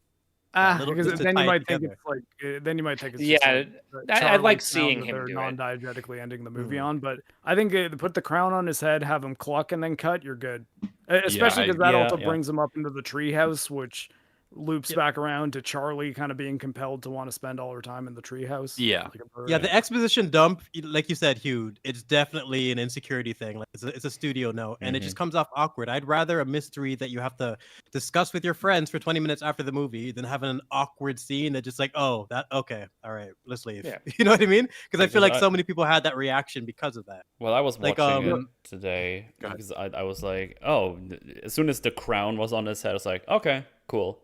And it's like, why is it still going? And then they start talking. It's like, oh no, what are you doing? Why'd you do that? I'll say that. This would have been pretty satisfying. And I agree. I think the clucking there, like put the crown on, do the cluck. It's like, ooh, that's nice. Yeah, show don't tell. But also before that, get rid of all the corny, weird, fucking floating around shit in the house. Have her just in the background and look creepy. Because I like the initial shot when she's just up there watching. I was like, oh, that's kind of nice. But then having her like kind of going like in the background is like, okay, that's just funny to me. This is not really scary. Yeah. She's running on the walls like the Reaper blade too. Like, because I wasn't Toni Collette doing that. Because I wasn't bored. I was so bored, as I said earlier. You hear her drop down And it's like, oh yeah, and then you probably pan back and she's gone. But no, they pan back and then she just does the little floaty swimming thing thing. of hell is Zoidberg. Yeah. There's too much room for it to be comedic. They shouldn't have had that shot. Yeah, and I think it was like I guess all they were trying to do was establishing the insane amount of agility that she's gained with like this incarnation of Payman that she has, like, which then makes things like her all of a sudden being floating in the attic or like smashing her head on the ceiling mounted door to the attic. I think they were just trying to show it's like, hey, like the rules are a little bit different right now. She's not moving around like a normal she's person. clearly Gravity doesn't apply. She's being puppeteered right now at that moment, and you can definitely interpret that scene. I just wish that one particular shot they chose something else to portray that idea, because I can see many people snickering at that, because you go from the first shot that's spooky and creepy and reserved. There's no big stinger. And then you cut to that. It's like, oh man, it's just kind of just to clarify, because I've been the defender for most of this. I'm agreeing with you. I'm just saying that I think that's why they did it. I got you. Oh, it's good that there was silly green screen scurrying. Like, no, I get the motive for most of these things. It's just the execution. That's my biggest thing with a lot of the movie. Because again, I like this movie a lot, but I'm more frustrated with it because I see how close it was to being great. And I have to settle for it being good and enjoyable. Yeah, that's kind of my perspective on it too. Mm-hmm. You know, so I think I'd probably still give it great. I do think it's shy of masterpiece, though. Like I think there's definitely problems. So the final thing is said, as we've mentioned several times, via ADR by Joan, presumably, when she says, like, she calls him Charlie. Right? Yeah. And then says, "You're all right now. You are Payman, one of the 8 kings of hell. We have looked to the northwest and called you in. We've corrected your first female body and give you now this healthy male host. We reject the Trinity and pray devoutly to you, great Payman. Give us your knowledge of all secret things. Bring us honor, wealth, and good familiars. Bind all men to our will as we have bound ourselves for now and ever to yours." And then they chant Hail Payman. Mm-hmm. And I maintain that not a word of that is useful. Wrap it up, you old bag. We got it. Clock and put the helmet on. The funniest one for me is that we reject the Trinity. It's like, yeah, no shit. You summoned a demon. Like, you got that with the 8 kings of hell part. Like, I guess I'm not a big fan of Jesus, Mary, and it's Joseph. A whole monologue for people who weren't paying attention to the entire movie. Like, it's just like it's a complete cop out. It's just anyone who was on board with the movie must have been offended by. Are you fucking serious? You're gonna explain the entire film I just watched to me? You know, I mean, that was our exact reaction. We were in kind of like a dead theater, and both of us kind of started saying like, "Yeah, we got it. Yeah, we were watching. We saw. We know what happened. Thank you." And it just because we say that at the end, now I'm thinking about what they hope to achieve by doing this, and that just this isn't. So you mentioned movies where the villain wins, and we named a couple. I think Rosemary's Baby is one of the more interesting ones, where like imagining what happens after the credits is kind of rewarding in a spooky way. Mm-hmm. You know, it's just like Seven's another one I'd cite is like. Oh yeah, that was the one I was trying to think of the whole time. That's probably better than it would have been if the bad guy lost. Because the in the box. Oh, the Dark Knight. The Dark Knight. Joker technically wins. At the end of this movie, I go, what do you guys get from this? What? I don't care. Hail Payman, Cap. That's it. Hail Payman. Good familiars and strong pulls on Genshin Impact. Hail Payman. See, I didn't bring it up, okay? And now you did. Genshin Impact connection? Yeah. Yes, because there's like this weird little floaty elf. Genshin Impact's little floaty guide. Yeah, to it's Payman. Yeah, you're right. Payman. I did know that. The little fairy. I actually remember. You know what? It's been so long since I played Genshin Impact. I haven't made that connection since. But the first time I watched this, I was like the Genshin Impact fairy. Yeah, see, it's actually funny. I pull up this list to see like movies where the villain wins, and like the first 3 movies: Midsummer, Annihilation, and Hereditary. Like the 3 because honestly, most listicles on the internet now remember horror movies from like the last 6 years. Yeah, pretty much. Like on the EFAP, we pulled up that list where all of the scariest movies of all time have been made from like 2015 to now, according to like Discussing Film or something. It's like that's Yeah. insane. Like that's nuts that you don't have The a single opposite of movie true. made before 2010. Like, It's funny because I think we looked at that study, right, and it's like it's all based on heart rate, so it's like literally the movies that startle people the most. That's the only Get out of here. metric. yeah. Which I'm pretty This sure there one was has some no on there where difference. it's like, I don't know how you get a high heart rate from that one, but sure, you go right ahead. Did you watch it while you were on a treadmill, or? Yes. No, and like, and when it comes to fear, it's like a lot of that is so personal, like just case by case. Like, Yeah. when someone says, "Oh, what's the scariest horror movie?" I'm like, I have to, like, what scares Yeah. you? And then this might actually be something that's going to be a little bit more effective to you. Like, for example, I remember The Descent being like one of the scariest movies I'd ever seen on first watch because of I hate getting lost, I hate claustrophobia, I hate like all those elements were super effective on me. Where someone who's way more comfortable with those things, it might not affect them whatsoever. So it's so hard to determine what is scary. There's just certain elements that we know work and certain ones that aren't as effective. But at the end of the day, it comes down to the person. I Mhm. think all of us would have a different answer for what the scariest movie we've ever seen is. It's almost impossible to line up one for one on that.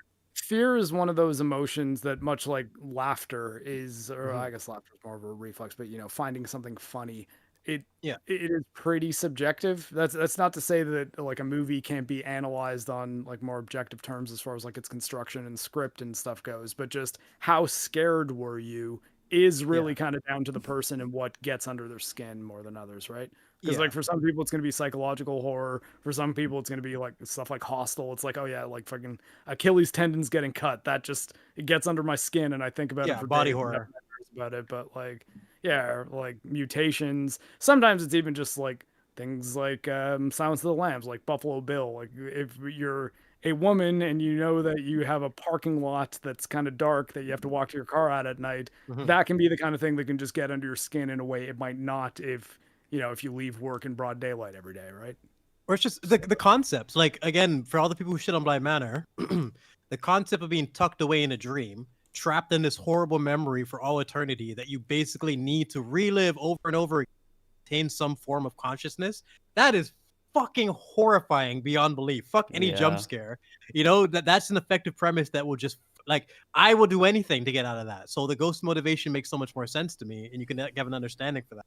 I just wish more media, especially with ghosts and demons, would flesh out all those rules Would to the be point where I good. don't have Yeah, to roll I my agree. eyes at most of them. Like a good recommendation for anyone. Flanagan work. Has anyone seen Oculus, the ghost movie? No. No. Yeah, I have actually. Oh, boom. Okay, yeah, it's a really fun movie from Flanagan that's in line with his other work, some of his Nebula best from work. Guardians is the star of it. Oculus, yeah. Karen, what's her name? Oculus Gilligan? Rift. Karen, no, No, Oculus. it's called I have Oculus Index 2000. personally. I'm Yeah, it's joking. Flanagan's first kind of like big movie. Yeah, It's high a VR recommendation film. if you're a Flanagan fan. Definitely a must watch. It's like as soon as the story gets on board and you understand what they're going for, you're like, oh shit, okay, I'm all in on this. It's super fun. But because In case I he got has talked respect for over, I rules. was kidding about it being a VR film. That was an Oculus Rift joke. Yeah. But yeah, like hold on, I guess like what track were we on there? I think we went on a few different tangents. Just are we still on dark endings for horror movies? Well, we were Oh, talking yeah, about the ending, and so I think we sort of basically said what we had to say Yeah. about that final monologue. Mhm. Yeah. And whether I mean, it's I think that like necessary. if the studio note was given and they're like, hey, you got to throw a line in here that makes what happened a bit more clear to the audience because everyone's confused and pissed off. I think you either could have just ended that on one of the 8 Kings of Hell and then stop, or just have him come up there and say Hail Payman, and that like crown on him, he clucks Hail Payman. That's it. Yeah, I'd rather subtle than super awkwardly explicit. So I'm kind of that's where I'm at with. I agree. And I think part of the problem, part of what makes it feel contrived is that I don't really feel like he wouldn't know based on what we've seen. Like I could believe in another movie that, the demon comes into this form that they brought it into and it's confused and disoriented at first and they have to remind it what it is and why they brought it here and we're on your team, yada yada. But if I don't know. It doesn't feel right to me that Payman would be like, "Who am I? What am I doing here? Please." And it doesn't line up with the theory that he was in control of Charlie the time. He wouldn't be this oblivious to this transfer. Well, I think the better. Is Charlie was though. really young, presumably, when that happened. So that's it's hard to know whether he was disoriented at first, except for the fact that he was in a retarded body. But I think the more salient point is when it possesses Annie, because presumably that's what it did. Annie didn't seem to be confused about being Payman now. Yeah, that's a problem.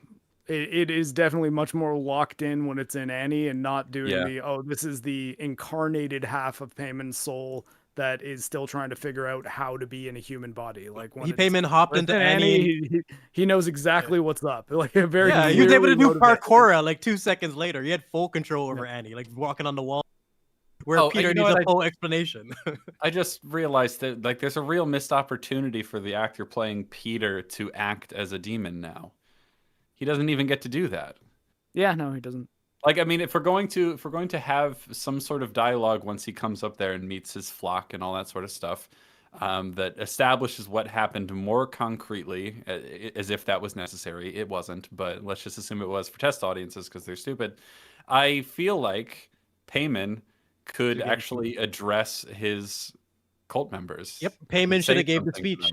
Yeah, just like the end of the witch. It's way more like the witch ending with Black Phillip whispering in the girl's ear makes it so much more effective. Yeah. This scene would have been improved. That's another great example of horror movie where the villain wins. Yeah, Black Phillip is one of my favorite horror villains just because of how subtle he is. I love that the kids are like Black Phillip, like they're preaching his name throughout the whole movie, but you can never guess it because they're shut up, kids, you little annoying fuckers. Like you're not even thinking about them, but they're setting it up the entire time. Hey, what'd you say? Sorry? Black Phillip saith you are wicked.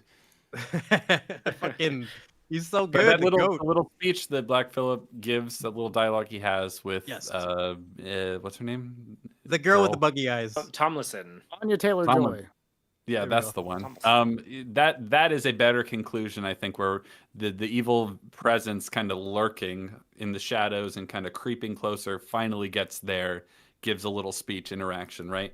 I feel like it would have been great and just fun to see this actor be the demon now. Yeah, you're right. You know, like it can be short and sweet in terms of what he says, but you see the change happen. I don't know. That's just you know what? You're right. You know, in addition to it being a missed opportunity, it really contrast freaked out. He had a lot of scenes in this movie where he had to like basically like just cry like a child, like he couldn't even maintain himself. And I think that it's justified based on what he said. You see your mom get possessed. I'm not gonna blame you for having an awkward cry, bro. It's gonna happen. But having him have like a deep demonic voice to end off the movie with a crazy monologue. That really would have worked in contrast to all those other scenes and giving him a little bit moment of empowerment. You know what? That is the scene with Peter that I wanted. That's the payoff that I needed. Some type of empowerment for him. Because I feel like he's still a victim. Even if well, I mean, I guess it would have just been his body, but I think it's more that like to give the actor like a note to go out on that has some contrast because I think he did get a lot of shit for this performance, and I think for the most part he is quite good. And I actually think you could probably even chalk up the baby crying to direction, right? Like because it sounds like he's very specifically trying to sound like a scared child crying, as opposed to like the way he might actually cry in real life. And I feel like that's a deep-rooted pain they're trying to really manifest. No, I agree with you, Mark. Completely. I feel like they were. I was gonna say that's all. I think his performance is entirely believable in terms of like, I mean, like he never becomes a man in the story, right? He never accepts agency and responsibility. He never like comes into his own. He's like beset by all these things happening to him, you know, victimized by this whole thing, and then finally he becomes possessed by the demon, and like it would be kind of dark in an interesting way if that's when you finally see him become like confident and assertive. We have one scene where we kind of get that, and it's when he's in the classroom looking at his reflection, and it just smiles back at him. That's the only thing close to that. That's the closest we get, and it's kind of a retarded smirk more than. Yeah, it's so awkward as hell. But that smirk, whoever that character was, we should have got a monologue from them towards the end, because that would have tied it all together. It would have gave Peter a better payoff in terms of having some type of agency. It would have replaced the awkward exposition for Joan. and it just would have been a smoother way to tie everything together and explain it for the people who are confused. So yeah, I'm down with that version. I think that could have. There's definitely possibility there. Mm-hmm. Indeed. Mm-hmm. It's Either way, certainly a hail Payman. Yeah. No, fuck Payman. We hate Payman. He's a little bitch. All my homies hate payment. Phase 4 make Constantine 2 and have Keanu Reeves shoot Payman with the holy shotgun. Yeah. But what would they do with this Payman character if the Hereditary got serial, just turned into a franchise? I mean, yeah, honestly, Hereditary 4: The Revenge. Depending on how high, or large scope they want to go with it, there's probably actually quite a bit they could do. Especially if it's like honestly, you could do kind of a not exactly but if you want to do almost an MCU style thing of there's 8 movies that set up the incarnations of each of the Kings of Hell, and the last one's that's one option. You could literally just have him be a cult leader who they slowly take over, I don't know, like a local area or a society or something like that, because one of the things they do establish in this little monologue at the end is that and this is something that is true of Payman, like quote unquote the real demon that has been mentioned in archaic magic texts and all that sort of stuff is that like he has access to secret knowledge and things like that. And so he's a person that they're worshiping such that they can have secret knowledge so they can have power over the world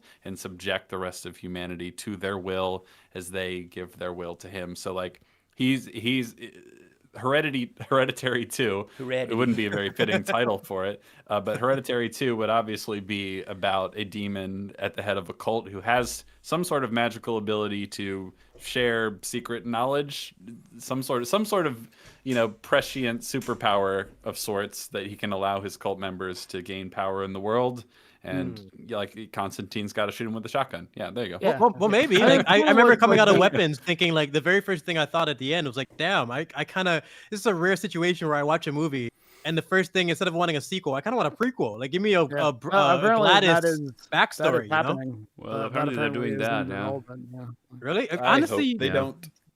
You could take it in an Omen 3 type direction where that old thing they're gonna nail it. But I would rather see more Gladys than like more Payman, to be honest, because maybe it's the actress for Gladys. Well, that's fair. Compelling. That's definitely fair. Yeah. I think there's not actually that I very think it's little going to be to good. Payman. We don't really know anything about the fucker. Yeah. I mean, the Omen movies, like I guess the Payman one, because I suppose he's already like a older teenager in this, it would probably be like jumping to where Damien is at the end of the Omen 2. But like the third Omen movie, it's Sam Neill playing Damien as an adult who's effectively like influencing world politics and still doing Omen accidental death shit at the same time. That's actually something I was going to ask, Mark. Hold on, really quick. Someone in our chat said Hereditary 2. This time it's familial. I like that. Familial is just the title of the next one. Yeah, Hereditary. Third one's genetic.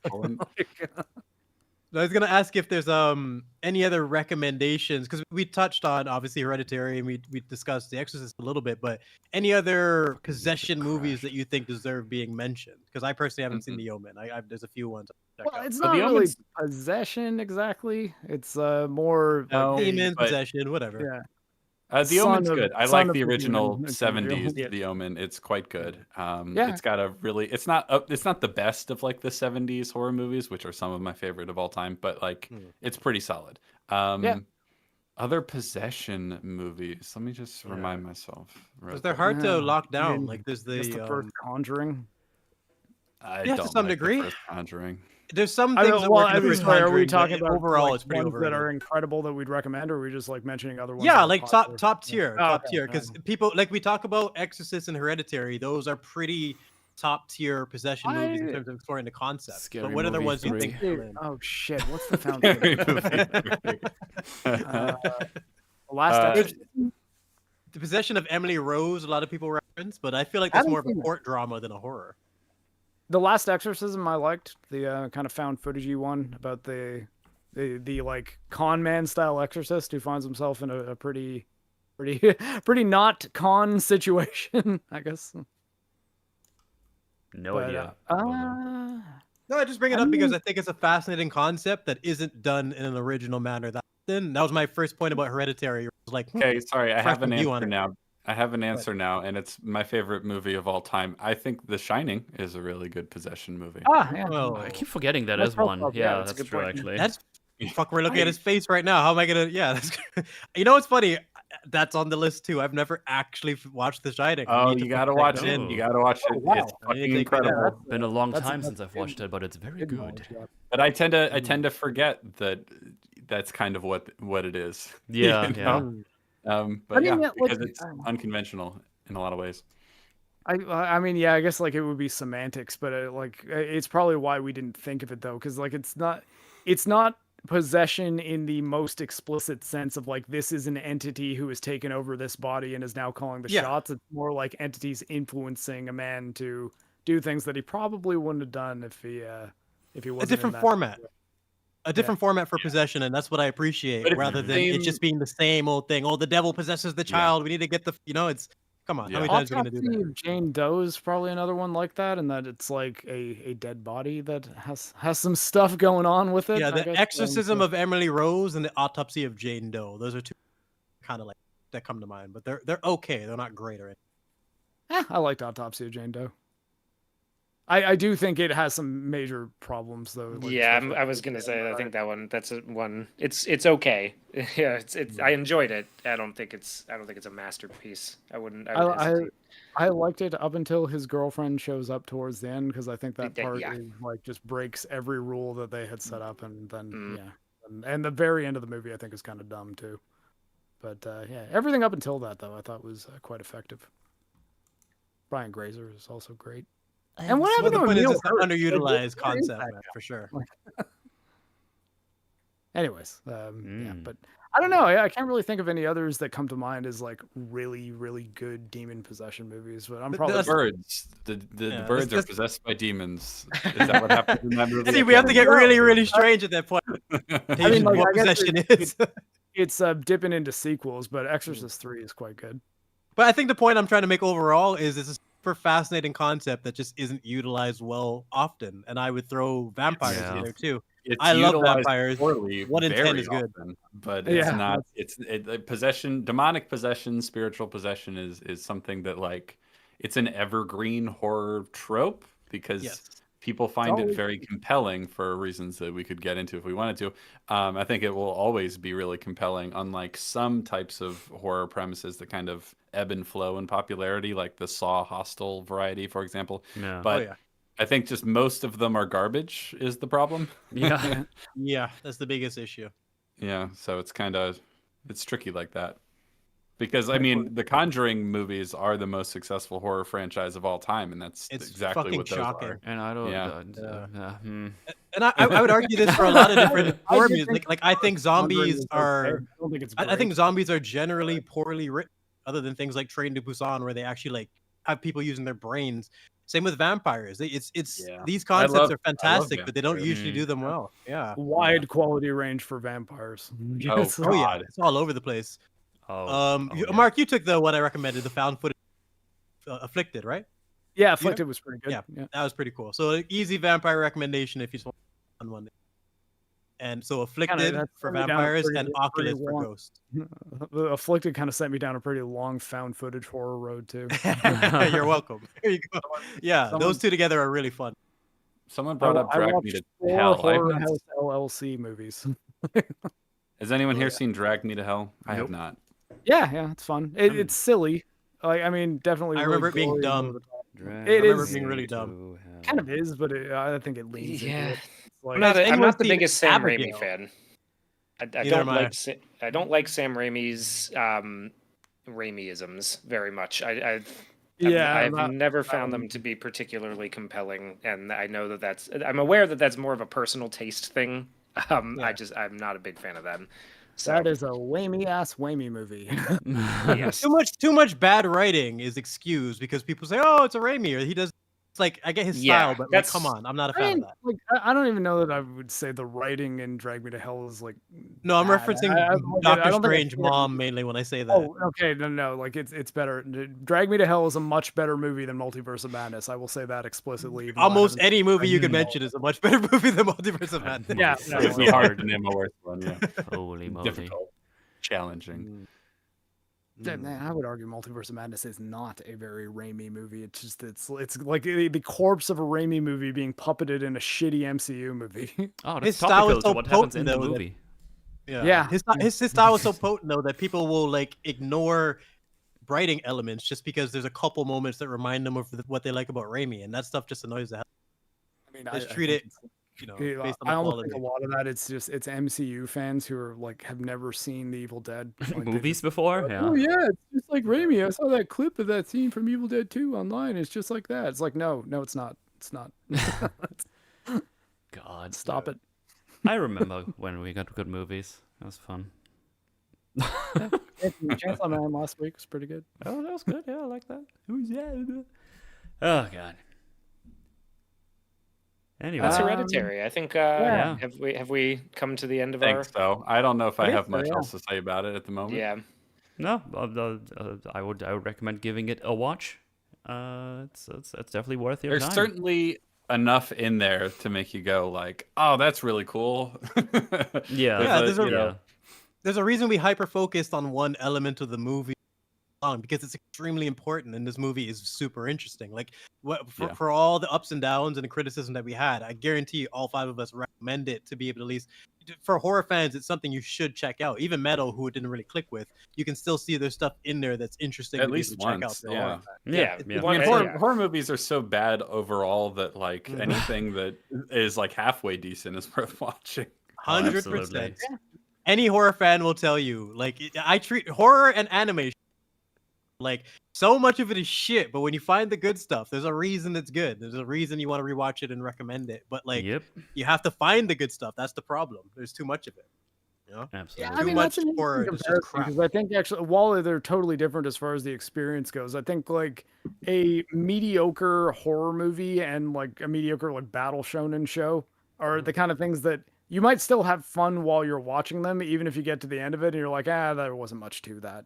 And yeah, I think that's why horror movies make as much money as they do, because you can probably sit through a bunch of them once, even if you don't ever want to watch a lot of them Well, again. Well, I describe fear as like every genre is like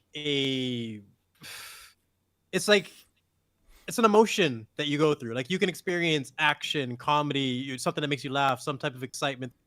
You can go and experience all the genres within a week. You can go years without actually being horrified, truly being freaked out or creeped out by something. So that feeling is much more rare. And trying to get a movie that can get that feeling in an effective way is what makes horror fans addicted to it. Like, what can actually freak me out? Someone who's been through everything.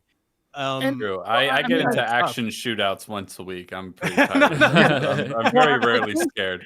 No, I think legit, where- someone makes a joke, you get into a crazy fucking like, you're racing home. You get into an intense moment. You can I'm have just moments that messing around. replicate. No, I got you. You can get moments that replicate each genre so much more effectively than horror. Horror is the only one that's just like, yeah, you really can go years without without feeling the way a good horror movie can make you feel, and good horror fans get addicted to that. It's just tough because so And I much think- of horror is I shit. think on the point of the like mediocre ones being watchable, I think because horror is a genre that is often geared around an element of mystery, as long as they're reasonably well directed and not written like sheer crap, most of them will be able to keep you at least engaged enough to want to find out what's going on with it.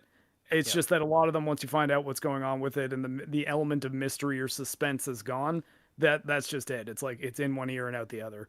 Where I Yeah, think the that- idea and the mystery is easy, but the payoff comes down. Like you really have to have. fleshed Whereas out. like I don't know, like a romantic comedy, I don't like if I'm watching a bad one that isn't very funny, the characters aren't very compelling. I don't really get that invested in the mystery of whether or not these two are going to end up together. Like it's just Yeah. like they're probably gonna, so I kind of don't care. Whereas a horror movie where it's like there's a mysterious killer or ghost or demon or something, even if I'm not really that invested in the characters or the movie, There's a premise there. sometimes like I can still find myself entertained enough to be like, I kind of want to see what's up with this though. Like, where's You're completely right. You either need good characters sit through a shitty plot because you care about the characters, or a mystery or some type of sci-fi premise, something that's very intriguing. So you're gonna sit through all of this just to get to that conclusion, even if you're not that on board with the character. The plot ends up being shit. It's like if the mystery is constructed at least reasonably well, you might find yourself sitting through the entire shitty plot in order to learn that it is shitty. Yeah, that's the problem. But yeah, it's. I'll get an example. Would be the basement in Attack on. I thought was like, okay, that I really want to know what the fuck is in that basement, even if I'm confused on some other elements. So it'll make you lock in to certain things that you normally wouldn't have, because you want to pay off for the mystery. So yeah, mystery is one of the best elements you can add to your story. But again, like we said, you gotta fucking have it well structured. You can't just slap it in. And I think that's why we had such a beef with the logistics in this movie, because we want to like it. I want this movie to be great, but it's got way too many questions. Like movie. Yeah. It's true. Blank as frustrating as I am, as frustrated as I am by it, I'm like, man, this is so close to being really good, man. It wouldn't take a whole lot. Just a slight tweak. That's it. I got a couple of super chats here before we are out of here, I guess. Yeah, we got one as well. Let me just, we only got the one, so let's read it now. Thank you very much. Name that's a bunch of numbers. They loved the Mummy and Van Helsing stream last week, but you guys got to watch Deep Rising to complete your Sommer's arc. I don't know anything about Deep Rising. I've never seen it. I heard about it last week. What? Well, it doesn't have good reviews, so that's a good sign. Can someone give me like just 2 words of like what is this movie? So we talked about the Mummy and Van Helsing last time, and those are both directed and written by the same guy. That same writer-director also did Deep Rising, which is an American action horror film written and directed by Stephen Sommers. With Famke Johnson, is that how you say your name? Oh, Famke Johnson. Famke, yeah, that's the one. Funky. A newly unveiled ocean liner, the Argonautica, sets out for its first cruise, only to encounter dangers both on board and in the ocean depths. Oh no! Ooh, spooky. Yeah, maybe we'll check that out. Why not? Anyway, we're caught up on Super Chats, so well, I always keep them for the end. I'm crazy like that. I got 36 months. You hoard them like gold in your gold. Those are my Super Chats, mine. Rewards when we get to the end of the hell stream. 36 months of membership from Dr. Diddler. Thank you very much. Says Jelly killed eight people in Perth in November 1976. I don't know what that means. Who Exposed. Charlie. Damn you, Charlie. Oh, Charlie. Oh, okay. Jojo, it's okay. Charlie. I mean, I'm not surprised Charlie is racist and murderous, so that makes a little sense. I'm not even surprised by that. Then we got, over the course of the stream, quadruple super chat from Blankface. Thank you very much for all of those. Hooray! First one is like in a weird cursive font, says, "Open wide, kids. I'm gonna grape you in the mouth." No, don't do that. I'm pretty sure that's an Only Place reference, if I'm not mistaken. No, it's the whitest kids you know. Oh shit! Yeah, you're right. Yeah. I've seen. Look what she's wearing. That's Look what true. she's wearing. Oh yeah, fuck. Why did I think of? Look what she's wearing. No. Oh. Yeah, that's a order now and get a free grape whistle. That probably came up because I talked about that earlier. Yeah, good stuff. Also, we also got Watch Memoir of a Snail. I think I put that on our list. I had. If not, same message. It's like a sign from God. If not, I still have to do Part that. of me thinks that's the first time hearing of that, and part of me thinks that this might have been super chatted before. I don't know which one's correct. I have two memories. We got. I just said we just got the same super chat. So okay. Yeah. And Blankface has recommended that one before, so. Okay. Yeah. So if it's not on the list, I need to put it on there because I meant to watch that. I do remember seeing a trailer for that, and I was like, that looks kind of weird. I don't know what that's about. But I've heard. I was wondering if I was getting it mixed up with Hundreds of Beavers. I was like, it's definitely an animal in a movie, an animal that I didn't expect for a film to be made about. But yes, and then a two-parter saying, you and Marc love to cover anime stuff, so I imagine you guys would love to watch Neza 1 and Neza 2. I guess that's how you pronounce it. I'm not sure. I am not aware of what that is. Me neither. It says not only are these two movies amazing in their own right, but with Neza 2 becoming the highest grossing animated movie of all time, I wonder about its impact on big budget animation worldwide. Interesting. Oh, is it like a recent movie? Let me check. I haven't heard of those before. Neza. I mean, honestly, I probably would have thought that, like Demon Slayer 2019 and 2025 is the second one. Oh, wow. Wait, so there was an anime movie that came out this year that made more than Demon Slayer? That's crazy. It's a Chinese movie. Well, that looks like an animated Yeah. one. Not an anime, an animate, like computer animated. Oh, okay. Yeah. I'm looking at pictures of it. I have not seen that like before. Pretty long I'll as check it well. out. First one is 1 hour 50, and the other one is 2:20. Damn.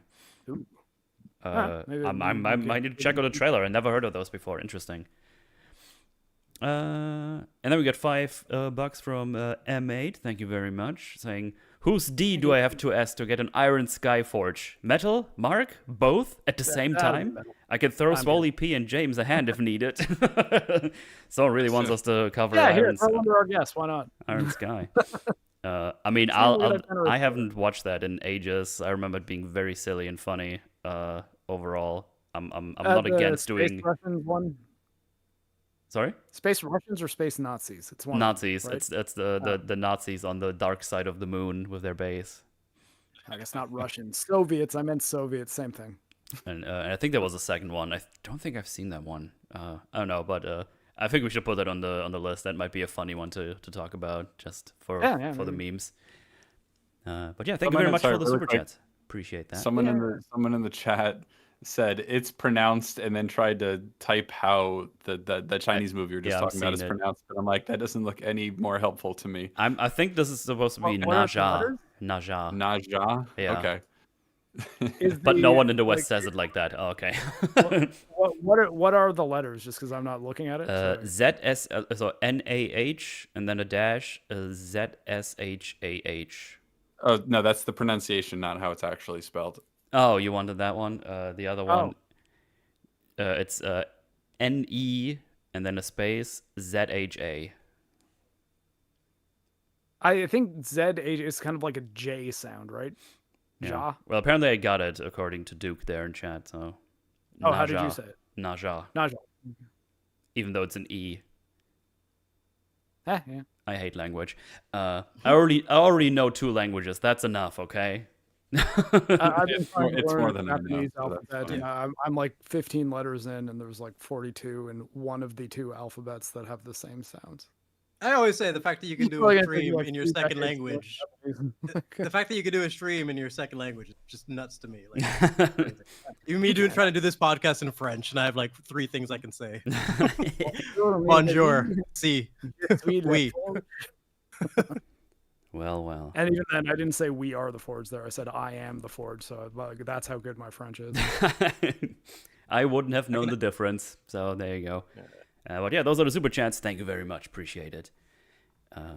Well, thanks for joining us and for your fine contributions in the chat. Yes, we appreciate it. Thanks for inviting us to join you to course. talk and also argue a little bit about Hereditary. It was a good time. That's what we do. Yeah. So to our fine people in our chat, we'll see you next week for whatever we talk about then. I don't know what it is yet, but when we know, I'm sure. I'll tell you on Twitter. Well, we will be talking about Ninja Gaiden 4 next week. Gaming Forge, which means I'll have to do like 3 or 4 streams to actually finish the game because I was only able to do 2 so far. So I'm actually very happy I have another week.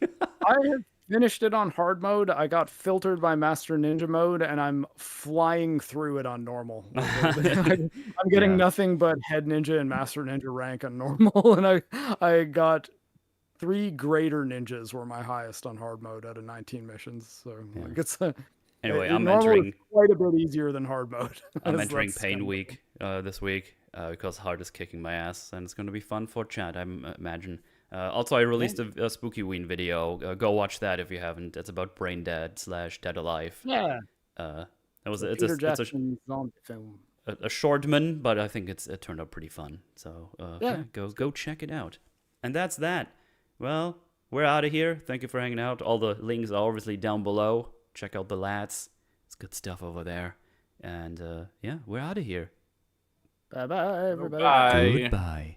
Toodaloo. Hail Payman. Hail No, Payman. no, fuck Paleman.